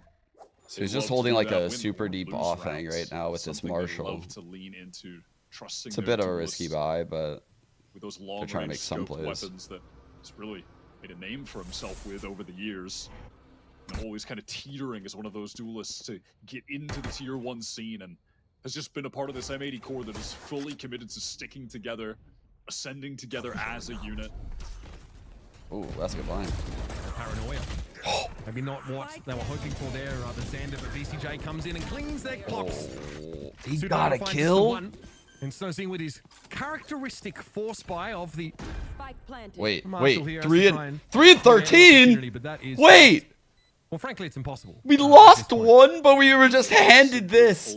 Hold up. This gun on the second round of the situation. Are we gonna eat? Rambot sees him. He's obviously scoped in, so I'm hungry. With that. Fighting there would be folly. I'm so hungry. All I want is a nice M80 being the team to give him even delicious a millimeter in a situation like this. They will just not be peeking this man. Nismo is going to full line. Damn it. Be on the run to save his weapon. I hear this. Please peek it.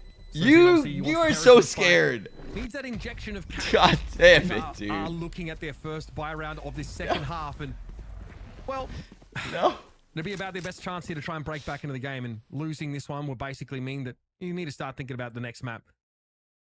M80 are just here to win, man. They are not messing around at all. Doesn't matter. We're in a 3 versus 1. We're dominating this game. We're going to continue dominating it by playing properly. Just not throwing away a single thing. Oh, shit. He has ult? Ranked moments. Oh, he's one off. Lack of He's going for it right now. Solo Sova. No, he's probably going to That's M80 for you, right? Pretty stable. Dart in fact, one way the corner, though. The map pick coming up next, Lotus, is one of the maps where they've been a little sketchy at times domestically. Especially as the likes of like 3, TSM, 2, those games got 1. drawn out quite a lot, but that's another story. This is going to get caught in hand. Yep. Nice. I'm sorry. These teams that's it. Wait, that's it. Right now. That's it. Scene also just Let's go. Zeta takes the brunt of that crackback, but it was minimal at best, and RETA with 3. I didn't even realize. Their second last that's game round that has to be of the game. Forcing up after this is likely going to be the order. I guess they are saving. Hold on to those weapons. A 3-gun save for RETA. They need Fear to save these guns. Truly instilled in the defenders.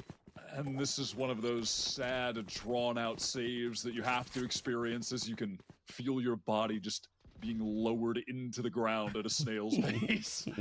It's just over. The M80 players, they're on the hunt as well.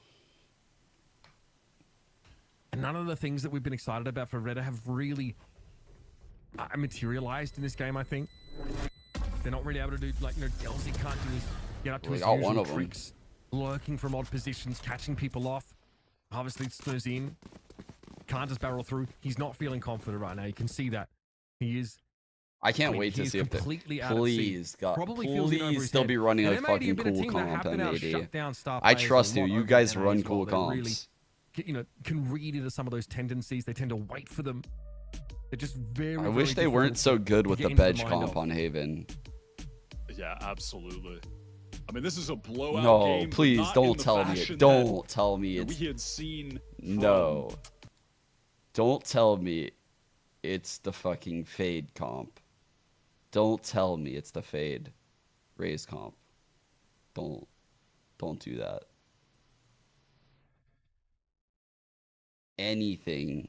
Dude, there's no way they took away my excitement. Please, triple Senti. Next matches are up against. Please, Yoru. Please, something. Galleries. Neither of those teams looking like pushovers. Don't take Frankly, me back to RETA the are Viper underdogs Fade. in both of those games, despite their showing up against TSM. Seeing how far All Night pushed M80, really put them under some pressure. And Galoris, who've been relatively solid themselves. Wait, there's a poll about Pie. The road forward There for this is a number one poll seed from the about Latin Pie. region is looking I want treacherous, pie precarious, so bad rocky, right you now. name it. Pumpkin pie with whipped cream on top. That sounds so fire. Yeah, at this point, do you really want to play against Dante? Oh my god, that's all I want right now. I think he's the one player I would My like stomach to is avoid legit most at growling. the moment in this tournament, if I'm being honest.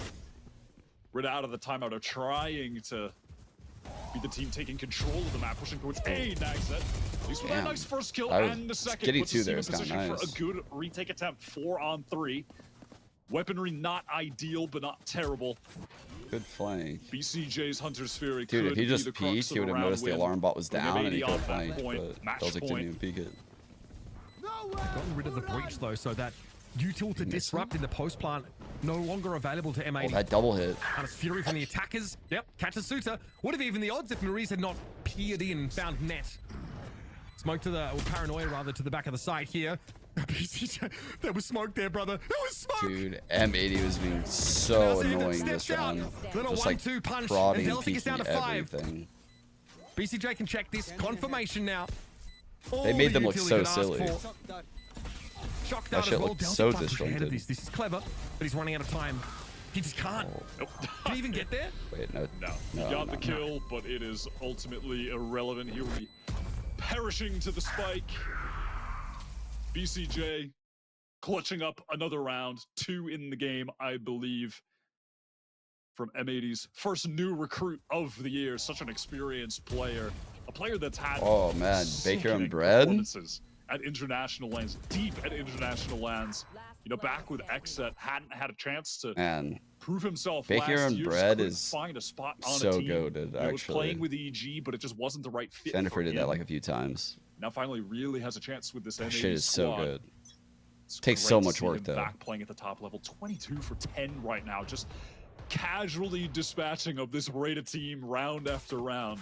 It's that copy paste about you don't remember a BCJ kill because I don't really remember them, but he's getting a lot of them. And Uncle Nismo looking like passenger princess right now. He's chilling. He's got the util. He's setting up the boys. And BCJ come in and absolutely disrespect RETA. So much so, I was going in the book of grudges. Their progeny, their whole line of ancestors have declared a feud against him. What? And here to open the round, presence made on C by M80 as Koala Noob just uses that operator to control the space down A, make sure that no chat one's has peeking made me down so long. hungry. Fuck. And aware of that, M80 All these content to pie, just silently walk up, now contact, roast take beef that sandwich. space, That sounds get so in position great. for the full execute as the smokes go down to hand. Oh. Shot he needed to make his second one. Dude, Koala is dipping him so hard.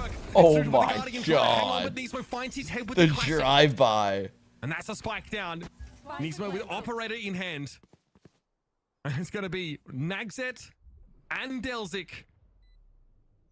True competitors of yesteryear. Multiple champions appearances for both of these players. Looking for a way back to that level of play. Have run into the brick wall that is M80. Nagset tries to open it up. He's found two. It's going to be Xander in the corner. Nags is low, but Delzik is much healthier. Xander can find one, and now we can turn on this. He went for the classic Unreal. Delzik is healthy though. Should be able to withstand this. He can't. The ultimate disrespect. Omen differential. Takes the Glock and stuffs it down his throat. Oh my. M80. Jesus. My God, that is absolutely filthy. We talked before the game. We said, okay, you know what? I think Lotus, you know, that's an M80 map. I feel really good about them on that map. It could be a bit of a blowout. We thought this one might be closer. You said like 13-10. Nothing like that. RETA do not look like themselves. They're back to their old day one tricks here, and it's to their detriment. Dude, I can't believe he won that shit on the classic. That was and is a tough pill to swallow. Xander's so goddamn good. Outclassing in every facet of the game. Not really much more to say than that. M80 were prepared to deal with their comp.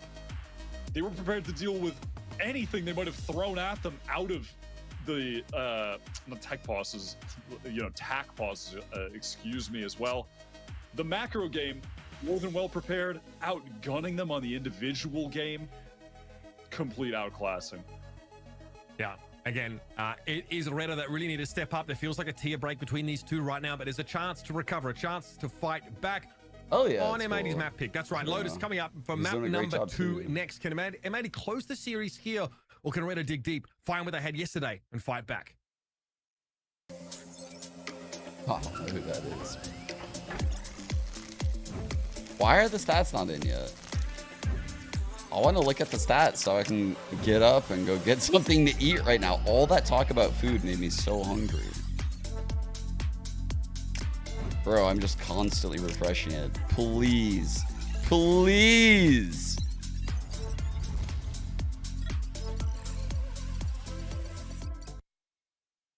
Please.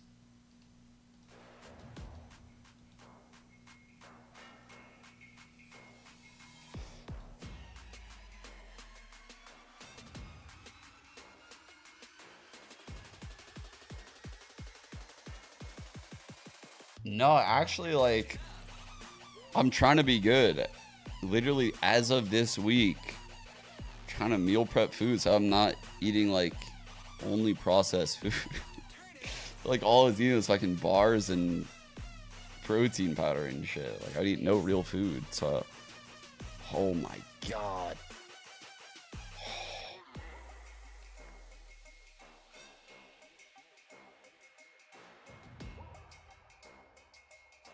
Wait. Hold up.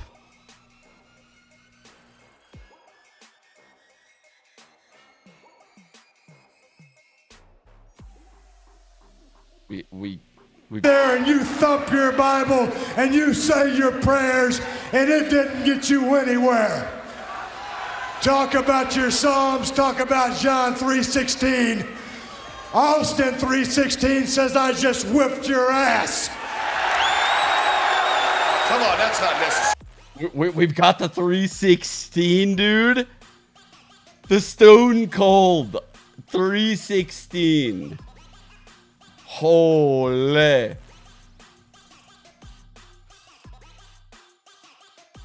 Holy. I'm so glad I waited for the stats. I'm so glad I waited. Holy fuck. I did not realize it was the 3:16.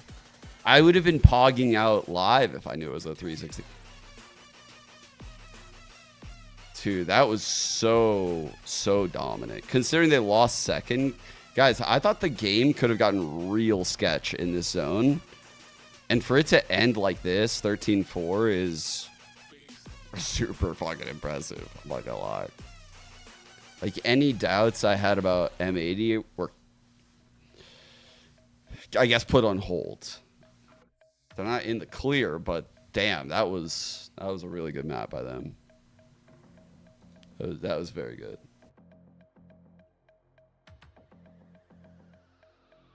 Whoa. Why did he catch a stray, dude? That man's a legend. How dare you? How dare you?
M80, they look dominant on that map of Haven against RETA. Welcome back, everybody, to Challengers Ascension, rather, that we're at now. And we just saw domination take place on this side of M80. We saw a couple chances, a couple opportunities for RETA, but there were only 4 rounds they were able to get away with. And even from the beginning, it was just M80 having a clear understanding on how to win against that composition that RETA were playing, Steriban, and that way closing it out. Yeah, M80 is so meticulous. Like, even on both their pistols, like the first defense pistol, they obviously have a lot of familiarity playing against this comp in particular because it is a comp that was specialized by the guard, and they've played the guard a lot being in NA. So they definitely knew what to expect, and RETA didn't look like they got much value at all from the attacker side with that Viper wall being an A main. But you can just see, like, even on their attack pistol, they ended up playing slow, and then they re-cleared A main with a drone, won those fights, and then in a 4v2 they just ran back to the C site because they knew that the rotations would probably come in towards A. So they're just like so good at every single little detail that came in this game. Yeah, I completely agree with her. I mean, throughout every stage of the half and throughout every stage of every single round, it really did feel like M80 had an amazing game plan. It felt like RETA got 0 value from their composition, and I almost did not feel the Viper's presence at all. It always felt like they were playing in front of the util, never getting denied. Even on their attack side, they were like pushing here, getting the util out, and then, you know, going back somewhere else. And it's like, really felt like M80 were just extremely tight with their spacing, with their team play, with just all their entire game plan from top to bottom. It looks like, it sad to say, but it was just straight up outclass. And it's not only that you have these ideas on how to deal with the composition that RETA is bringing to you, but it's also that the M80 players, every single one, they had their moments inside of these rounds. We see BCJ popping off, Net calling them, every single one of them having their moment to do so. And so not only you're going to have to deal with, oh, how do we adapt to what they're bringing to us, and how do we deal to with the reads that they're doing on our composition with the Viper and the Omen, but also on how do we stop them from popping off every single round. It was just too hard to do, Steri. Now, we look at what is going to be the next map and what is going to be the future, and I don't know if RETA honestly can come back from this. M80 is looking good. They're looking fired up. They're looking confident. They have the advantage on the day that they had yesterday, and it's a RETA that is looking like we saw the RETA on day 1. Yeah, I mean, they're going to definitely have to mental reset coming into this next map. But honestly, M80 is looking like a well-oiled machine. Like, they kind of look kind of unstoppable. All their, like Roy mentioned, like, their spacing is tight. They look like they have just a solid game plan going in. Yo. I feel like it's looking really good for M80 right now. What's up, man? I do also want to mention the fact that the last map was the chair is OP. Now we're man. going into M80's map pick, and I've been clearly failing upwards for years because of it this for a chair. reason. They probably have an amazing game plan that they have not displayed yet.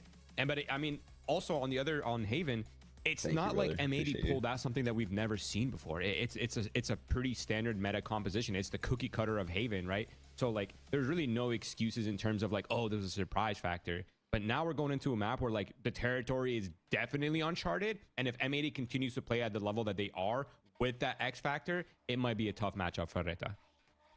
And I feel like this is one of those maps though for M80 where we can Trying to finish this bite. Dude, so the Omen blinds are really good, obviously. There's like several you could do. The one that you always see is the one from like screens that cuts across all the site. But when they flood out that time, I started to think, I was like, what if a team like diagonal blinded more? It stops anyone from wide swinging. It also would blind anyone that would likely break Dizzy. And you would get insane position. Like, first of all, you would fuck up any challenges, like on the people coming out heaven. I almost feel like this one gets better value. But the problem is that the Omen would have to time it well and like during the hit. You have to like sidestep like over here. Probably. Otherwise it would blind his teammates. against TSM. If that doesn't prove enough that they have a very clear idea what they're doing. That was on my second monitor for so long, and I was debating whether I wanted to show it because I was like, oh, dude, it's so worthless to show this right now. But I was like, no. I was stubborn about it. I was like, no, it's there. I must do it. It's like, this is where experience comes in handy. being able to get the team back on track, keeping the vibes up, keeping the confidence up. Like, this is where that experience matters. So I'm not gonna make the mistake of discounting RETA here at all. What's up? Yeah, there's always a chance. Oh, as we we've were talking talked about you earlier. for the last couple matches. And also a reminder for everybody watching in the chat, there is a giveaway so you guys can get a blacklight chair. It's gonna be pinned in chat, so you guys can sign up and see if you can get one of those chairs. I talked about it yesterday. They're really nice, the desk, everything that blacklight has. So make sure you check it out, and you might be able to get one of those for free. But now as we go back into the conversation here between M80 and RETA on that there you go, second map. chat. Oh, something as well that we mentioned just briefly, it was that the first map of Haven, that was RETA's map pick. Now they're going to M80's map pick, Starryman, and things Triple senti, get a triple little senti, scary triple for them senti, because, triple yeah, senti. we're talking Come about on, not chat. underestimating them, but M80 is Please. looking so good. Yeah, for RETA, I definitely agree with what Roy said. Having those experienced players, being able to reset your mental completely and coming into this map thinking, you know, this is still a strong map pick for RETA. I mean, even during stage 2, they had a pretty good win percentage on this map. I believe it's like a 73%, somewhere in the 70s, which is really high. So I'm pretty sure they feel very confident going into this map. I think all they need to do is just kind of brush it off, go into this new map with a new mental, and just kind of hope for the best. It is still group stages, so there is still a little bit room for error, but obviously you would like to win this game. Yep, and also to mention that this is the map where both of these teams I just have go full kind of kosher question right marks, now right? The and first sit map, cross-legged. M80 did have a bit of an idea of what RETA was up to, but now we're going Holy. to Lotus, a Look map at me that go. the team has shown in a while. So I think the level of prep and the level of practice is a lot more like internally focused, where like it's just more so about our game plan instead of like, okay, what are they doing? What are they up to? It's a lot more internally focused, and I feel with that internal focus is RETA's strengths, right? That's kind of where they get some of their powers, and like just like playing their own game, not worrying too much, not overthinking, keeping Snauzine confident, and making sure they stick to something that is more familiar to them. And a guy that I want to keep my eyes on is going to be Maurice, the IGL for RETA. What is he able to do? Because the times where we see RETA down, they don't come back on that same map. They just look defeated, and then the map ends in a 13-4, 13-2, as we saw on the day 1. They need to come back from these situations in a way that we've seen all the rest of the IGLs in Ascension step up. And it's not only in tournaments, but it's also bringing the energy up, making sure that all of the situations are winnable. Minus the box. This is something that RETA has been doing since Challengers in Latin America. Once they don't start in the strongest way in a map, it seems like it's just over and it's so hard to come back. Yeah, and with the hard-hitting analysis right here, I'm seeing some smiles on the team of RETA right here, okay? They're not down bad. The Snauzine is smiling, even though he didn't have a great first map. Like, the vibes definitely are not in the dumps. It's not like they're freaking out, they're stressed out. Like, no, they're keeping see it actually chill. how They're these... keeping their hands nice and actually warm, didn't check cool. their stats And on it seems Lotus. like it smiles on both sides, even with the coaching staff. So I think... What was I again, doing, back to the thing chat? of, like, What, this even is calling where out on that? experience, this is where vibes matter the most, right? This is where everyone needs to remain level-headed. Obviously, M80's all smiles because they're up one map, so they have more room for Oh my god, they run bench comp. They should be smiling. They should be feeling They lost to pretty All good about Knights. about Honestly, what they All were able Knights to are do on pretty much Haven. the It was a goats. 13-4. It was a domination from this team, and it once They're again proving us probably quite Caravan good on why this they're the map. favorite Like team. But Loki, for they're RETA, probably quite They are good the here. underdogs, and they have something to prove. So that's when teams can also be the scariest. Don't get Yeah, caught I up think with like the top underdogs, right There's here. kind of like an unknown factor. Just where it's realize like, how much you know, you'll never experience know they when they're have just on going this to comp. surprise you, The amount of or, you know, reps just they've hit an had over this insane amount of upset. time. And, you know, good thing that Roy mentioned is like And their win RETA's rates smiling. We overall love to see really that. I think that's good. the hardest part is like keeping control of your mental. Statistically, like, they getting run destroyed up attack 13-4, I'm halves pretty quite sure is pretty rough, often. but they're able to kind of keep smiles all around. And The keep only vibes times up. they lose Well, let's are jump when into their the attack Blacklight halves get low Agent Select. rounds. Let's see what the two teams are going to be playing Every on other this time. map. We talked a lot about M80, what they did last time. And Holy guess fuck, what? they They're gonna actually change played it once Yoru. again, I Roy. said please I mean, play we talked Yoru. about They it. They're not did. attached to their previous meta, and now we're going Wait. into a Yoru. That is not something that we see very often on Lotus. And on What the flip the side, for fuck? RETA, they do have a pretty standard composition, double controller, of course, with Fade Rays. This is a composition popularized by Fnatic, so it's not something that M80s will not be ready for. Keeping a little bit of the same on the side of RETA, but M80 bringing a A compositional change on Yoru this. versus the Bedge comp, and the Yoru is on the team that I'm rooting for already. Holy man. RETA, I am so sorry for how biased I will be against you this map. I am so sorry. This is a big switch up for that MA. Oh my NA god. side. I can't not. I hope How am I David gonna didn't, not root have against? too many I mean, nights studying I'm trapped. their deadlock I'm trapped stage here. comp. I've got a Yoru. Can you imagine? I mean, I've got whatever they did to prep M80. for that madness. I've got Nismo, who's a father. Roy was talking about it, but Oh M80 my god, loved to that's switch things cracked up. right now. Snozine, good damage, good damage. Starting this map as he finished the previous, sadly. Now M80 passed through shot with a 0.0. Also having the Cypher take It that was- swing first, it was super brutal. smart. Absolutely was shut down and handled by M80. And like I said, they still got some good damage on M80. Spike plant. For the Copus out there. I fucking RETA will love be getting in a Koala's position Yoru, to by the way. retake all from upper here. Very easier. God, Eyes on stairs, I'm will call, I overglazing. think. I'm gonna jinx it. And he'll I'm be able to catch anyone overglazing who so tries to hard surge right up now. in that direction. Most of M80 fallen back here. Over towards A main. Reese is going to try it, but gets spotted out. Little jiggles there from Nismo. Yield the information. He was low, though. It ends up being a trade, and that's happy with that one. Dells it gets onto the side here. C's thrown out. Switch to flash briefly. Screen lights up. It's going to be down to BCJ. Turret in Nexus. 3. Trying to get half. Pass the break. That is an annoying little Oh, that that big was a really snags it good out. one. Oh, it's so nasty. Brought down to we 74. fucked up. One shot that will do it. That's all Nagzat needs to do, and he cannot. Fucked. BCJ go. once again delivers a smackdown, and M80 take the pistol. And just do not end around in a 1v1 against the big guy. He's 3 for 3 now in 1v1. You prefer clutches. Nismo's So raise, consistent, actually? So good today. Wow. It's been good It's for officially a long damn time, 2024. but finally an opportunity. No, this is the year of Yoru. All right? We're not talking raise. No. Nismo's raise is really fucking good, though. Yeah. Though, is But I don't want raise. so I want sick. Yoru.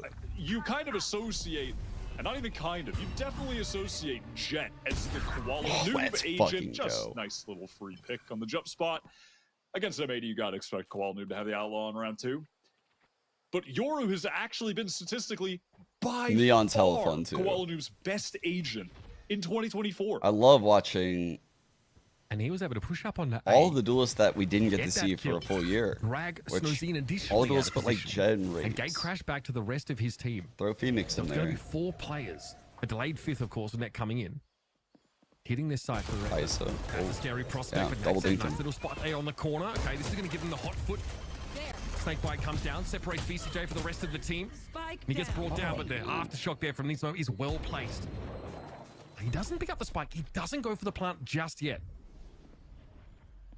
Could be a bit of danger here as Murs tries to creep his way back in. Really the only person on Reddit that was kind of putting up some numbers on that first map. Really experienced. Oh, I'm not Brazilian sure about player. all those variables right now. Way back in, good shot from Snow. Carius? Not bad. I want to say Icarus. Xander here. Little peaks frustrating him there by Maurice. There's still the issue of the defuse for Maurice, and that, yep, you can see where the spike is down on slope. Oh, this guy's movement's so annoying.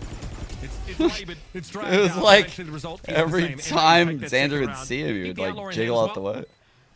Going into the next. Opened up, of course, by Koala Noob over on that A side. Dragging the extra player in, taking one down. A fair bit of damage. Reddit will be somewhat content with that heading into their first buy. So long as they can not suffer. Dude, I think I fate did see of, the perma an Phoenix. outlaw shot as a one shot, or There's also the from perma Koala Noob. ISO in Brazil. Do you see that guy? Some of this early gate crash placement, some of the idea He almost there made from it. him. As he looks to head towards I think their C. team has like 7 in it or 3 something. players actually on light armor, but it's Xander with the Outlaw, Koala Noob Cool, with the that's- Vandal, yeah. and the Dimensional Drift already on their bonus round. That's an opportunity to really get the ball rolling. ISO main, dude, almost made it. And I Koala would has have 2 been kills, so you best believe he's fucking been making sure pogging those out rolls have if been the going the ISO right main way. made it. Holy Trip shit. tested there. Dante's good enough though. Xander aware, of course, as the Prowler. Low key, I'll take Dante. Maurice is very quickly gone and No snapped bitching. up that Odin. This guy's playing ISO and Neon. Some prods here from M80. They are quite happy to play it slow. Oh, okay, net. Bro, his eye Sends a little bit too far there. speed As soon as he is was so- waiting for him, and the alarm bot definitely gave him The advance warning. scream, bro. That's scary. It's the screenshot on Pearl. Online already round 3. Pretty significant for Reddit. It's so good towards that A side. I mean, the way it dominates the alt orb there from the tree position, the paper thin walls. There's that dimensional drift though, intentions of cracking open. It's a good ult for the bonus, but down player is rough. Trying to target stun right now. Wait, take us back, take us back. Okay, the target stun missed, it looked like. There's no assist, but... He's wild. The damage on Nismo there as well is just going to fall to the snake bite in the end. They try and follow up because Koala Noob emerged from his dimensional drift in halls. They wanted to follow him up, but they're not aware of Sufa waiting by waterfall. Oh my god, I'm gonna vomit. In that 1v3. Snowzine drawing an outline of him on the wall as he crosses to pick up the spike. Knows he's just going to go for it here, but he's interrupted by the satchel. Turns around and forces Snowzine to respect the name, but it's still a RETA round. Good thing Mariz knows where to put the crosshair for that little spam lineup. Odin is mega powerful. Tried to get the target stun right there. But the breach didn't get an assist, so it definitely missed. He tripped on a banana peel on the entry, just slipped over. He walks up through that. There might have been needed another, to bait out the Nano Swarm there as well, because he steps into the snake bite at pretty low health as it is. Yeah, they want to scale, they want to take advantage of the dimensional drift. RETA just do a really nice job separating the pack from Koala Noob being that tip of the spear. Here's the Odin in prime Odin location. I thought it was Omen that got this. RETA really not playing very deep in A main here. Now as the wall comes down, they might consider stepping up a little bit. Oh, there's a lot more than Zeta bargained for there. Takes such a wide angle. That player coming out of door. Wow. They actually fucked him. 2 additional individuals for RETA. That was and a they can redisperse themselves back over the map. M80 didn't really have an answer anywhere across the map. That's a little bit sad. Some of this Killjoy util without dying, ideally. Like, fall back, noise RETA showed, I think 4 at A just now. Makes some noise C, but just the cipher. That's not necessarily enough to convince to rotate. Mariz steadfast in the sight. This Odin dealing serious damage to M80 as they try to prod in. Time is ticking lower. Suits are still eyes on Baby Door as well. He's affected by that fault by now. BCJ tries to get the drop on him. Oh my god. Try and reinforce there, but he's going to get caught out. You got fucked. Oh man, aftershock. Suit had nowhere to go really. Left. So M80 now just a 1-player disadvantage. They don't have upper control. I don't know. They're off the now triple trying to maintain senti. that Baby Door control, and that's what Net is playing out towards Rubble 4. So they don't have to worry about backstabs Breach from there. Yoru is very good. No Viper I'll to throw say the ball that. back up and hide vision. So Zeno looking to make a splash. More kills already than the last map to his name. Showstopper at the ready. Over to Baby Door. He looks to go. And he actually catches Nismo. The problem is that I'm watching this guy make Raze look like to the spike here. I think they realize there's going to be a defuse. They need to keep those weapons. And that Showstopper the satchel to get the planner off. Surprised to not really see much proactivity from M80. Just giving up full sight control at a disadvantage. Oh, you can't make me answer that. Still available. Bombo, don't make me answer that. I think that was far too passive from them. They needed to take a bit of a risk. I love Shanza. BCJ, if he just got one kill also in that thinks Andrew's a great player. I I wouldn't answer it either way. They allow a bit of an opening for RETA to take that map control. I think they're both good players. I wouldn't like remove. I wouldn't make a change for no reason. Oh my god. Oh my god, that was disgusting. Just a quick counter straight. The reason why we're seeing M80 at times just disrespect this setup here. The Odin Really has been a problem important for them. Maurice knows that the player hiding over towards Rubble, it was their last round. It's going to be extremely susceptible to those Odin shots coming in. Can they overwhelm the Fade player? All back off. Unaffected ultimately by Killjoy is behind right now.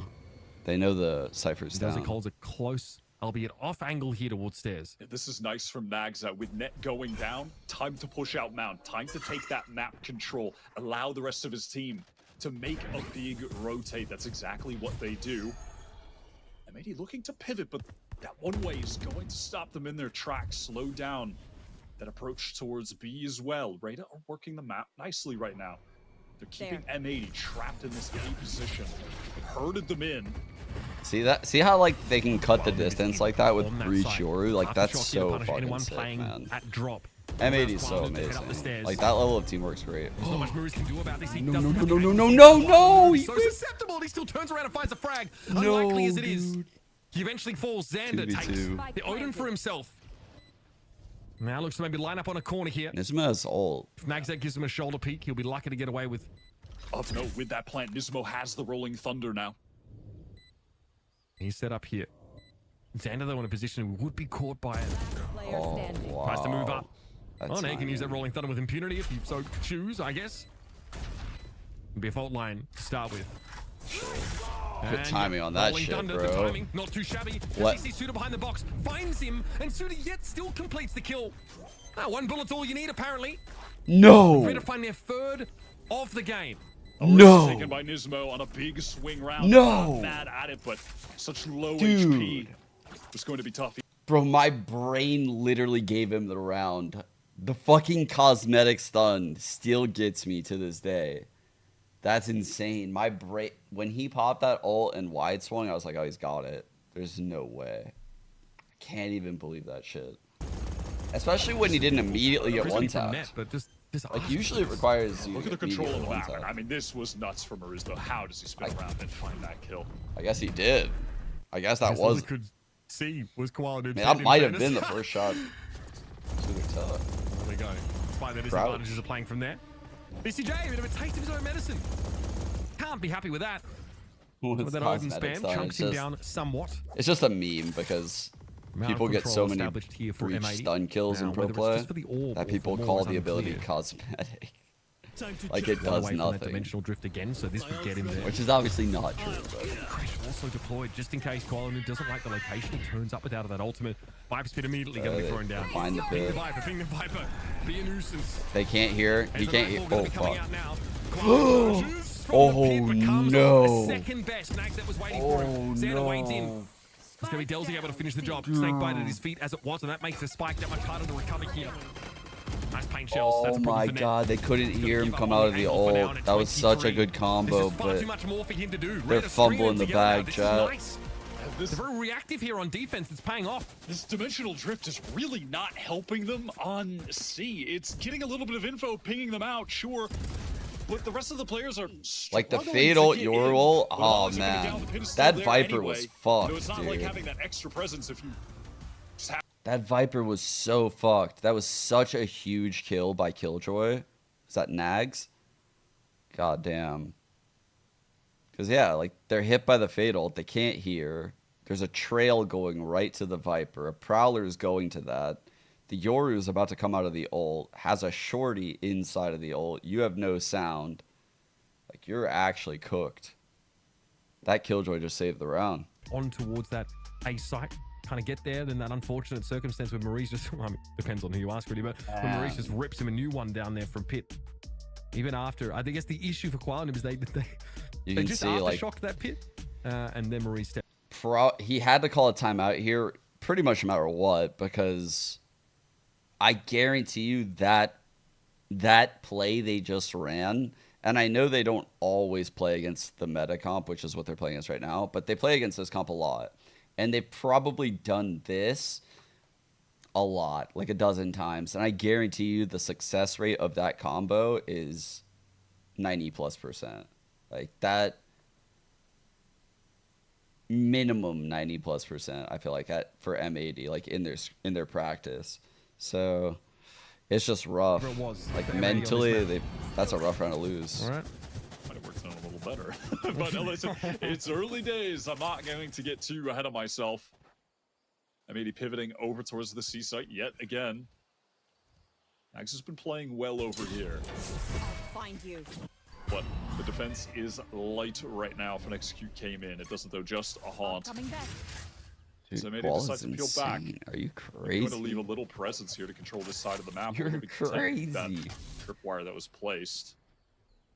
They've got a lot of time. They want to work elsewhere. They want to keep these rotations, rather lack of rotations, coming in. Just keep this defense spread or drag them to A. But Nags just takes a peek from top site, finds the kill on Koala. Barely gets punished for it as well. Still sitting pretty at 70. Well, noob, got to be feeling about that, but it must be that weapon advantage, giving RETA a little bit more confidence here. This gets spotted out, of course, by the Killjoy turret. Nags it pulls back so we can approach the site from pause, but it does put RETA in a retake situation. They may just sort of end up on the correct site in terms of defender density. So there it is. Oh, the one way towards pause. That's pretty deep. They might try and challenge this with a couple players off that. Paranoia used by RETA to try and break the deadlock and pull one player. Still, M80 God. fight for this. Try and get value out of some of these stingers. What? I'm out the way you'd expect it to, folks. I won't sugarcoat it. It's up to Nismo here. Oh my God! I thought there was a chance. And I'm not gonna lie. Like what? That'll be Snow getting it done. Yeah, they want to close the distance in that situation. You know, fight really up close when the Nightfall is actually coming in, rather than just letting it take them on the site, reveal their positions, allow that free entry. Not too bad at that, but RETA just play that round perfectly sound. Nagsik gets a great pick.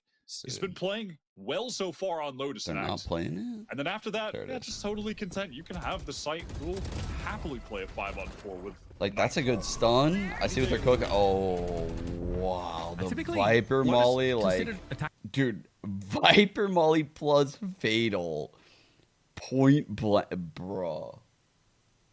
These guys were literally breathed on to die right there. It's never really been an issue for them. I was going to say, attacker sided by virtue of every team was playing the comp RETA have. What a for a counter long by time, RETA. and That that's was what developed that was a statistic, nuts counter right? to that push. With this M80 comp. Holy fuck, dude. God knows, brother.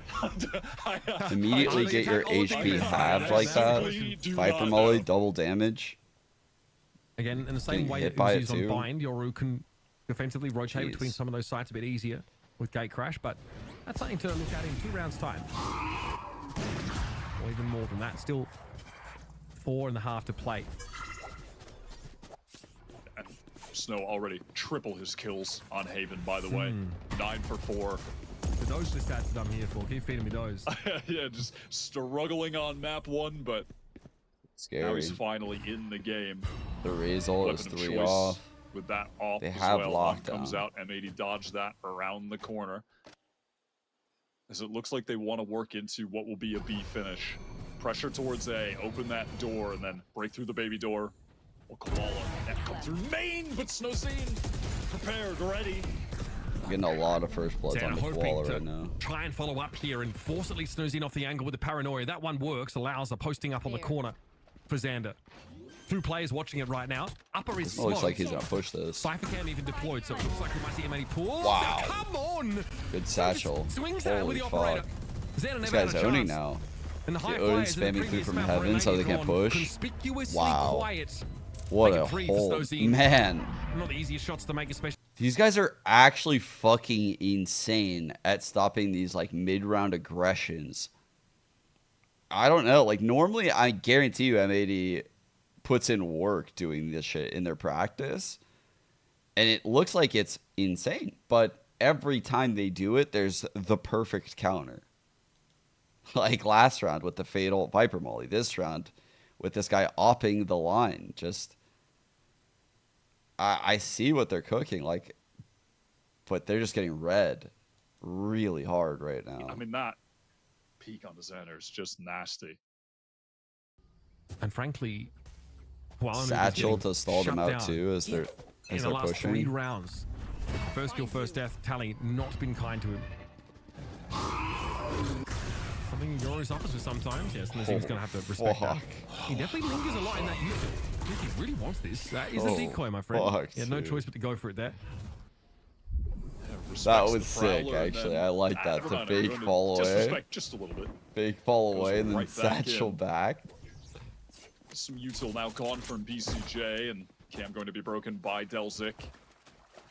M80 want to get this mound control. They've definitely put a priority on it. They need to wait out to do so, and the jump spot from BCJ against the call. Holy shit. This guy's taking over the game. 13 and 4. So nice this guy went you from can stone see a lot cold. more about their mound control this round because they did deploy that one way. They say, no, we actually want to fight for it this time instead of just giving it up and playing it at the back of the site. He's like just there the were goat. when Naxet was playing. I don't know. He's just the goat. That's just signal to M80. I mean, now they've been shot in the face by arrays. They would know that, but yeah, 3 and 14 to 13 and 4. As opposed to the standard setup for RETA. Perfect. For M80, and they don't look like they're getting another one anytime soon. Delzik mows them down, and Snowscene deals with Xander. Wow. That was over quick. Dude, this is looking all so too bad. easy for RETA. The control of Mount This is looking so bad. Really nice. They can put that emphasis on it as well. Yeah, M80 are getting really red. I don't know. I almost think Happy needs to call a second time out. This is not good. This is not yet at all. Holy fuck. Like, I don't think what M80 is doing is terrible. I just think Red is better than them here. Like, I don't know. Like, RETA looks very good. Again. Very good. Koala Noob, Dimensional Drift, third one of the half already. This is round 10. Like, they're getting outplayed right now. So far, the first two have gone into C. They did not work. We're going for it again. We're running into C. This time it's only Nags, and he's on the retreat. Targets on this round, though. Some positive information for Koala is that the rest of the team can get in for free, get the spike down. Oh, Omen blind. I see. Koala Noob, does he linger here? Gate Crash, of course, will let him get out. He's hanging out. All right. Except for the shoulder pick, confirms that the Yoru is staying. Really annoying. Creates more spacing than Aftershock now. Decoy obviously will go first, and Koala Noob says, okay. See, that's kind of what they've been trying to cook. Like, stuff like this, where they're just, like, aggressive on these links. They just take what they're given. They're not playing even at the back of C. They really want this. And I guarantee you, normally they're fucking unstoppable. And another gate crash used now. This time, Koala Noob finally opted This has to been get out. an amazing half by RETA. Here, but they've left net embedded. And like a virus, he spreads. Wow. So Zine says, I'm taking my big boomstick and I'm going home. Or are you? So close. Nah, I'm not particularly headed home. Headed to the grave, sadly, for Snow. That was good from M80, though. I do appreciate that on these C-site exits, when they have the spike down, they are fighting forward. They are trying to take presence in Hall, fight towards Waterfall. And Koala Noob, with that gate crash, was effective at the end there, too, just drawing out some util and attention, posted up close, and then falling back, and has everyone else to pick that angle up. I like that post-plant setup, and I like how M80 are playing those situations in particular. It just hasn't been enough so far. I feel like Koala Noob, though, enables him to play a little bit more that style, right? Because he has the reset They button need in the more gate crash rounds. to kind of decide that he wants to play off the site eventually. We saw so much in Americas that, you know, a pretty standard way to fight is like you just kind of try and smoke out the middle of the site, you smoke out Waterfall, and you sit. I do think, though, that like their comp can stack up some rounds on defense. Right, like, I'm imagining the Yoru could play with the Cypher, like ahead of a Cypher setup, and have a TP going like across the map. So just like be annoying, play ahead of the Cypher setup. So that way they use util early, and then by the time they get to the site, they don't have a lot of util. Like the default meta comp doesn't have a lot. It just has this fade. So if they bleed it of the util from the fade, I mean, with the Yoru ahead of the Cypher setup, they could fucking destroy them. Like, I definitely see a world where M80 can stack up rounds next half. This game, a couple more rounds here, and then whatever their defensive plans. And the initiators pair so well with Yoru. Like, they've gotten a little bit unlucky. Off that one way. I know I sound like I'm coping, There's but that Prowler to make sure that no one was playing behind I'm the the mound biggest itself. fucking... So that's some space gain for N80 early into the round. Yoru could do no wrong in my mind. I swear. Yoru could be like 0-18 and be like, yeah, but the util was fucking nuts. You see it. Did catch Suta out there on Mount You see the rotation change? It's crazy. Worried about with these shoulder peaks. Can't be punished in that same way, really. In fact, they're the ones with the operator. Koala playing with that now, just hoping someone on C will expose themselves to that angle. Yeah, exactly. That was a problem, obviously, holding the operator, so he instead decided just to get out of that A side. Gonna put some pressure over by To A. post up now. Miri still holds the Odin, so there is still definitely some Fake threat TP? there. Okay, so they heard that, I'm not but really no sure where to put movement. himself here. Looks like A's not the ask. Some pressure goes in in C. C, giving that option or leaving that open still, and a smoke towards upper on B. This is going to keep Rita in the dark for the time being. Snowzine trying to listen out for any sort of action here. Paint Shell to disrupt the plan. It's going to come too late though. BCJ might be scratched up by a little bit, and he's down to 70. But now M80 settled back into the post plant, and Koala Noob is set up here for in Baby Door. BCJ. Nismo has They can ult. settle back, wait for this rolling thunder Nismo's from about the Nismo ult. to win 3, the round out. 2. This is a great position from Nags, though, if he times this properly. It's good. The rolling thunder though comes out for the attackers. Nags is still able to find one though. We found two, in fact. That's big. Isn't enough to turn the tides though. Koala Noob's operator holding for contact knows. I feel like they need to push up the B side to some degree. There's a defuse underway though. Shots are coming in. Murray's through standing them all. Oh, the arrows. Axis daggers. in his back, just like the meme. And he protects his team's chances in the round with a defuse. Just able to stick it because Fuck, they're so unlucky right now, man. Not the best for spamming through the smoke. Massive credit to Nags. He is right now the most impactful player in the server for my money. He's playing C excellently. The timing on that door open, they obviously expect that Rolling Thunder to come in. That is just the perfect literal thorn in the side. I swear, I feel like I have insane levels of cope, but like it feels like they're actually getting super unlucky, but that sounds like cope. As well. Feels like cope, knowing KJ right now. Everything that I said. And with Snowzine on his side, who's popped off so far this map, 16 and 7 coming into the round. RETA have the ingredients they need to cook us up something special. And they've had like really good strats actually. Noob steps up. This time he actually gets a first kill. It's short-lived though, but at least he gets that BCT one almost died. 9 HP. Up there on that seaside. 2 players over towards Waterfall though, so reinforcements not far away. And Snowzine wants to expedite the process of retake. Flashed up though, holding the showstopper and sends it to the prescribed location. That's the spike. And nowhere to go. Spike drop loose here, but look at they're so exposed out on the side. Mid coming as a second layer, lingering back towards Mound. Finds a great timing. With Marie's in a 1 versus 3.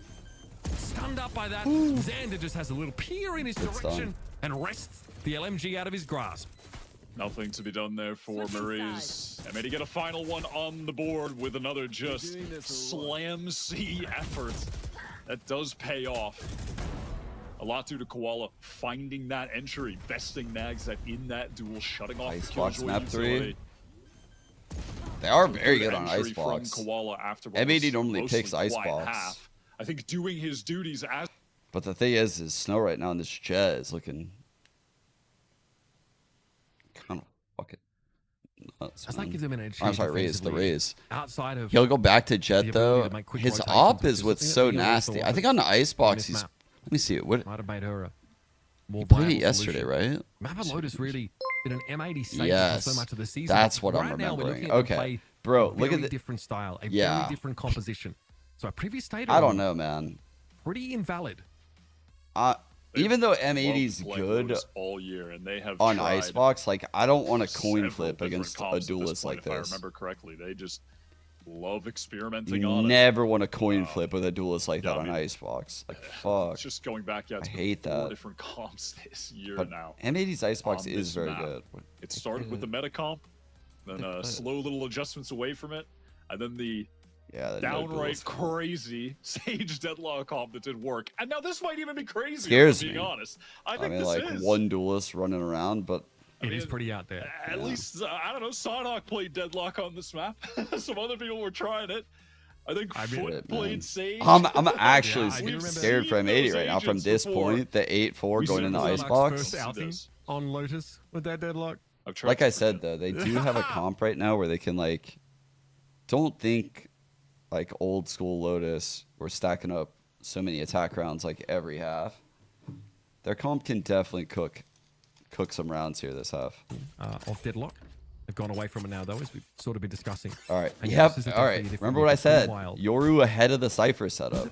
So they're trying to make them use a lot of Util early. Yoru can obviously dip, get super far away. Picked up the Sheriff to play this.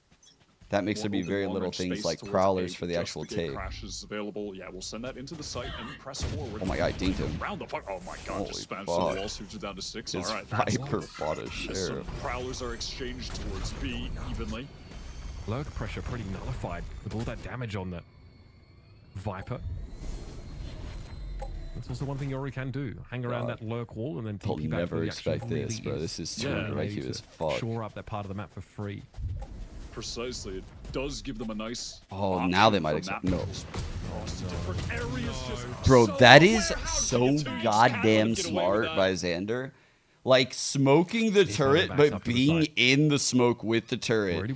They think the fucking turret's good. They would never think that you're in there. They would never fucking think that. Can't be sure. That was so fucking smart. So a little bit longer, and then he'll start traversing over. They think you're smoking the turrets to take fights with them. 1-for-1, okay. Or like push. Locally, but Nismo to get a clean one, and Suto down to 6. 1v2, 6 HP. From that spam damage early in the round, has the spike. And Nismo gonna try and make this a less appealing option for Suto. He obliges. He gets out of there with 26 seconds left to play. This is basically Bogdan's Law, right? Has the sheriff one tap headshot, just don't get shot. It's basically that. I will say, yeah, this sheriff makes this doable, right? Sheriff on pistol. A couple flashes. Like even both these guys are 2 body shots. So is this just the Valorant application of Chekhov's gun, or is Suter just going to crumble? Even the 6 HP is 1 versus so 2 scenario. Okay, plant location should give away something about his position here, and Nismo quickly steps up. The dial a bit. My goodness. What? This could be happening. Kwanu, though, 1 body shot would get it done. Oh, real Suter. You gotta be kidding me. You've gotta be fucking kidding me. He has pulled that out of his ring hole. You have got to be fucking kidding me. What in the... I am stunned. I'm telling you, bro. What? They don't put Chekhov's gun. It always goes off. I can't believe what that was the guy that we almost was like almost pied. Those weren't even wallbangs. Bro, what? The fastest jiggle peaks. That was crazy, Chad. Stunning. That was crazy. Suter. One of the younger Bro, players surrounded by these kills vets, are nuts. stepping up. Oh my word, man. That is, what? Those are some of the nastiest We shit don't even get a I've replay of that kill. They're ready for it as well. No M80 plan play close here up on Mound. Decent flash to work with in a 2 for 2. Aftershock, a little scary for Miriz. Okay, 3v3. Who absconds. Miriz low. Cypher cam over on the A site.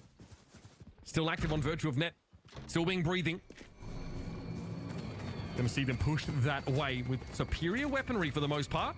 Yeah, can just leave that. Cam doesn't even really need to check it right now. Can just wait until the actual retake, try to ping someone out.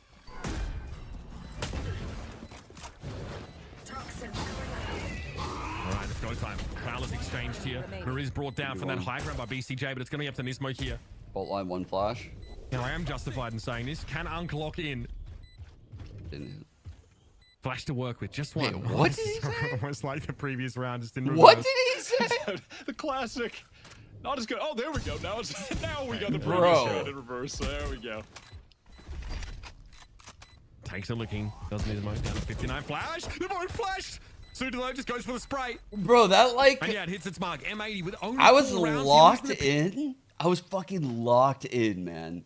And I was listening to him. I was like, yeah. And then like Ken unclock in, I was still locked in. And then my brain caught up like 2 seconds later. And yeah, they literally he stun locked me. At the last moment. That was crazy. Going down, he actually just vibe checked me right there. He's like, "Oh, you're locked in." That out with the Phantom, and it really did end up mattering quite a bit. Red in prime position to close this out. Take us to map 3. I mean, if they win out here, they're ready to deal M80 a loss at the scoreline that they just took themselves. It's fast with the judge into B. Good break on that trailer. Breaking in for BCJ. Nismo here, let's go over that. Some of the utility Big on the B side now. Looking good. Getting boxed in with so much of this incendiary damaging util could be dangerous, but BCJ burns brighter than all of those. Easy 3. Steps up and knocks them down. Make that 4. They got Fade ult now. And that is a nice way to come back into the game, but there's much more to be done still. Yes, was in there really unable to get the distance intended with the satchels, didn't make it all the way up to heaven. That would have made a big difference if you had the judge up there fighting BCJ close range. It's always the tiniest things my in this game brain that add up. The smallest is thing doing have so fucking much somersaults impact, right such a now difference made that just with allows BCJ Fade to ult, swing Yoru out int there, TPs accurate with in. the Phantom, all headshots. It's just like, it's thinking of all the possibilities. Like, imagine the one where like Fade ults Mound and Yoru slips in a TP early to like this corner. Or like Fade. Bro, there's just so much possibility. It's history now. Like obviously there's the normal ones with like Sight. They think it's in B. It baits out the Nightfall. You are kidding. He's just sitting up here with a No, bucket. this is not how it should have gone down. We're all just going for him, and he goes 1 for 1. That is pretty egregious. He's got away with just so much. Now they might try and overload stairs here. Naxet does fall. Like a sack of potatoes, he goes down. Delzik just checking baby door there, but everybody from M80's grouped up here. Suter Oh my god. The classic goes to work though, Delzik. Gives him a chance. Now the numbers are even. Smoke backs up. Doesn't want any of that smoke. Just as it clears, Net has made his way onto the site, and he's cleared much of this already. Okay. Delta get no option there. He had to move away. Great use of that aftershock, and now Suit to 26 HP. No way. No 20 more than way. 6. No way. Can he do it again? Nah. Surely not. Not stunned on the What the road. fuck, No, dude? He Okay. is done for. Dude. Thank God Nismo hit that stun. RETA needs moment on the rounds as well. Madness. Madness. I don't even know what. Slippery is like a fucking understatement. This guy is like a goddamn octopus. Like one of those chameleon ass ones that can like change what they look like and blend in with the walls. Like he can slip through the cracks. This is unreal.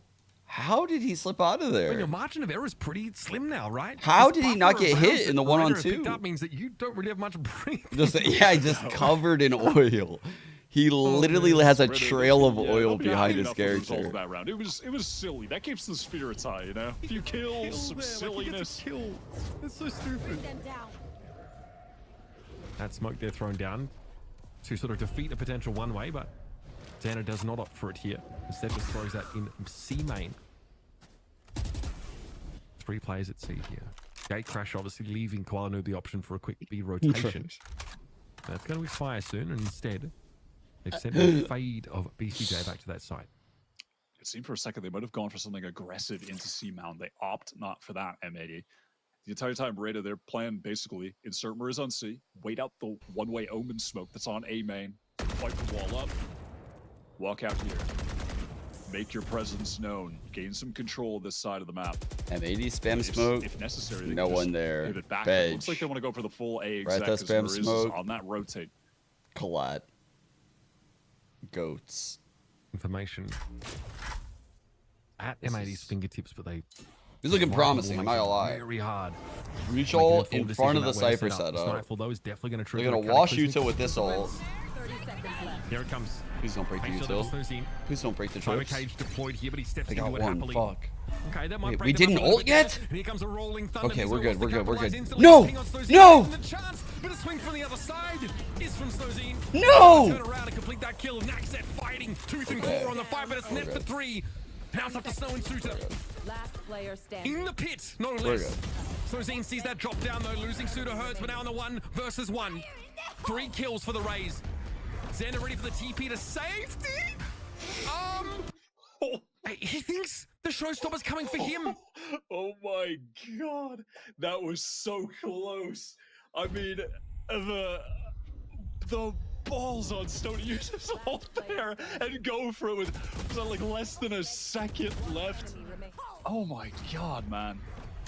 These rounds. Okay, that showstopper would have come for him, to be fair, but the TP is into a dangerous location. God, dude. Could have been anywhere. Could have been top A, top site. Maybe he didn't have the time to set it up. What the fuck? I like the idea to dodge a showstopper that way. Kind of TP'd and served himself up on a silver platter just as Koalanu is done. Snowzine slid into action with a Ferrari peek and absolutely flattens the Yoru. Yeah, all right. Snowzine was letting his little brother play the first map, I'm gonna be honest. this guy My is dad was on my different PC. now. This guy is so different now. Maurice has picked up the off here. It's just locking down baby door. Wait, that's actually fire play. No! Can't capitalize off his own stun. These guys are literally covered in oil. Maurice just posts back up on the angle. That door closes. A metaphor for a huge opportunity for M80 to at least even up the numbers. Okay. BCJ sometimes. Rabbit out of the hat. Type beat. Slozine though steps in though through baby door. No presence on B. No one at upper here. RETA have the chance to fully set up here, and they even check that link. Where did everyone hide? Theft here, and that's not going to be ready for that ping. Delzik leaps out and gets involved. This was a bad buy for RETA as well. They picked them apart one by one. Xander was just a free kill in the center of sight, caught in, I don't know if that was some kind of transitional moment where he was trying to adjust his position, or if he thought someone was picking up an angle for him. He was exposed to baby door and main. So just goes down for free. And because of all the damage done in the previous rounds, despite it being 2 in a row for M80, these guys are forced I to can't see even the economy believe is it. dire. Koalanu doesn't have $1 to his name. M80. Like, it's hard for me They to might be able believe string it. together that All crazy of these situation teams are between capable of Xander beating and, M80, I feel like, Snowzine, at obviously this point. causing Xander to win on time there. Like, I am not avoiding the exaggerating. showstopper. This is anyone's fucking then- tournament, chat. And we're looking to This is convert it into fucking something more. insanely scary. That round went pretty horribly for them. Everyone who handed M80 this fucking Ascension My goodness. tournament, I mean, what an opening that was as well. Just bro, they have. wide They still swing have a rollout long way to of go. I thought there was going to be a bit more of a I feel utility like any of presence these 6 teams right now can win. towards A main. Literally any of them. And reach I'm not there, even being slightly sarcastic. for a I think flash from M80 Quality might as be well, like but it's just the in favorite time. amongst the 6, M80, they're on the tap but pause now. it is a very slight feeling favorite. The pressure. Like, is if where you they're ask so me close M80 or to the stealing away field, their I'm map taking pick. the field every Taking this to time. Like, Icebox, the third map after Without a really doubt. against all odds. I mean, listen, I think every single person watching this thought Reta shit were doomed is so in close. this series after map 1. Bro, these other But regions have my God, man, shooters. they have arisen from the grave. Snowzine specifically. Yeah, he's looked incredible. Yeah, exactly. I feel like if There's Sim only and Pizza Net was out of Seven the are manufacturer on the popping defense, off, just like, swinging out towards eight bro, I long. could see them. We've now I started could to see a little bit easily more from see Reta. it. To the detriment, as it turns out, of Kwaanoob, who wants to be first into those fights. We haven't really seen This the is Yoru actually bring a banger I fucking guess that tournament utility, or at least that I you know, feel the like I've idea stumbled sort of into. behind that. We haven't quite seen that play out. But M80 at least managed I to did string not those 3 expect rounds this group together. stage to be this I'm telling you, competitive. that round 17, that bizarre end of the round, so huge for M80 to win. Normally, there. group Despite stage the is kind of utter veg. chaos, This is it fire. was all whiplash. They're still in it. Yeah. Still able to buy up. Mostly, Mags anyway. Now with the operator. Oh It's a shit! jet Trap player way play out of back the in day for timeout. Crew picking up that Here angle. we as go. The team Flash. forward. Look at this Reached trap play on. set up for M80. They could absolutely ruin Reta's plan here. Counter flash ready. Oh fuck! Timing's good. Fault line better as well. Koala got 2. No, that is such good spacing. To get involved. So it ends up blowing up in M80's face. Numbers here still favor Reta, but Shit, the rotators man. are coming in for M80. Looks like it's a double stack through halls to try and fight this one.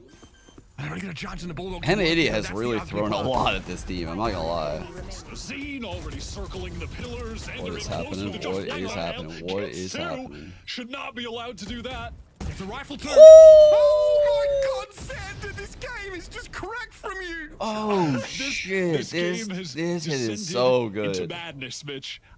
What is happening? How has he gotten so close onto the site? With Snowzine wrapping around the pillar. God, he's so good. It's like 2 massive Holy clutches shit. in 3 rounds that have kept M80 in this. Wow. That is so unreasonable. That is so absurd. What a Double kill ridiculous the clutch, judge. man. Upgrade to a weapon. Go TP's low. in After this to cut that catastrophic early distance. engagement. Look at this situation as well. Nags fully blind, just intuition timing. Koala loses the duel to the stunned player, can't adjust in time. So they go down into a 2v3. Even though the trap play, a great round to call it, perfectly Yeah, set I'm up. feeling that too, Cucumbers. I feel like I I like how Koala isn't backing down right now. He's keeping up like the aggression, because I honestly think everything they're doing is great. Oh fuck.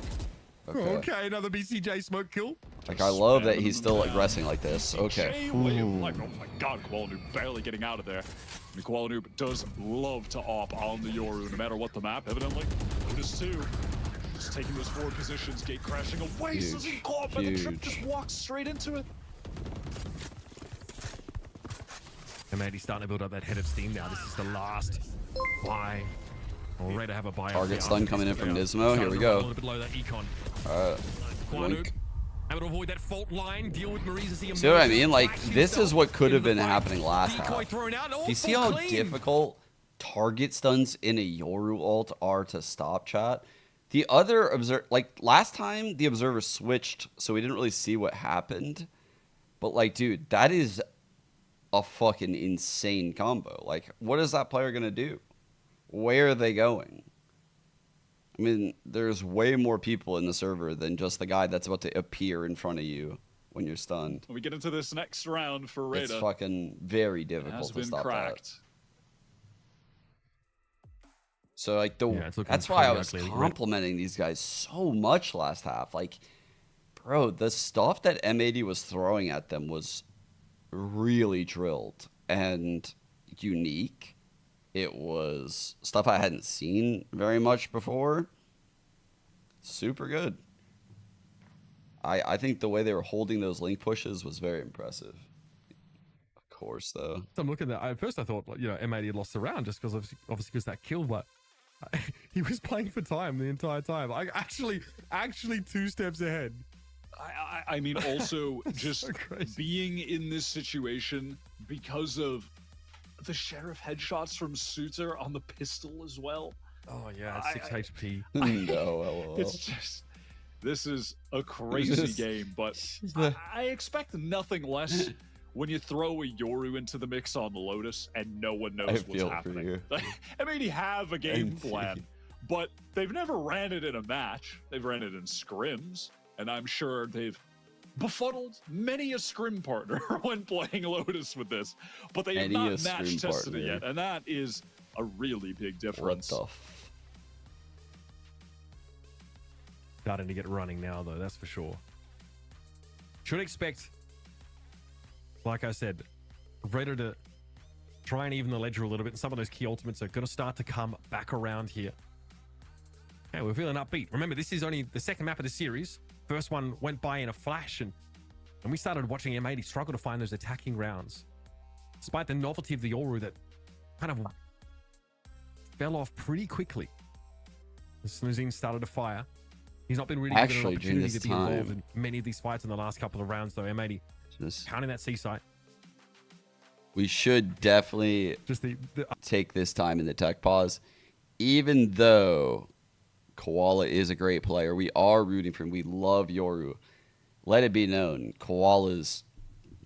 I mean, I didn't say it. This person said this. Look. I don't know. I'm not going to read all that. All I know is that it starts off with koalas are fucking horrible. I see percent signs in there. There's data. There's data in here. I just scan. I see they're terrible animals. These guys are little shits. But I ain't reading all that. But yeah, they actually are. Okay, fine. I will read it. They have one of the smallest brain to body ratios of any mammal. Additionally, their brains are smooth. A brain is folded to increase the surface area for neurons.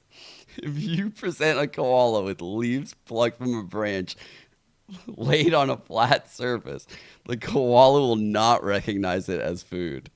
They are too thick to adapt their feeding behavior to cope with change. In a room full of potential food... Wait.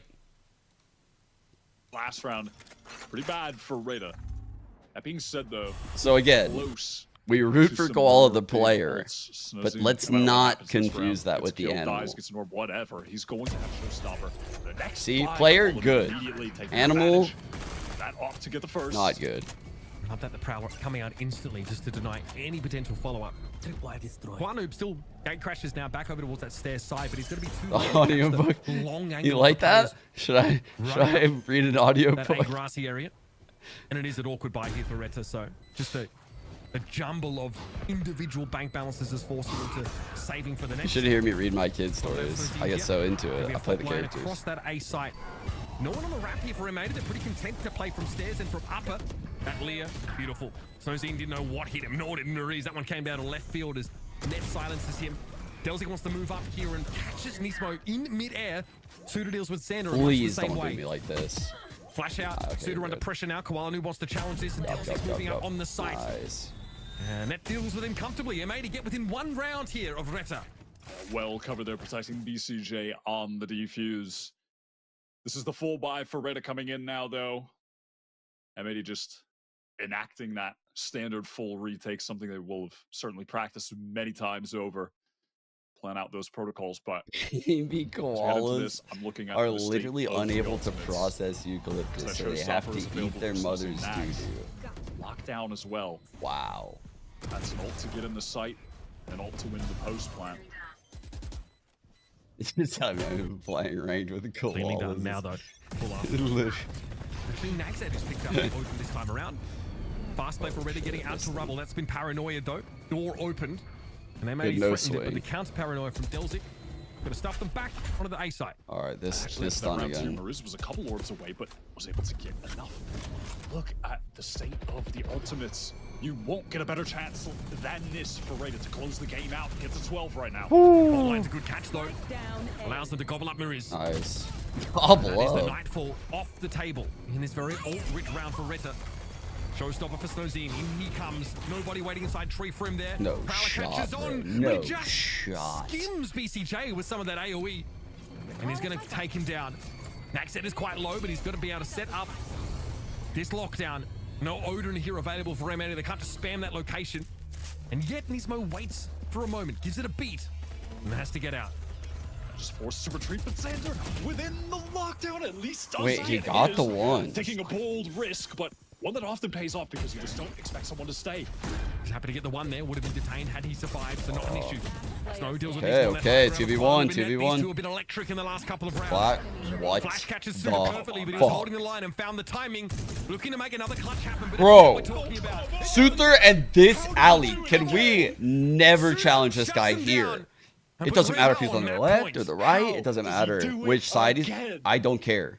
We don't fight him there anymore. Unbelievable clutches What from the Suter. fuck, dude? On the all 4 of the kills he got in that zone were like disgusting and it looked like it would all be for and Nog. massive for potentially These kills winning coming this in map. On site, Snow's not able Holy to convert fuck. a second. The flash was perfect. Unreal. Suter even adjusted slightly wall blind Wow. to get that headshot. I mean, you are joking. They might get RETA out of this map before M80 threatened to claw them into extra time. I mean, that just feels like the invisible string. So you can see the value right guiding there. his mouse Yoru able slightly to the opt left. this It line is early. Took destiny some for him damage to by win that Odin, another by the way, clutch but is and able bring to this to map reposition. three. Is I now just can't opping the believe that C map. line. Where is Yeah, it at like Nightfall? Going down 30 in the seconds previous in the round. round. Retained it still So he had has full it map here, as does control. BCJ though. It's like an enforced saving. So it's a lot of value that it could get. It's just, man, RETA really is playing the game well. They're reading it to perfection right nothing now. afoot here. Triple stacked up for a potential B push. So something has tingled their spider senses. So gate And crashes, Dimensional Drift here is goes going to show clears them out that they will be C. better off positioning over towards that A side. Gonna realize it's all clear, but the turret's up, so he knows this killjoy could be around here. Can't come out. Catch anybody, but will pressure Xander back just a bit. They will get this site for free, and again, we're going to a big M80 set retake. Something they'll be ready, prepped for. Surely not from Dropkin. Xander just flatten them here. Paranoia came out. Dark cover going to be thrown down to cover up three. Going to be Snowzine a little bit lower. The bottom of drop here, and Xander gets out. He gets out despite the spam coming through. Eventually stopped. Naxad had the perfect weapon for it too. And there it is, a clean finish on the man, map. see what I mean? They had amazing But counters. they come alive. They shut down M80. And Bro, like, I am so goddamn impressed by how well they just played the meta comp against all of the shit that M80 just threw at them. Wow. Dude, it makes me feel like map 1 was a fluke. Like, how did they look so incredible just now? Wow. Map 1 just fell flat on all accounts, and then drops what, damn near 30, if not on this map? That is Jesus. unbelievable. Yeah, KJ, that's the difference very maker. impactful on that first half too. Really impressed with the bounce back from RETA. I don't think anybody saw that coming after the travesty on map 1. They have just completely, utterly dealt with this. SNW went from stone cold 316. some frankly unreasonable clutches on both 1 sides. in To be 7. fair, we've seen the best foot forward from both these teams, and it is RETA So that fucking forces us this. to a third map. So stick around for that. We're going to Bruh. chat map 3. We're going to talk about the What map we just happened? saw. And we'll be This jumping guy in had right after. 46 damage around, and then he had 219. That's a little bit of a difference.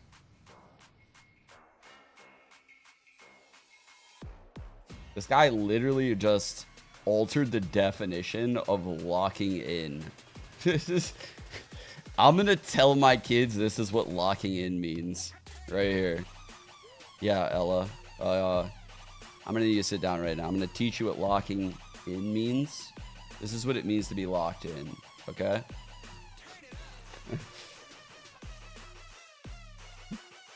Yeah, actually though, dude. I'm sorry. That's actually disrespect to Souther and those 2 clutches. Holy shit, man. And Nags, yeah, dude, they all deserve credit. Like, they really do. The whole team played amazing. Yeah. I don't know, man.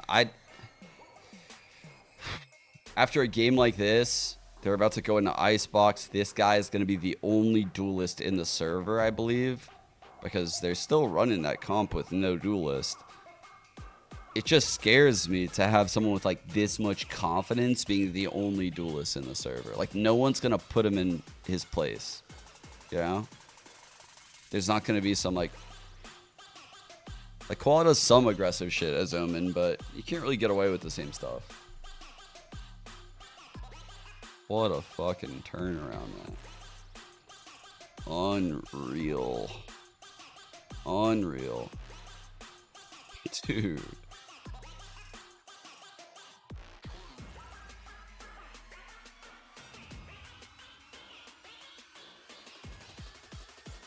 Like, I don't know. I don't know much about this guy. Like, is that nerves? Like, because he's had some maps just like this. Like, dude, this guy, this wasn't a fluke is what I'm saying. Like, this guy's actually really fucking good. If anything, I feel like this was the fluke.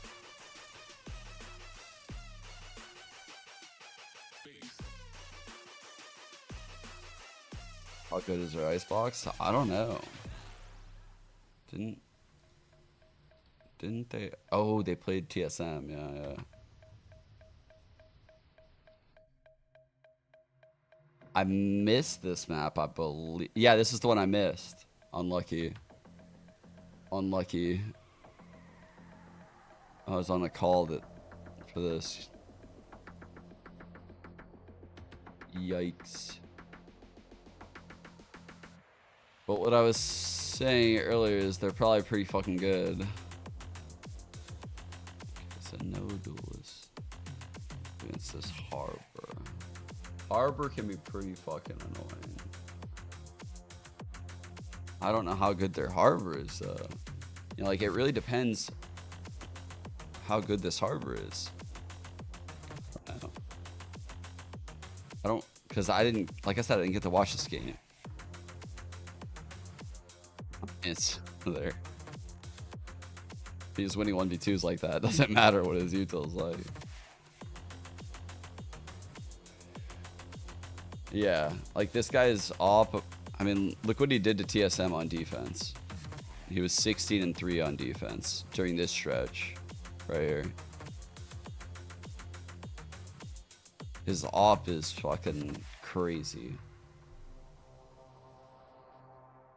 So I'm saying, like, I hope he's not just immediately like they're winning pistol, they're winning bonus, they get an op in his hands, he's peeking everything, only duelist. Honestly, bro, for me at least, the expectations were not high. It's gonna snowball so fast. That they were able to have a dominant first half with an 8-4, and then going into the second half, a little bit of back and forth between the two, a fake comeback happening for M80 Roy, but at the end, it is the heroics to take a massive part in closing it out for RETA. Absolutely, and this is kind of the RETA that we like to see, right? This is the charm of this team, is that they have this forward duelist that's always challenging you. They're taking the space, they're getting their team into that like situation where the experienced players can be the ones clutching. And it's a dream to see for this team. When you're going into an M80 where everybody's putting them so high up, everybody's putting them as the favorites, and then you have a RETA that is playing locally, trying their best to fight and win against the best, and they're able to get just this map win. It's massive. You saw all the players hyped up Staribun because you know how much it matters to them. Now the question is, how much further can they push, and can they close the whole series out? I'm really hoping that we see this kind of performance again in the next map. I mean, they were really just clawing, fighting, tooth and nail. Like, there's just heroics from every player. I mean, look at Snowzen. He was phenomenal with that op on the defense side. He kept the op very mobile. And in the end, we can see here, like, Souther hitting these insane clutches. Like, back to back, he had a 1v2 on pistol and then a 1v2 on that round right there. It was absolutely crazy. Were these 30 kills? I'm sorry. Were these 30 kills by Snowzine like the quietest 30 kills we've had in this tournament yet? Because I swear I did not realize he was having such a pop-off moment because of how important the clutches from Soother were. But then you press tab and it's like, whoa, when the heck did this kid get 30 kills? When did that happen? Well, we noticed it when he had like 27. Like, wait, 1 second, what happened? When did this happen? It's just a constant that doesn't need to be too flashy for a lot of these rounds, but it's just enough to allow RETA to cross the finish line on this map of Lotus. And honestly, it's a team that looked very cohesive, very together from the beginning. We had our questions because this is a map pick of M80 that RETA just took away. So now everybody gets each other's map picks. We're pushed to a third map, and we have everybody fired up and ready, everybody warmed up. One of the players that I wanted to highlight and that we were talking a lot about was Soother. What he was doing, he had 2 big, massive clutches for the team, Sariban. Yeah, I mean, they were just so pivotal. Like, you would think that M80 is coming back and they're winning rounds, and then Soother just like 1v2 clutches, and it happened again and again. And you had like big rounds from like M80 side too. Like Xander had really great clutches, and you were thinking, wow, they could really take this away. We're so back. And then Soother just shuts all that down. With the pistol too. This was insane. This was insane, and even this 1v2 as well to close it out. I get scared because it is a Phantom far away. You know where he is. We don't know how he's gonna play out, but Soother, very calm and collected. Roy, he's able to close it out and save those crucial rounds for the team. Yeah, absolutely. I mean, a 1v3 on the second pistol. Like, I genuinely feel like if M80 had closed out that pistol, 3v1, which is like percentages are just insane, and he was 1 HP on top of that. If the M80 would have closed that out, that might have been the edge that they needed to close out that map in a 2-0 fashion. But him getting that 1v3 on pistol, him getting the 1v2 during that important clutch with towards the end of the second map, or the second half, excuse me. You like that? Madness to see. And like, you press tab, he only has 16 kills, and you think, oh, he's having an average performance. But I think that's from Sideshow, if I remember correctly. It's insane for every single one of the players, and you can tell how much they want to win. But in order to win this match, they need to win that map of Icebox, which is going to be our decider for today. And I don't know what to expect because I'm thinking a little bit of RETA. They're running this composition with a harbor that a few of the NA teams ran in the past. Maybe not anymore, but at some point they did. And hey, Net's team at some point, they were very popular for running that, Roy.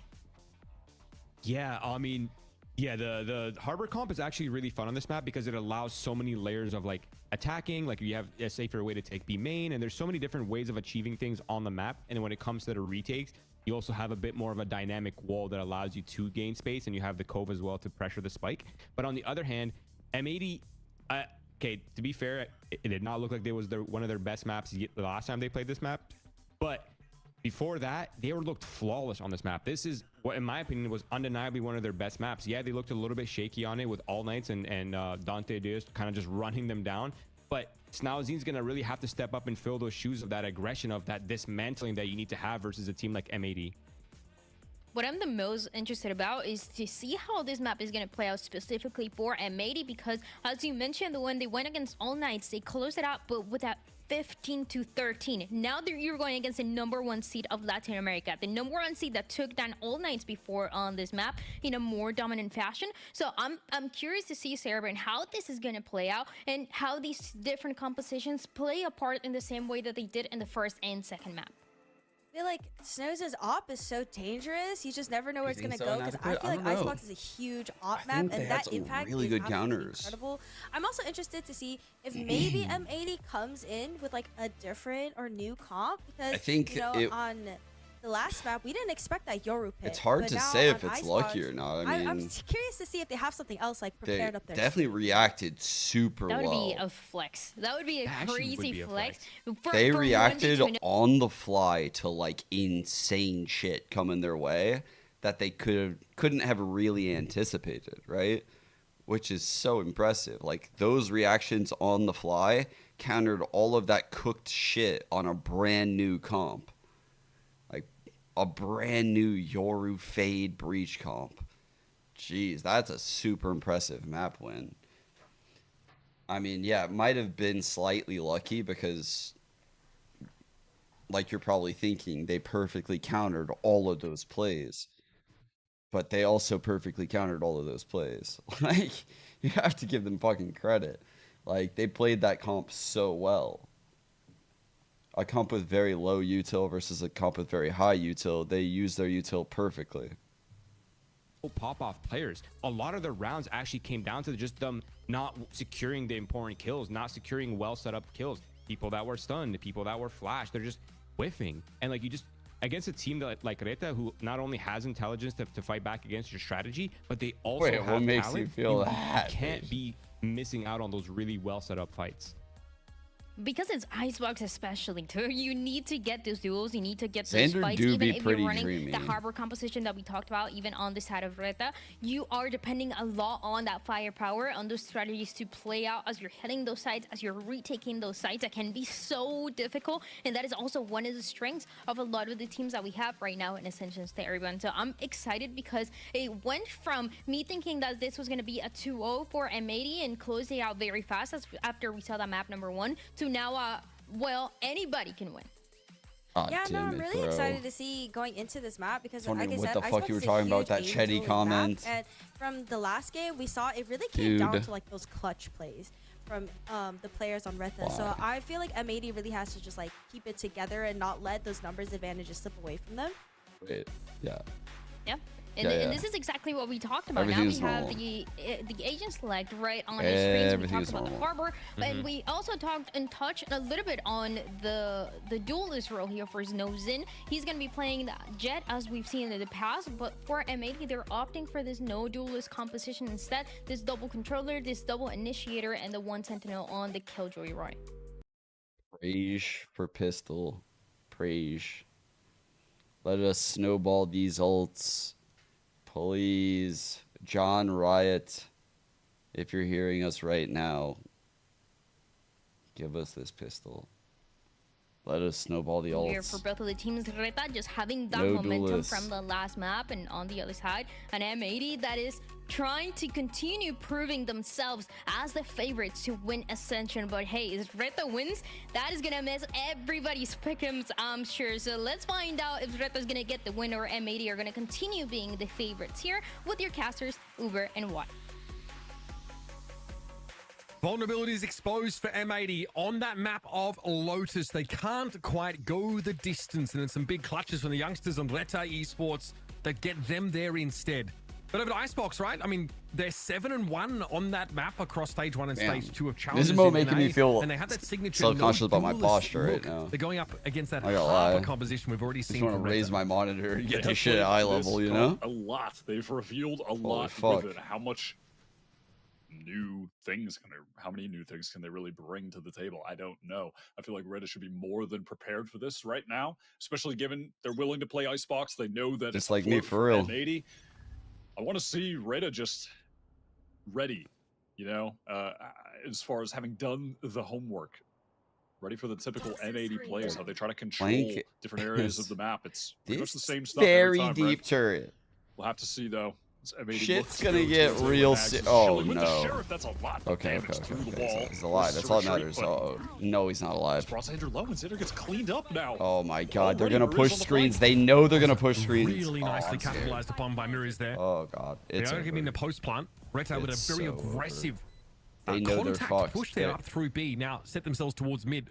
Surely will be able to flood in through screens. Snowzin trying his luck there through the smokes. No good though. M80 are ready for it. Always happy to throw down. God, Sees him in a 2 versus 2. Post plant is set up. Nismo gets one. Net has to move here. Shot comes in. He's able to get away, but he's low. 36 HP. Mariz knows that one. Whistles past net though. Does he know? Mariz. He doesn't. No Mariz. Mariz comes up. Mariz goes down. Gravity at its finest, folks. And M80 take the pistol. I like that attempt from RETA. They tried to catch this timing, pushing through the smoke. The paranoia was in the hands of Koala Noob. He was just staring at the wall, but not able to capitalize by actually getting the kills. So close to Mariz at the end there. That shock dart just sidestepped by Net, and the other one sailing by his head. Pretty massive round. Pretty straightforward stuff. A good opening from M80. Yeah, considering how the round started, right? All full map control. Guys, this play-by-play caster won play-by-play caster of the year last year. Like, this guy isn't a fucking rookie. This is Uber from Overwatch.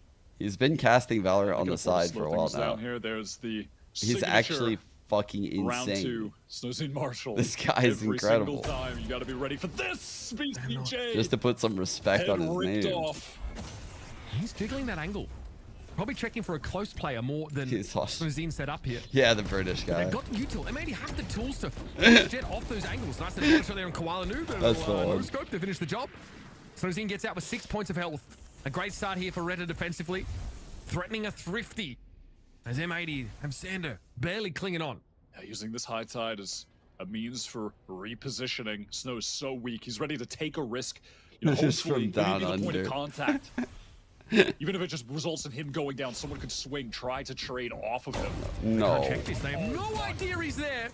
Fuck, this guy is so cringe with this gun. This guy's literally Wardell. And now on 1 versus 2. Okay, is he gonna do it again? 3 kills for Net. Wait, Mariz is running. To the spike plant here. Mariz is making noise. Mariz running. Noise. Sees Net though. Yeah, just 1 bullet would have done the job there. Mariz redeems himself after that difficult first round scenario. And M80 get thrifted heartily. I mean, wins it right back. I just want to remind everybody that map 1 Snozine was 3-16.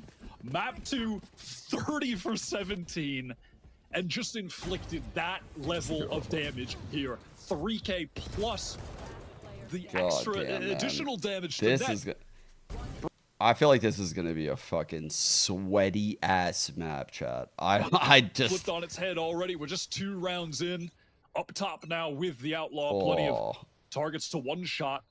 Aside from Net, who has full armor with the rifle and is able to win that duel. The Hero Vandal. Wait. That idea, he must be expecting an Outlaw. Wait. Something like that from Snozine. Delzik? Great read from M80. Put the raid boss out in front, make the big investment. Blood really thought he was cooking and right there. 2 orbs away from a lockdown to boot. A Killjoy has been very active. Koala is dropped. Nagset, though, is very, very low here, and he's... See that mid player. Yeah, Nags could have stopped that wingman. Perhaps a little scared to send the bullet tracers through that wall. Fearing that he could have been shot down by someone at yellow, perhaps, but... It's put them in a tough retake position. Pretty hard to KO flash through a harbor used here. RETA pretty good at using these on the fly. Suiter's got some good ideas. They can flash themselves through at the slow. Pretty a mild hindrance. Oh, another multi-kill round for Net, you say? Fair enough. And that is going to be Nagset, or scurrying off with his tail between his legs. And that rifle clutched in his grasp. This has just been a story of Net, the protagonist of this game so far, the main character involved in all of the crucial situations. I mean, he just brings the hero rifle into the round, immediately takes down Snozine, was so aware that he would be up there, so prepared to take that duel. And then the instant flash through from Nismo, pressing forward, scaling together, overwhelming Delsic. No, I think you're thinking of a different game. Goes back and forth. Snozine back with the Marshall. And now Nags, used to be the KJ with the rifle. Switch his alias. Trying to do his Net cosplay, pushing forward. That's why there is no more Baby J. M80 now have to be pretty careful on these approaches. That's the kind of angle that, you know, BCJ was jiggling just before he walked into Snozine's crosshair. So M80 have been using the protocols for that position. Dizzy through the wall, straight into the line of fire for Mariz. What a shot. An easy pickup, but he'll be forced out here. Not me when I spread fake news. Snozine now on this flank. Bro, this is actually a fucking fire troll, though. With the Marshall, applying pressure from multiple angles, but dealt with swiftly by Koala. Bro, why is every run close? Oh, let's go. Thank you, Nismo. Beautiful little 3-piece from Nismo. The cheese. After that backstab pressure was lifted, it was just pistols that M80 actually had to deal with. Nismo does it stylishly. And that allows Nismo to tally up the orbs. Null command going to be an option here, heading into a very crucial round. It's going to be the full buy for RETA. They continue to deal some big damage in some of these rounds, but that just hasn't been enough. It's still, Net is the main character, gets another first blood as the Killjoy, shutting down Nags. Operator in the hands of Snozine. Definitely want to point attention to that. Dude, it's allowing Xander to actually have a rare off game, and they're owning still. As well as a reckoning. Which is awesome. Like Xander being 0-2 and then winning 3-1 is pretty. Previous round is what lets him get that sheriff kill. As BCJ flashed himself through that wall. What is this angle? What are you cooking, Snazine? The turret being placed for the flank. Net is. I think Net would see his barrel way before, and Net's aware of that. At some point, you think he has to move up. Like normally this ang's kind of shit, but he understands no one's gonna hard swing this with like a rifle. He's not moving. The guy is looking a little different today. Crosshair placed to perfection. Koala Noob also there for a crossfire. Expect Snozine to be overwhelmed pretty quickly. Notice there's no tailwind active, but he's able to get away with the cloud burst anyway. Somehow Snozine gets away with murder. Someone check his ID. There's no way he's like 17. Right out of there. How does a 17-year-old have that patience? From Mariz either. In the meantime, though, it's been the initiator duo of M80 that have garnered some control of B main, allowing them to set up for this full execute. This guy has so much patience. And due to that Thresh, look at the positioning of the RETA players. They were just content to give all of that up, play for the retake with their own Hunter's Fury. Good positioning here for M80. None of RETA have been able to get in so far, and Xander is waiting for Delzik to step up. Is he aware of a second player? Naxat tries to tag as when he crosses that wall. Spike goes down despite the presence of this reckoning. Hardbolts on plants are very good because the planner is pretty much fucked in most high tide is up. I'm actually surprised the planner got away so well. Holy. Okay, so you what? That was across the map, I'm thinking. Nice little pop up there. It fucking updrafted from the mid tube. That was a nice little double, but he's low, 22 HP. No utility left to work with. But Naxat's going to push him solo and gets there. Fuck. Right to get another one on the board. It's hard fought, but some magic there from Snozine.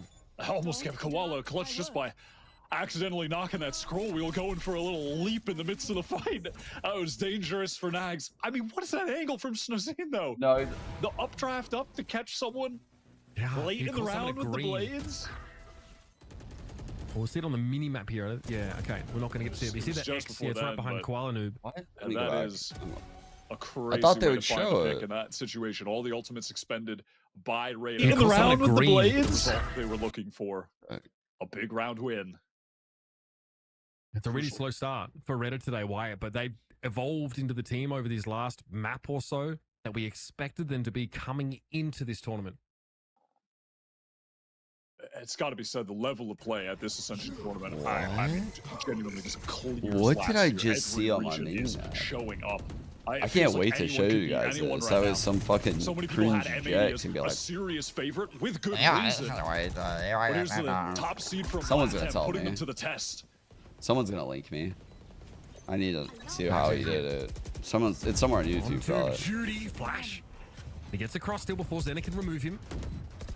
Finally, that net. Yeah, it went through the tube window. Lockdown gets pulled out. Big damage on Nismo here. Okay, down a little bit more, but we'll be sitting at 40. Timing here for Koala Noob behind the flash, perhaps with Izzy check his 6. Suda's there. Eventually, the flash wears off, but Koala Noob is still able to get his and some free damage through the wall here. Ready to say, okay, this is tough. We don't have the time. Saving. All right, check it. Tell me, someone link me what he did on YouTube, like in a clip. Someone's probably done this before. So he's coming through tube. He's going into the window. He's gonna dash forward into this corner. He's like, that gets him. Oh, that gets him on top of the tube, and then from on top of the tube, he's gliding, and then okay, never mind. I got it all. Never mind. Okay.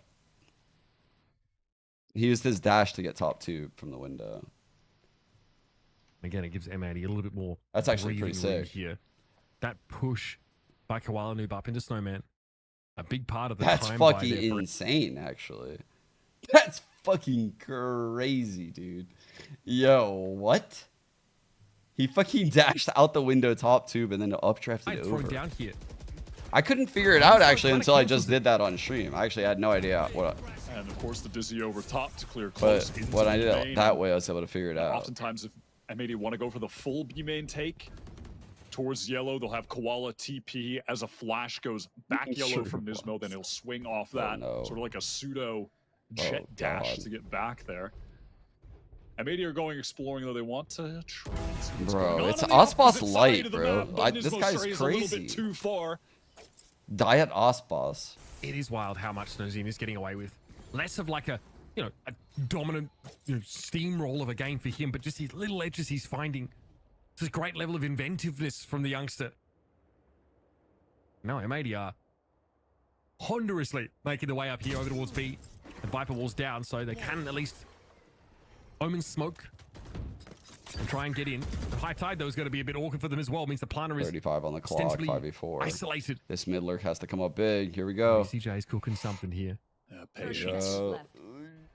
Magzet's been around a while, though. He knows about this. And he's even ADS'd in. Mags just had like the perfect line that didn't get jiggled.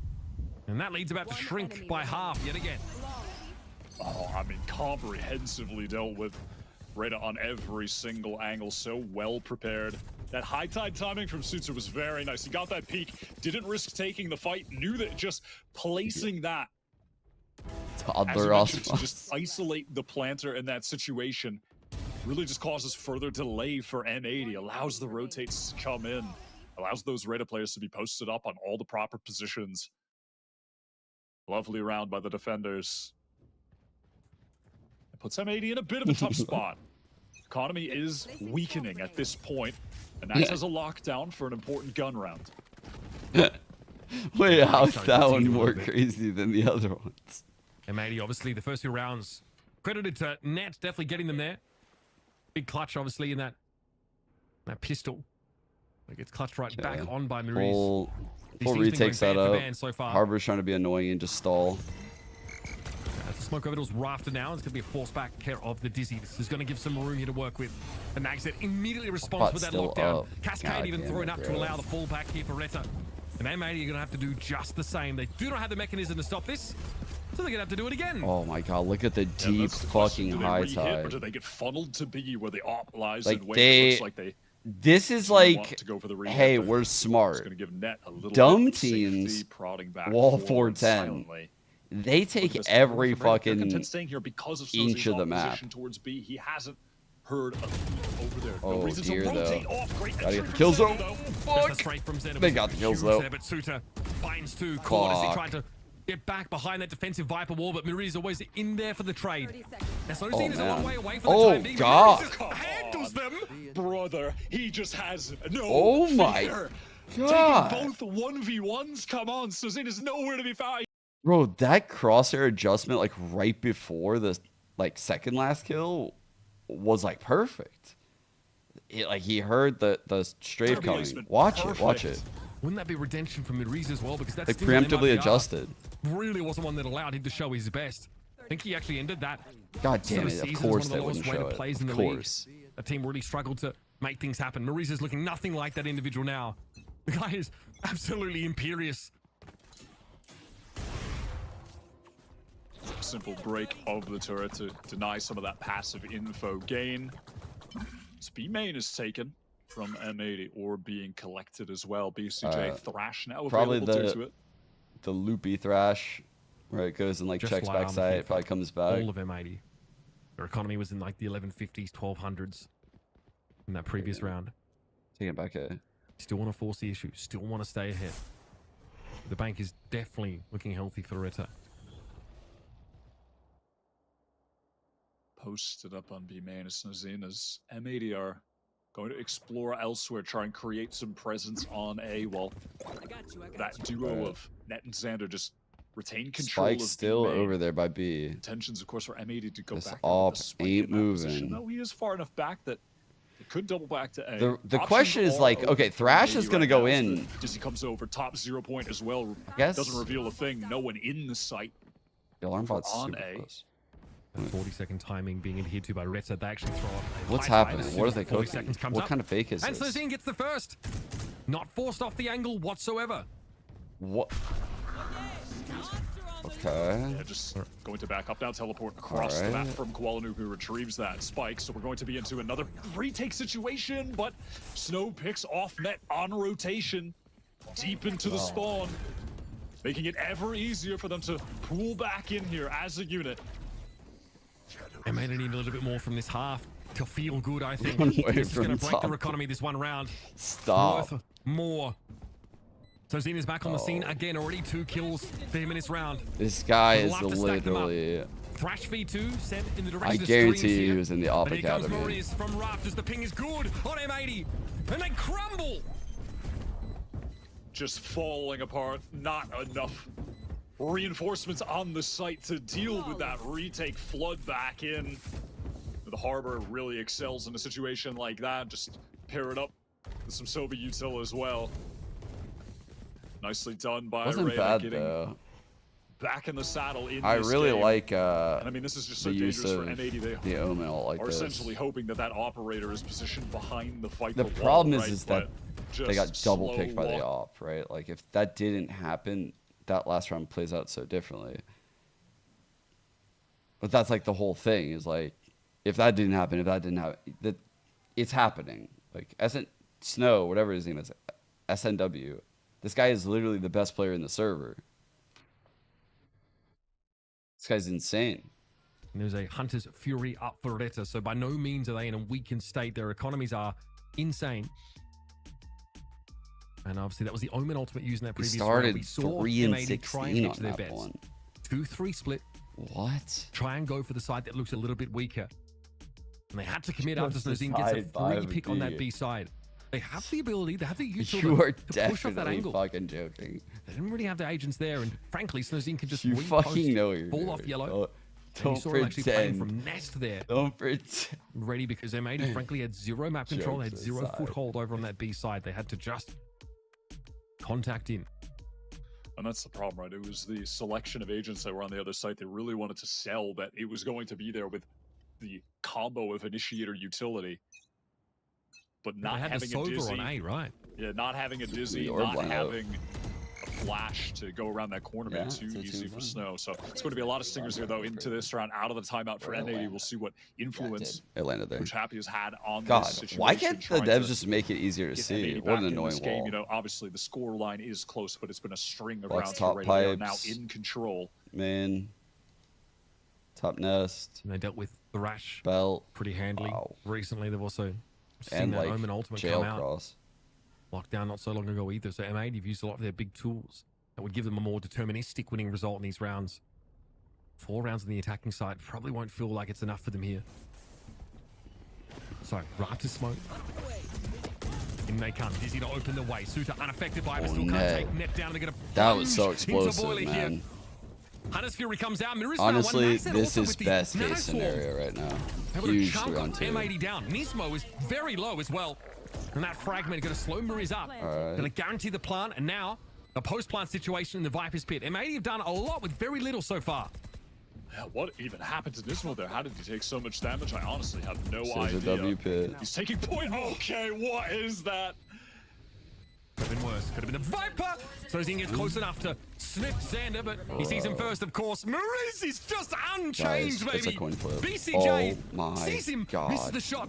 Maurice out of decay, back up to 41. Recon.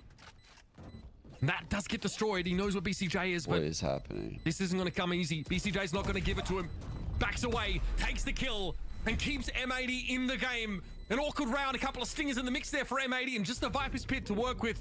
Oh But they made magic of my it either way. God. Oh my God, so close for Mariz. Again, this little tap is just ridiculous. Dude, Come on, man. what? Nismo's just breaking his keyboard in half after that. That is mad. And this was so winnable. He got into half. That He just needed was to connect so coin a flippy at couple the bullets. And that would have been a Man. clutch. Out of the timeout, M80 just back to Icebox basics. We walk up A. M80's turret covers econ the is flank, we get the crushed stingers. if they lose The this game is round for so simple last. sometimes. This is like a 2. This is What a worth day 2 it's for been. RETA. Maurice had a great showing on that Haven map. 16-14 at the Shit. end of it. Pepe laugh, you don't know? Okay, Cascade there. Spike down. Allows for a trade opportunity, but Snozine is yet to enter the fray.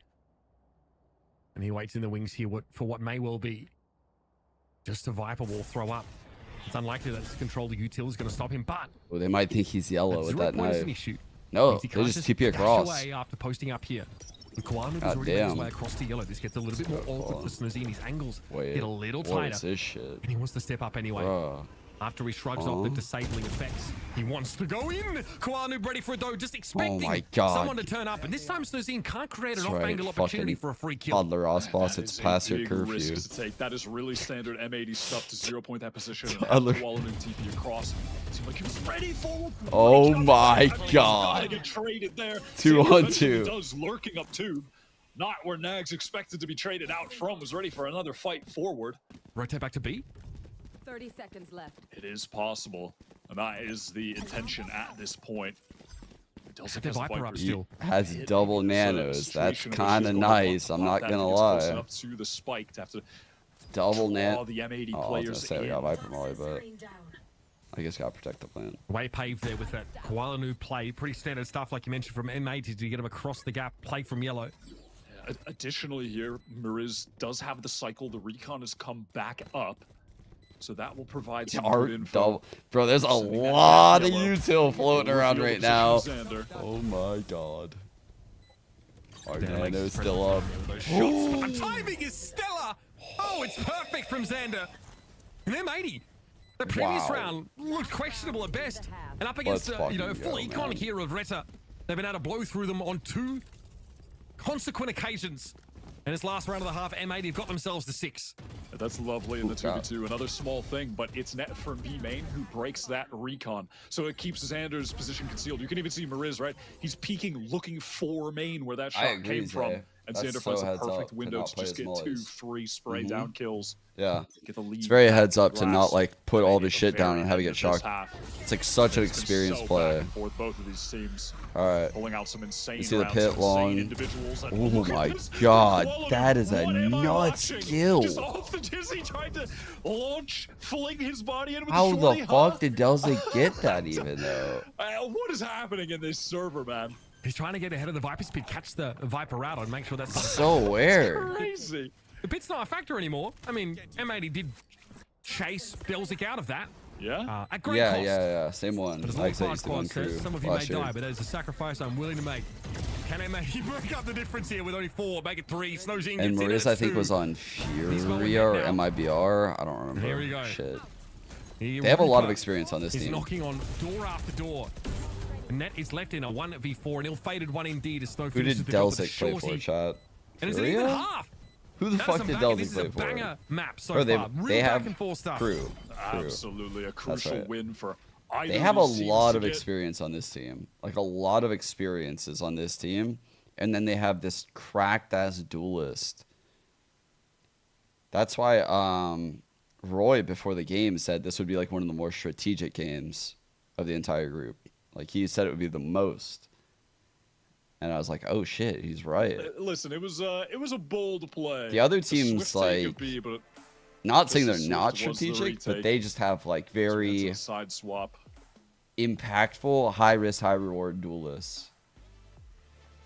Chat not loving the Shrek references. I'll note that down. I'm not really Imaginary familiar notebook. with others, so I can't really comment. Right. Look, So I it mean, was Kaz's M80, duo. Wow. we're dealing with just a rampant operator player in Snozine. He's running back that performance. Oh, before he. Lotus. Wait, you're telling me Delzik left crew to study? Like he willingly left the team? Like they didn't cut him? I always thought Delzik was pretty good. Like when I watched crew, but 2 consecutive maps where Snozine I has didn't been know able to get that. involved That's with the weird biggest because it was like right criticisms we before had of Reta franchise. on day 1. Yeah, they have been ready as well. Much quicker at My following up brain season in some of these positions. has where he's the one like take- it can't like recall the exact round and what happened, but it has some kind of like Delzik 1-on-4 on split in it. I can't connect the neurons to like get it to play in my brain though. Like I just know that it happened at one point in the A site. That's about it. That's all I got. He's a controller. qualify for this event and was worried that maybe the pressure of being here, maybe some of the pressure on the new guys perhaps affecting them. That doesn't seem to be the case though, or at least it was, but they shrugged it off. Schizo? I mean, Let's see. Snozine has already displayed We'll some see. I'll find it. crazy resilience just within this best of 3. Bouncing back from a devastating map 1 loss.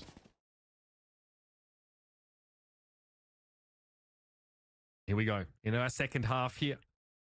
We're going to have M80, who are looking to make their second win happen here and basically set up a pathway to a guaranteed playoffs berth. RETA, it's been a little bit more of a rocky road for them. Something like But that. they prevailed and they've looked incredible in this series up against probably the favorite to win the whole thing here in Monterey. And Matey will be on defense now. Let's see what RETA Bro, have. I hate things I hate when chat gaslights me for 1,000, Alex. Holy. 3 years ago. Still a little bit of fear. There could be a push-up. There could be some presence, but A site. Fairly safe passage to let them break this alarm bot, but they should be getting the spike down essentially for free. We're headed to an honest 5-on-5 retake. Are they going to push forward into Snowman though? Are you guys proud of yourself? Snowman is so deep off this high tide. He still has the dash. He's ready to take a fight. I Oh my would God, be slam actually from honestly VCT. props. Ooh, is it the Okay. part where you run away, Let's get Snowzy? shit out of you, He chat. got deep, got a bit of damage, but eventually gets run I down thought by you Net. will. Okay, up by Yellow. Ooh. We're on ball with Maurice, who does get spotted out by that 0 point. M80 That now sounds terrible. ready to play together, maybe play up through this wall. Paranoia doesn't hit. Maurice does though. It's a little different. Whoa, Tells me what a Super's still bar. standing here. People just running Paranoid that 1 versus 2. Frizz does though. Yo. Again, all we can do is try and entreat them to come forward. Has another go at, but what a recovery there. Just as M80 grouped up, pushed up through that wall. Yeah, that was a great. All right, we watched the Delzik 1-on-4 now. We remember when we look, there's literally pies back then. Everyone was pieing. Let's see. Shit, dude. Oh my God, look at him. He's so clean. Look at this wall. Oh no. Not going. Oh no. No, Zeta. No. See? Relies off of M80 opting to stack towards B now. Bit of a gamble round 2. My brain knew that it happened, but it couldn't tell you even which controller it happened on. But it knew it happened. Cascade to cover one side of it. M80 just jiggling here. I don't even know how that's possible. It's like shots came through one the wall neuron just in case Xander remembered had it. pushed up to the edge of Yellow. It's hanging on by a thread. Reta definitely smells something. It can die now. Yeah, something's a little off. Here they come. So Zine tries to receive him inside the smoke. It's gone wrong though. Nisman was able to find one with the grenade as well. And Nagzed and Delzik say we are in This trouble. is doable. Round 2. Delzik has to get that grenade, or rather the spike. Okay, 1-on-1 killjoys. He does. He pulls it out. But guess who's Please. waiting over at A? Net in a Ah. corner. It's a scary prospect indeed. And Nagzed walks straight into the trap. Now it's up to Delzik to fight his way out of this one.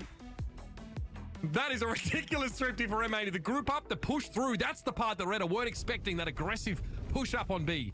Just a trap play, dizzy paranoia.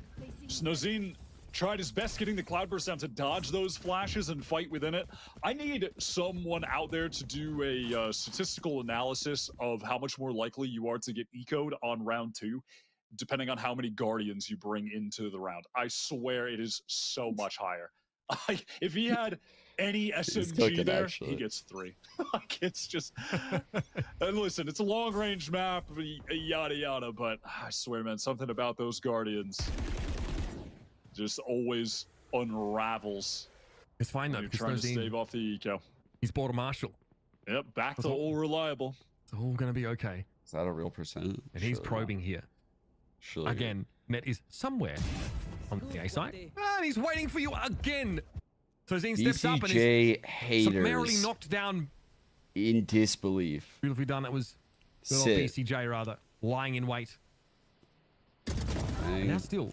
Oh, Net. Nagzed wanting to step up on A. That's owning. M80 really 14 slowed the now. pace down. RETA look unsure of themselves after that aggressive pop, and they know they're coming in with a weaker buy. So there have been no edges to find, no angles to shoot. That was a really nice off angle from Net, even particularly so against an eco buy. Because once he Nags takes that first covered in contact, oil finds the right kill, and now. then falls back into tube, they're not going to have those Sliding around the top of the A weapons side. to necessarily kill him. I mean, maybe if you get lucky with the Sheriff or the Guardian, but Souther slithering around 410. Literally everyone's just fucking sliming right now. Everyone get close to the controller util and slime. Dizzy came out. Delzik Just unaware hope of we it. get some He's unaware definitely kills. Nearsighted. Pinged out, forced back, you name it. He's experiencing it right now. A myriad of Ah, conditions, slime shot don't none work of no them more. good. and can only play with that Sheriff from behind the wall, but that is going to be a flawless round for M80. And a great bounce back after an awkward landing on the pistol. That was a great setup for the retake. Even the molly from Nismo being placed into that poison cloud. Very likely that someone with a poor weapon would be trying to play close range there, conceal themselves, was absolutely right. It forces Delzik out of there, and then the swarm comes in from heaven. 3 players and headed towards that default side, towards generator. Someone get Isik on the phone, please. We have allegations of a throw in the Valorant ranked ladder. And would not be surprised for RETA in the coming rounds to look to take attack course here. Things feel like they're getting away from them a little bit. This is Radiant. We're talking rattle the cage. Serious stuff here. So get Isik involved. For Nags over on that B side of the map here. Looks like Koalnoob set up for a paranoia here into the A site from mid. Obviously his back's being watched by the turret, so not as risky as it looks. This is. Holy fuck! Look at this trap. And again, now M80, they are set up close. Turret is nice. Another kind of blind potential turret. Stall one ways. Alarm bot under the stall one way. Turret's holding mid. Oh no, they broke the setup. Not going to end up happening. Man. At least too early in the round. RETA. Why can't we have nice things, bro? Bringing out any aggression and now taking control of A with this cascade. Holy shit! Run. And the reckoning in as well to hit the site. Look at M80 though. They flooded in. Yeah, BCJ did so well right there. Yep, and they're about to dance. He is cooking right now. The waves here. Bro. Comes in, throws in, smashed by it, but not in an easily accessible location. Koalnoob is going to have to wait. Be patient on this. That was a double catch for that as well. Slightly awkward positioning. M80 not nearly advanced enough on the side to take advantage of it. Cove going to be thrown up. That's going to block some vision over there. It's blown up basically instantly. Nismo bullies his way through it. Delzik Globe, but still found one on the way out now as the 3 versus 2. RETA with the numbers. Pressure on net, on rafters. He needs to peer in, but BCJ instead comes alive. It's up to Suter. Incredible over the course of this series. He's sliming again. But has to make things happen here from Nest. Enemy spotted out and dealt with. This guy's always just walking around. Stay in stride. Excellent at just retaking on A right now. The set pieces that they have are so well drilled. A team that's just been together for so long at this point with the core. Have played this map just a myriad of times in officials. Even with Delzik up top at the rope playing that headshot angle, tapping an extra player down. It's just not enough. Nags got that first blood too. And part of it comes down to the fact that M80 were able to rotate to that site so quickly. They were all there. Wait, why does it look weird? Players ready to flood. Finally some breathing room here for M80. Knowing what they're going up against now, knowing it's going to be an awkward buy. They're going to try and take liberties. Koalnoob though can't play that angle to swing it. Requires him to take the slow debuff from that cascade. Really good knife to cancel out the drone. But M80 have seen it all. It may not matter. Koalnoob goes down. Op in hand. Nagset deals with him regardless. 2 first bloods in a row for Nags now. You got to expect the Koalnoob is going to pick up that op sooner or later on the Omen. Try and teleport around, play some of those positions that a Jet would normally get to. On that sort of pseudo-Jet aggressive roll, here comes the hit. There's so many players from M80 here. The triple ping. Gotta be fucking joking me. Center net, just the 2 to left. Oh Up against my 3, but there god, it is. why is every round This is going to force just a reset now for RETA. Now, like M80, they could just re-hit us that side. gritting our teeth head until across they the map. fucking crack? Center might be looking for an opportunity to capitalize on the cross, but he's going to be a little too late. And Net is looking to book it, but they're going to have this wall available. Cross right now from Nags. The one player with a long-range weapon, and he goes down straight away, just going too fast. Net is so big at these late rounds. It's not enough time for Xander to get in a legitimate backstab position now. Beforehand, it was looking less likely. He's going to be watched for, but this wall lets him get across and get the better of Suther. Now Delzik has to make it happen. Should be on Net. He's like the Xander on one side, contact. Net on the other. Net's gonna progress now. Stuck in the middle on yellow. What the Nicely done. That is clean with the Guardian. Now cover line of sight on the cross, implied that he may have crossed himself, but instead he's going to wrap around. Xander won't be aware of it. Xander's decayed down inside that poison orb. But he's able to avoid the wallbang shot that Delzik would otherwise have sent his way. Finally, RETA get a little bit of comeuppance here in these clutch rounds. Great way to bring things back. That was so nicely played with the poison cloud going Dude, up the in oil the midst of that, is just fucking completely throwing Xander off back as to out the again. position. These guys literally just slime around in these clutches and play them so well. God damn, man. Like, the fights they get are just positionally so good. Like, they're just... It feels like I'm watching the fucking dude in the YMCA that's like 45 that just like posts up in the corner, like shooting corner threes. Looks like that one way. And God, man. It's like... Enough to make him reconsider that more They just positioning. play these 1v2s, they angle off, they get their one, angle off again. Was already used from Mariz, so Jesus. Not going to have that available to force them off the angle if they need to get or want to get into B main right now. And I feel like I keep saying it, but this is such a crucial round if you look at the state of the economy right now. A lot. Yeah, basically. Yeah, it's basically my game plan, actually. I'm basically giving you guys my game plan. In particular. RETA to have the resources to spend on clearing that turreted mid. So it's not a great option for them unless they're crossing through that poison orb back to B. Look at the M80 rotation right now. They are constantly stacked up on the right site, and right now it's because of Xander. Look at his forward position. I am 6'4", so ready to throw this knife out, deny this utility, get info with the 0 point. Some noise now being made there. It goes. Going to connect up to all four. That's going to trigger Xander to get up the starter's block. He knows he needs to get here and make a backstab happen. Fuck, the flood's Killjoy in. utility be damned. Uh-oh.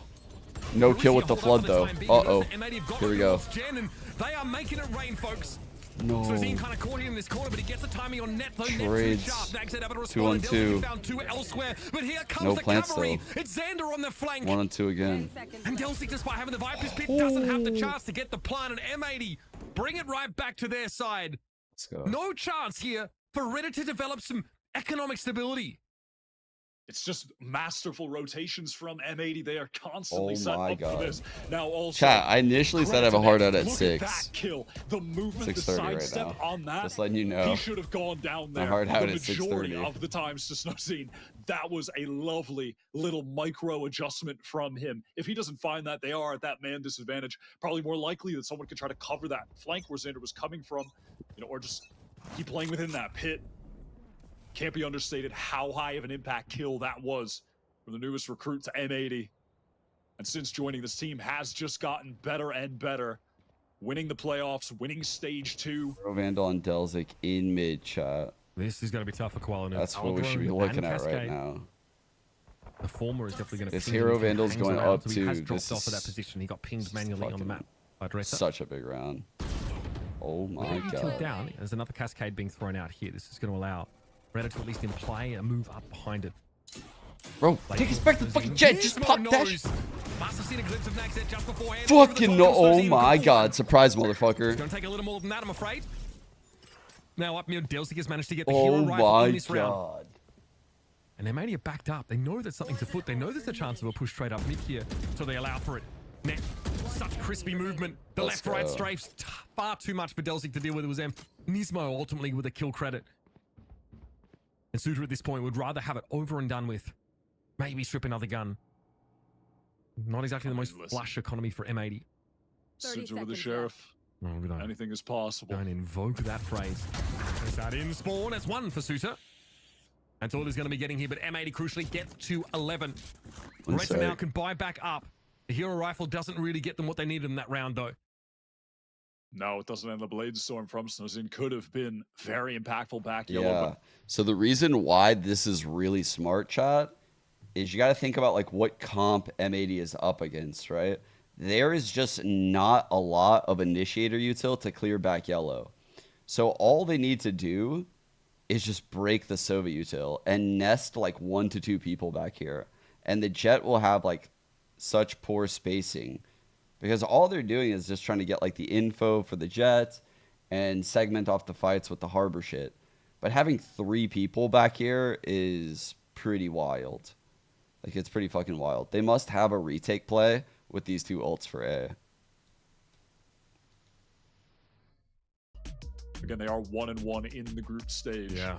The top 4 teams make That's it a really through. good setup against the If they harbor finish at comp. 1 and 2, they're going to have to like go very crazy in Great their call. last 2 games. I mean, they have a fated rematch with All Knights coming up next. That potentially could decide whether they make it out of groups or not. Wyatt, that is going to be delicious. Last time they played, it was a massive Knights. 5-map affair in which RETA had to reverse sweep an All Knights team, talking more trash than I've ever seen. Yeah, man. I've seen it a lot. These guys We are saw 2G fiery earlier as on. It was fuck. intense. And, These are do our you wanna standings play right now, against by the way, Dante chat. right now? I don't want to play I'm against going Dante to say, anymore. I don't want to play against Dante while he is It is asleep, literally anyone's game. while he's in a coma. He is Dante is nasty. pretty This guy's the otherworldly in this goat. tournament so far. So that will be tough for the future of RETA. They still have to deal They with play. Aha, not All Might. flashing They me. still have to deal with Galoris. Well, dude, put on the sunglasses. BCJ. Tech You know, pause. it's serious business Why is when it that every this time we hit finals go 11 on. rounds, we get a tech pause? I'm going to hand it to him. We have to check the player games. I don't think he wears them during the round. I'm pretty sure he'd get a slap upside the head from a teammate there if he's I'm taking those off. hamstringing his ability to. I mean, it blocks blue light, I guess. That's great. I mean, Xander. Did we go from the tack pause? Oh, to the Kishi, tack thanks pause? for the Just a classic 18. little 1-2 punch, little tack into You tier one one. moment, yeah. Sorry, I'm just scrolling We back call- right we call now. it little tacky tecker. Yeah. Yep. Jesus. Flawless transition. Walkie-talkie, yo. Thanks for the 7. I just got word we're waiting on Shit. updates. The update is Sturdy. we're good. Dude, that's all you know. You really, Thanks for the really 3. left me hanging on the update. I was drawing that out until we got to the game. Trying to hit Bridges, that 25. perfect timing. Did you slip that in when I was Here we go, talking Mitch. to you? I mean, I again, don't remember. I'm saying it over and over, but these Alright, rounds it's like have all calm been ult so play, impactful because insta it's so drone, ult back if it and forth tags. economy. Hangs in the balance for RETA. 3 ultimates available. Wait, we still got the 3 music on, don't we? ults. Yeah, we're I fucking mean, cat they jam in gotta this win a round. round with all of these, man. I can't. Tech pause, by the way, was a bathroom request from RETA that was summarily denied. Wait. So hold on to your bladders, folks. Wait.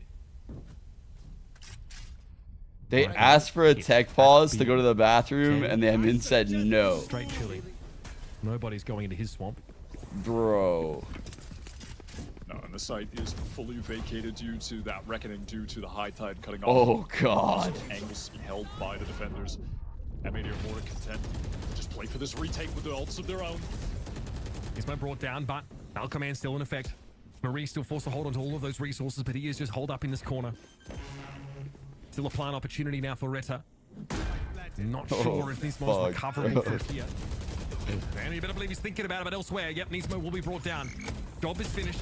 Dizzy dealt with little aim labs there from Snuzine. Not quite enough, though. Okay, this is getting ugly now. Nagset and Suta have to put this together. Xander and BCJ, the high-low set up on rafters. It's an extra player on the site. Wingman also threatening the defuse. BCJ doesn't know which way to turn. Give me whiplash, why don't you? And up comes the 12 round for M80. Handled that pretty admirably on the retake. Even a player down with Nismo knocked. These guys they've been playing their TDM. That movement, again, the movement from these guys. Xander, that little sidestep adjustment to kill They Delphic. shit everywhere. How are they getting It's away with this? crazy. The headshot with the Phantom backside. And Snowzy was so close to capitalizing on that. The whole stage is just One covered away now, in M80. shit. It has been hard fought, more hard Mud fought in than game. anyone would have thought, Wait. especially after map 1. No bathroom breaks, Both bro. their games have been Everyone's got food. absolute food slugfest. That food All Knights game left them looking haggard, black and blue as they This is walked off the terrible. stage. This is terrible. And this one here, They are. no mean feat either. They are running the LATAM gauntlet. I hope Just that it barely wasn't food skating poison. I hope by. it was These just teams pissing. are legit. They have some serious 'Cause firepower to contend with. We don't want to keep it simple. Xander Here. has Hit food A, poisoning, you look said, at right? M80 on the minimap. 3 players pushed Someone out said of that. the Is that main. true? Knockdown here hasn't really provoked 4 too much players movement. even. Yep, they are all grouped up, staying up late, swapping manly stories. In the morning, Nismo's making waffles. It's about to get real. Oh my god. Oh shit. Whoa, fuck. Oh, fuck! Just blows What? a steaming hole through the entirety of M80. And then all of a sudden thinks, well, now the turns have tabled. Bruh. I'm a little bit speechless there for a moment. That one caught me just a bit off guard. What? That's one way to get yourselves back in the game mentally as well. Net. Oh, Nags, you said, let me get that ace. Tell you what, it's crazy what a good little off angle can do for you. Net at this point, prime directives deny Nagzet the ace. S13 lets himself get shot, and Nagzet comes out with the ace. Beautiful round from him. Nags left crew, went in the fucking hyperbolic time chamber, set grav to max, came out. I don't even know if this is the same guy.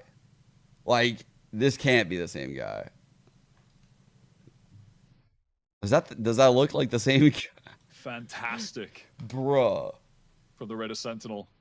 What? Although, by no means out of the woods. It was These teams helpful. are They so kept so many guns in insane. the previous round, though. Don't have to force out of the woods, but look at M80's economy. It is starting to dwindle. This buy not ideal. Stinger for BCJ. And Nismo reduced to 300 credits. Obviously, they have 3 chances, 1 round, and they've won this whole damn series. They're going to be 2-0 in the group stage. Prime position if they can take this round to make it into the playoffs, contend for the Ascension spot.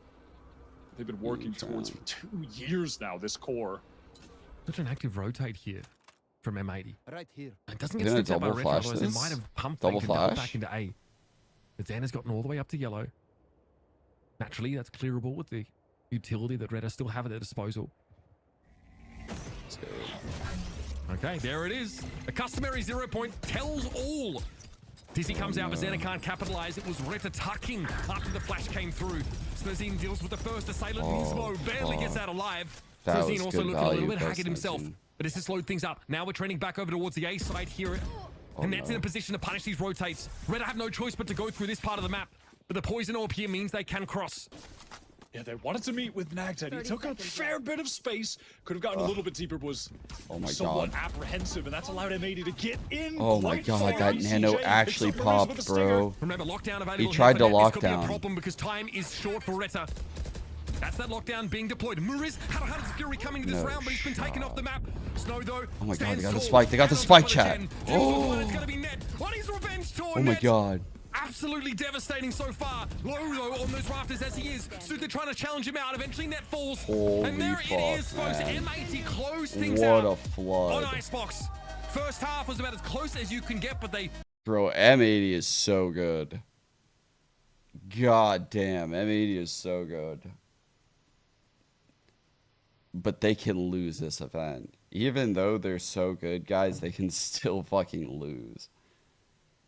There are some really good teams here. It's pretty crazy. Like, I actually think they played quite well today.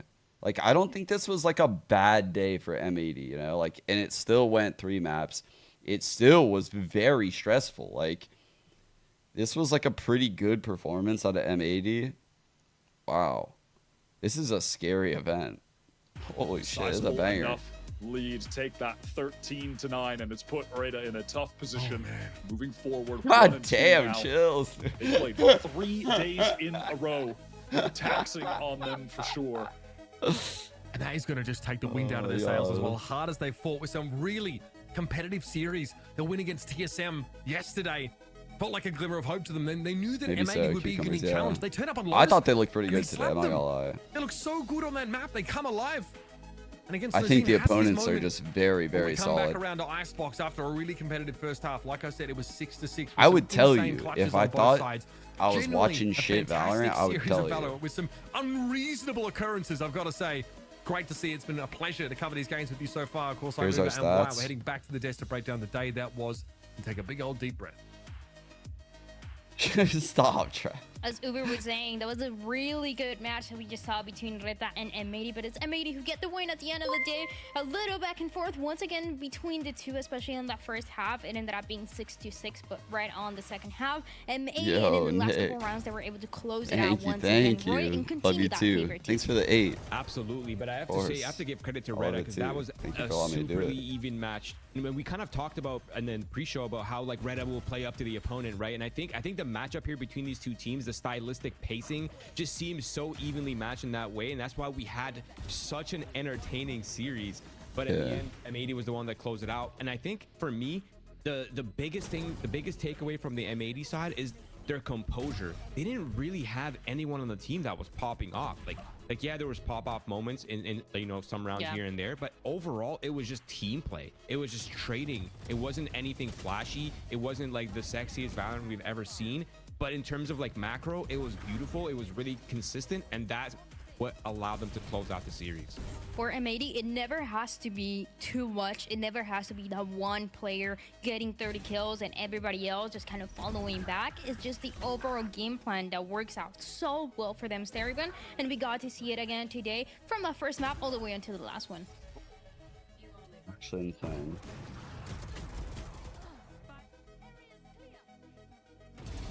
God. The games are so good. I'm trying to figure out what my schedule is like tomorrow. 1 second, chat. Oh, Steribun? What's happening? All good, all good. Hi, so as I was saying while I was muted, I was just talking about how M80 was really putting out a masterclass. Like, all the strats that they pull out, like, they just look so composed and playing together. Yeah. I really love that, and RETA did such a good job. It was really like tooth and nail fighting, and I was at the edge of my seat the entire game. I just really love how composed M80 is, and we were talking about it in the green room where I said that M80 just like picks up each other's gaps. Like, whenever they rotate or leave some other space, someone's really quick to pick it up. They're really fast on the rotates, really quick on the reactions. It was really great to watch.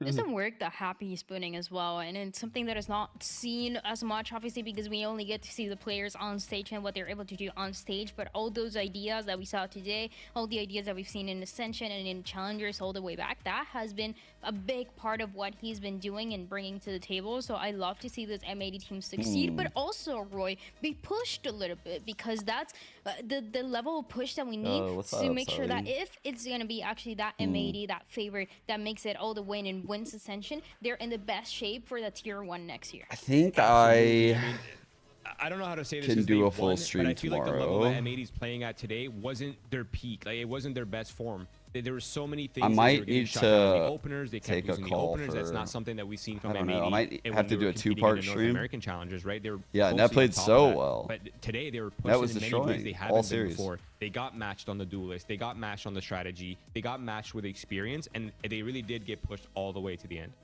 And Yeah, I think it's TSM really are poetic against too, the wall because for sure. You're having these two players that we heard towards the beginning, Net talking about Naxxet, Naxxet talking about Net, about the experience and the similar paths that they've had in Valorant so far when they were playing for the tier 1 team, went down to the tier 2, and now they're trying to make it all the way back, and they're definitely taking their right steps to do so. Yeah, it's like Roy was saying, I feel like today wasn't really like the best version of M80 that we've seen. I mean, you can really tell in like all the 1v2s. Dude, the games for this event are that they were losing so against good. when they've had numbers advantage. I feel The like duelists they're are usually a lot more cleaner unreal. than that, and in their numbers advantage, they're better about I'm winning like those rounds. blown but away by some of obviously, these challengers. RETA did such a good job. Like, Ascension individual duelists. talent really like stuck out for them, and you can really tell like they really wanted to win this match. They look really good, honestly. Even if they lose this map, not anybody can take away a map from M80, and that's something that we've seen in Challengers towards the end of any Challengers, and that's something that we might continue to see here in Ascension. But Wait, Steribun, there was a round, wait, that spill round the 18 tea. that you wanted to break down for us. Snooze? Yeah, I love round 18. Round 18 was a really good example of just like M80 just taking so much map control. I wanna everyone know- filling the gaps. Like, I wanna this is know just, like, the a really juice good about round the because team. As you can see, Xander is able to go on that fast flank because he the- pushed B main earlier to re-clear, and to have someone who's like be able to play such a aggressive controller. A lot of players, when they're alone, they'll kind of like sit back, relax, wait for the majority to make the move. But the fact that Xander, being the alone side and the weak side, pushing up and taking that space alone, allowing his teammates to rotate and stack the other side so they're ready for that hit is just so amazing. Yeah, that's a really good point, because I think that is where M80 gets their superpowers from, is the fact that every single player on this team is willing to take risks, and they all trust each other to do it. So there's not like, Jal, you almost actually made it through the stream. They're all willing to challenge, or they're all willing to make you fight for your space, and that allows them to take so many leans You on their almost defense did side it. that you wouldn't really You have lasted till access the to otherwise very if you're playing end. the passive Viper, or You don't playing get to retake say on B and goodbye, stuff. Jolly. Are you guys expecting this M80 team to keep bringing these different ideas? Maybe we didn't see it so much in Icebox, but we definitely did see it on Lotus with the Yoru that we had our questions about, and they were able to answer and get some great rounds there. So are we expecting, Roy, for this M80 team to keep changing compositions, keeping everybody at the edge of their seat? Yeah, I mean, is water wet? Like, that's just the M80 signature, is it not? Like, they're totally down to just play whatever style suits them most. Like, they're not going to bend to a meta. They're just going to play whatever fits them the most. Yeah, they will play meta comps if they need to on Haven, for example. But even when they play that composition, there's still a level of like innovation and kind of creativity happening that tailors to their playstyle and tailors to their strengths and weaknesses. An M80 team that looks good. They get the win against RETA. We're gonna throw it to a break. We're gonna have an interview with one of the players for M80. Just a hint, he wears sunglasses. And then we'll come back and we'll talk about tomorrow. I do need to actually change. I'm gonna actually make a scene for like the analyst desk because it is fucking weird that I always end up blocking one of them. I think actually VCT switched it up and had like a different screen at one point. Because most streamers do have their cam in this spot because it's like the sweet spot. So they might fucking make another scene. Because it is annoying. Like whoever is that right analyst just gets blocked every time. Okay. Wow. Right on my cutoff. I said I had to end at 6:30. Look at me, I'm the GOAT. Alright. Wait. I actually can't watch this, guys. I actually can't. Fuck. The first question I'm not that the I want GOAT. to ask you is, we were really, really excited to watch you play I gotta go. Lotus with the last competition that you guys All right. play with that deadlock. We didn't saw that right now. Why? And why did you guys change that composition to what are you playing now? Yeah, obviously we prepped in. We had really good results in practice, so we were really confident going into that match. Honestly, like to be honest, I'm still shocked about the result. I thought we should have won that one. So Thank you, Jessica. Yeah, it's just something you prep. You know, you take a Congrats on the win. You talk with your team, stuff like that. It happens all the time. Yeah. The second question that I want to make I think is I that literally have he's those playing sunglasses. against Galoris. You guys are playing against Galoris the next match. What do you think about them, and how are you guys preparing for that match? Yeah, we think they're very strong. Obviously, we think all the teams here are worthy enough to be here. So I'm really excited to play Galoris. I love playing against Brazil teams, especially because when I was in Brazil for lock-in, like their fan base is insane. So for me, I like, got great news trying just to now, fend chat. off their I will be fan here base full that's stream so tomorrow. diehard and dedicated. Like, Well, that's probably starting at really like exciting, noon. and I know they have a really Yeah, fun it's and probably like fast 12. playstyle as well. So Might miss a little looking bit forward of the to that start. match for sure. Yeah, it's going to be really, really exciting. Last question for you. Do you guys can't. believe that you are the best team here in Ascension, and why? Well, now that we're on the NA stream, yeah, we're the fucking best team here. Let's baby. go. Like, come on. Like, have you seen our game so far? No. Go. Like, we're getting better every group stage match. When we get time to play off, we're going to be at our peak form. This isn't the best M80 that you've seen, and I'm here to prove that to you guys. Thank you very much, BCJ. We are going back to the live stream. We have a lot of Valorant matches tomorrow. Don't you snitch. So don't forget to... Right now, we think you're a cool interviewer. Don't you snitch. If I wake up to be, oh God, he thinks it was a bad idea. Analyst desk has changed a little no, it's bit not. since It's a that. good You idea. guys, They're just chatting probably out. Also with the slow turn where you're, what happened? I can't tell exactly what happened for us Bro. to all be wearing sunglasses.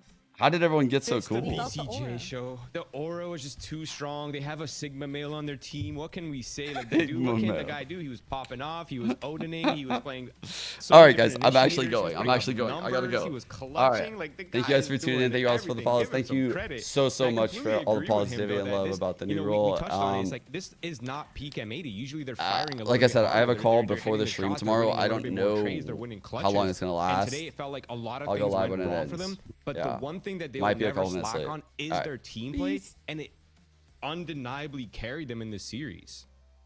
They look really good.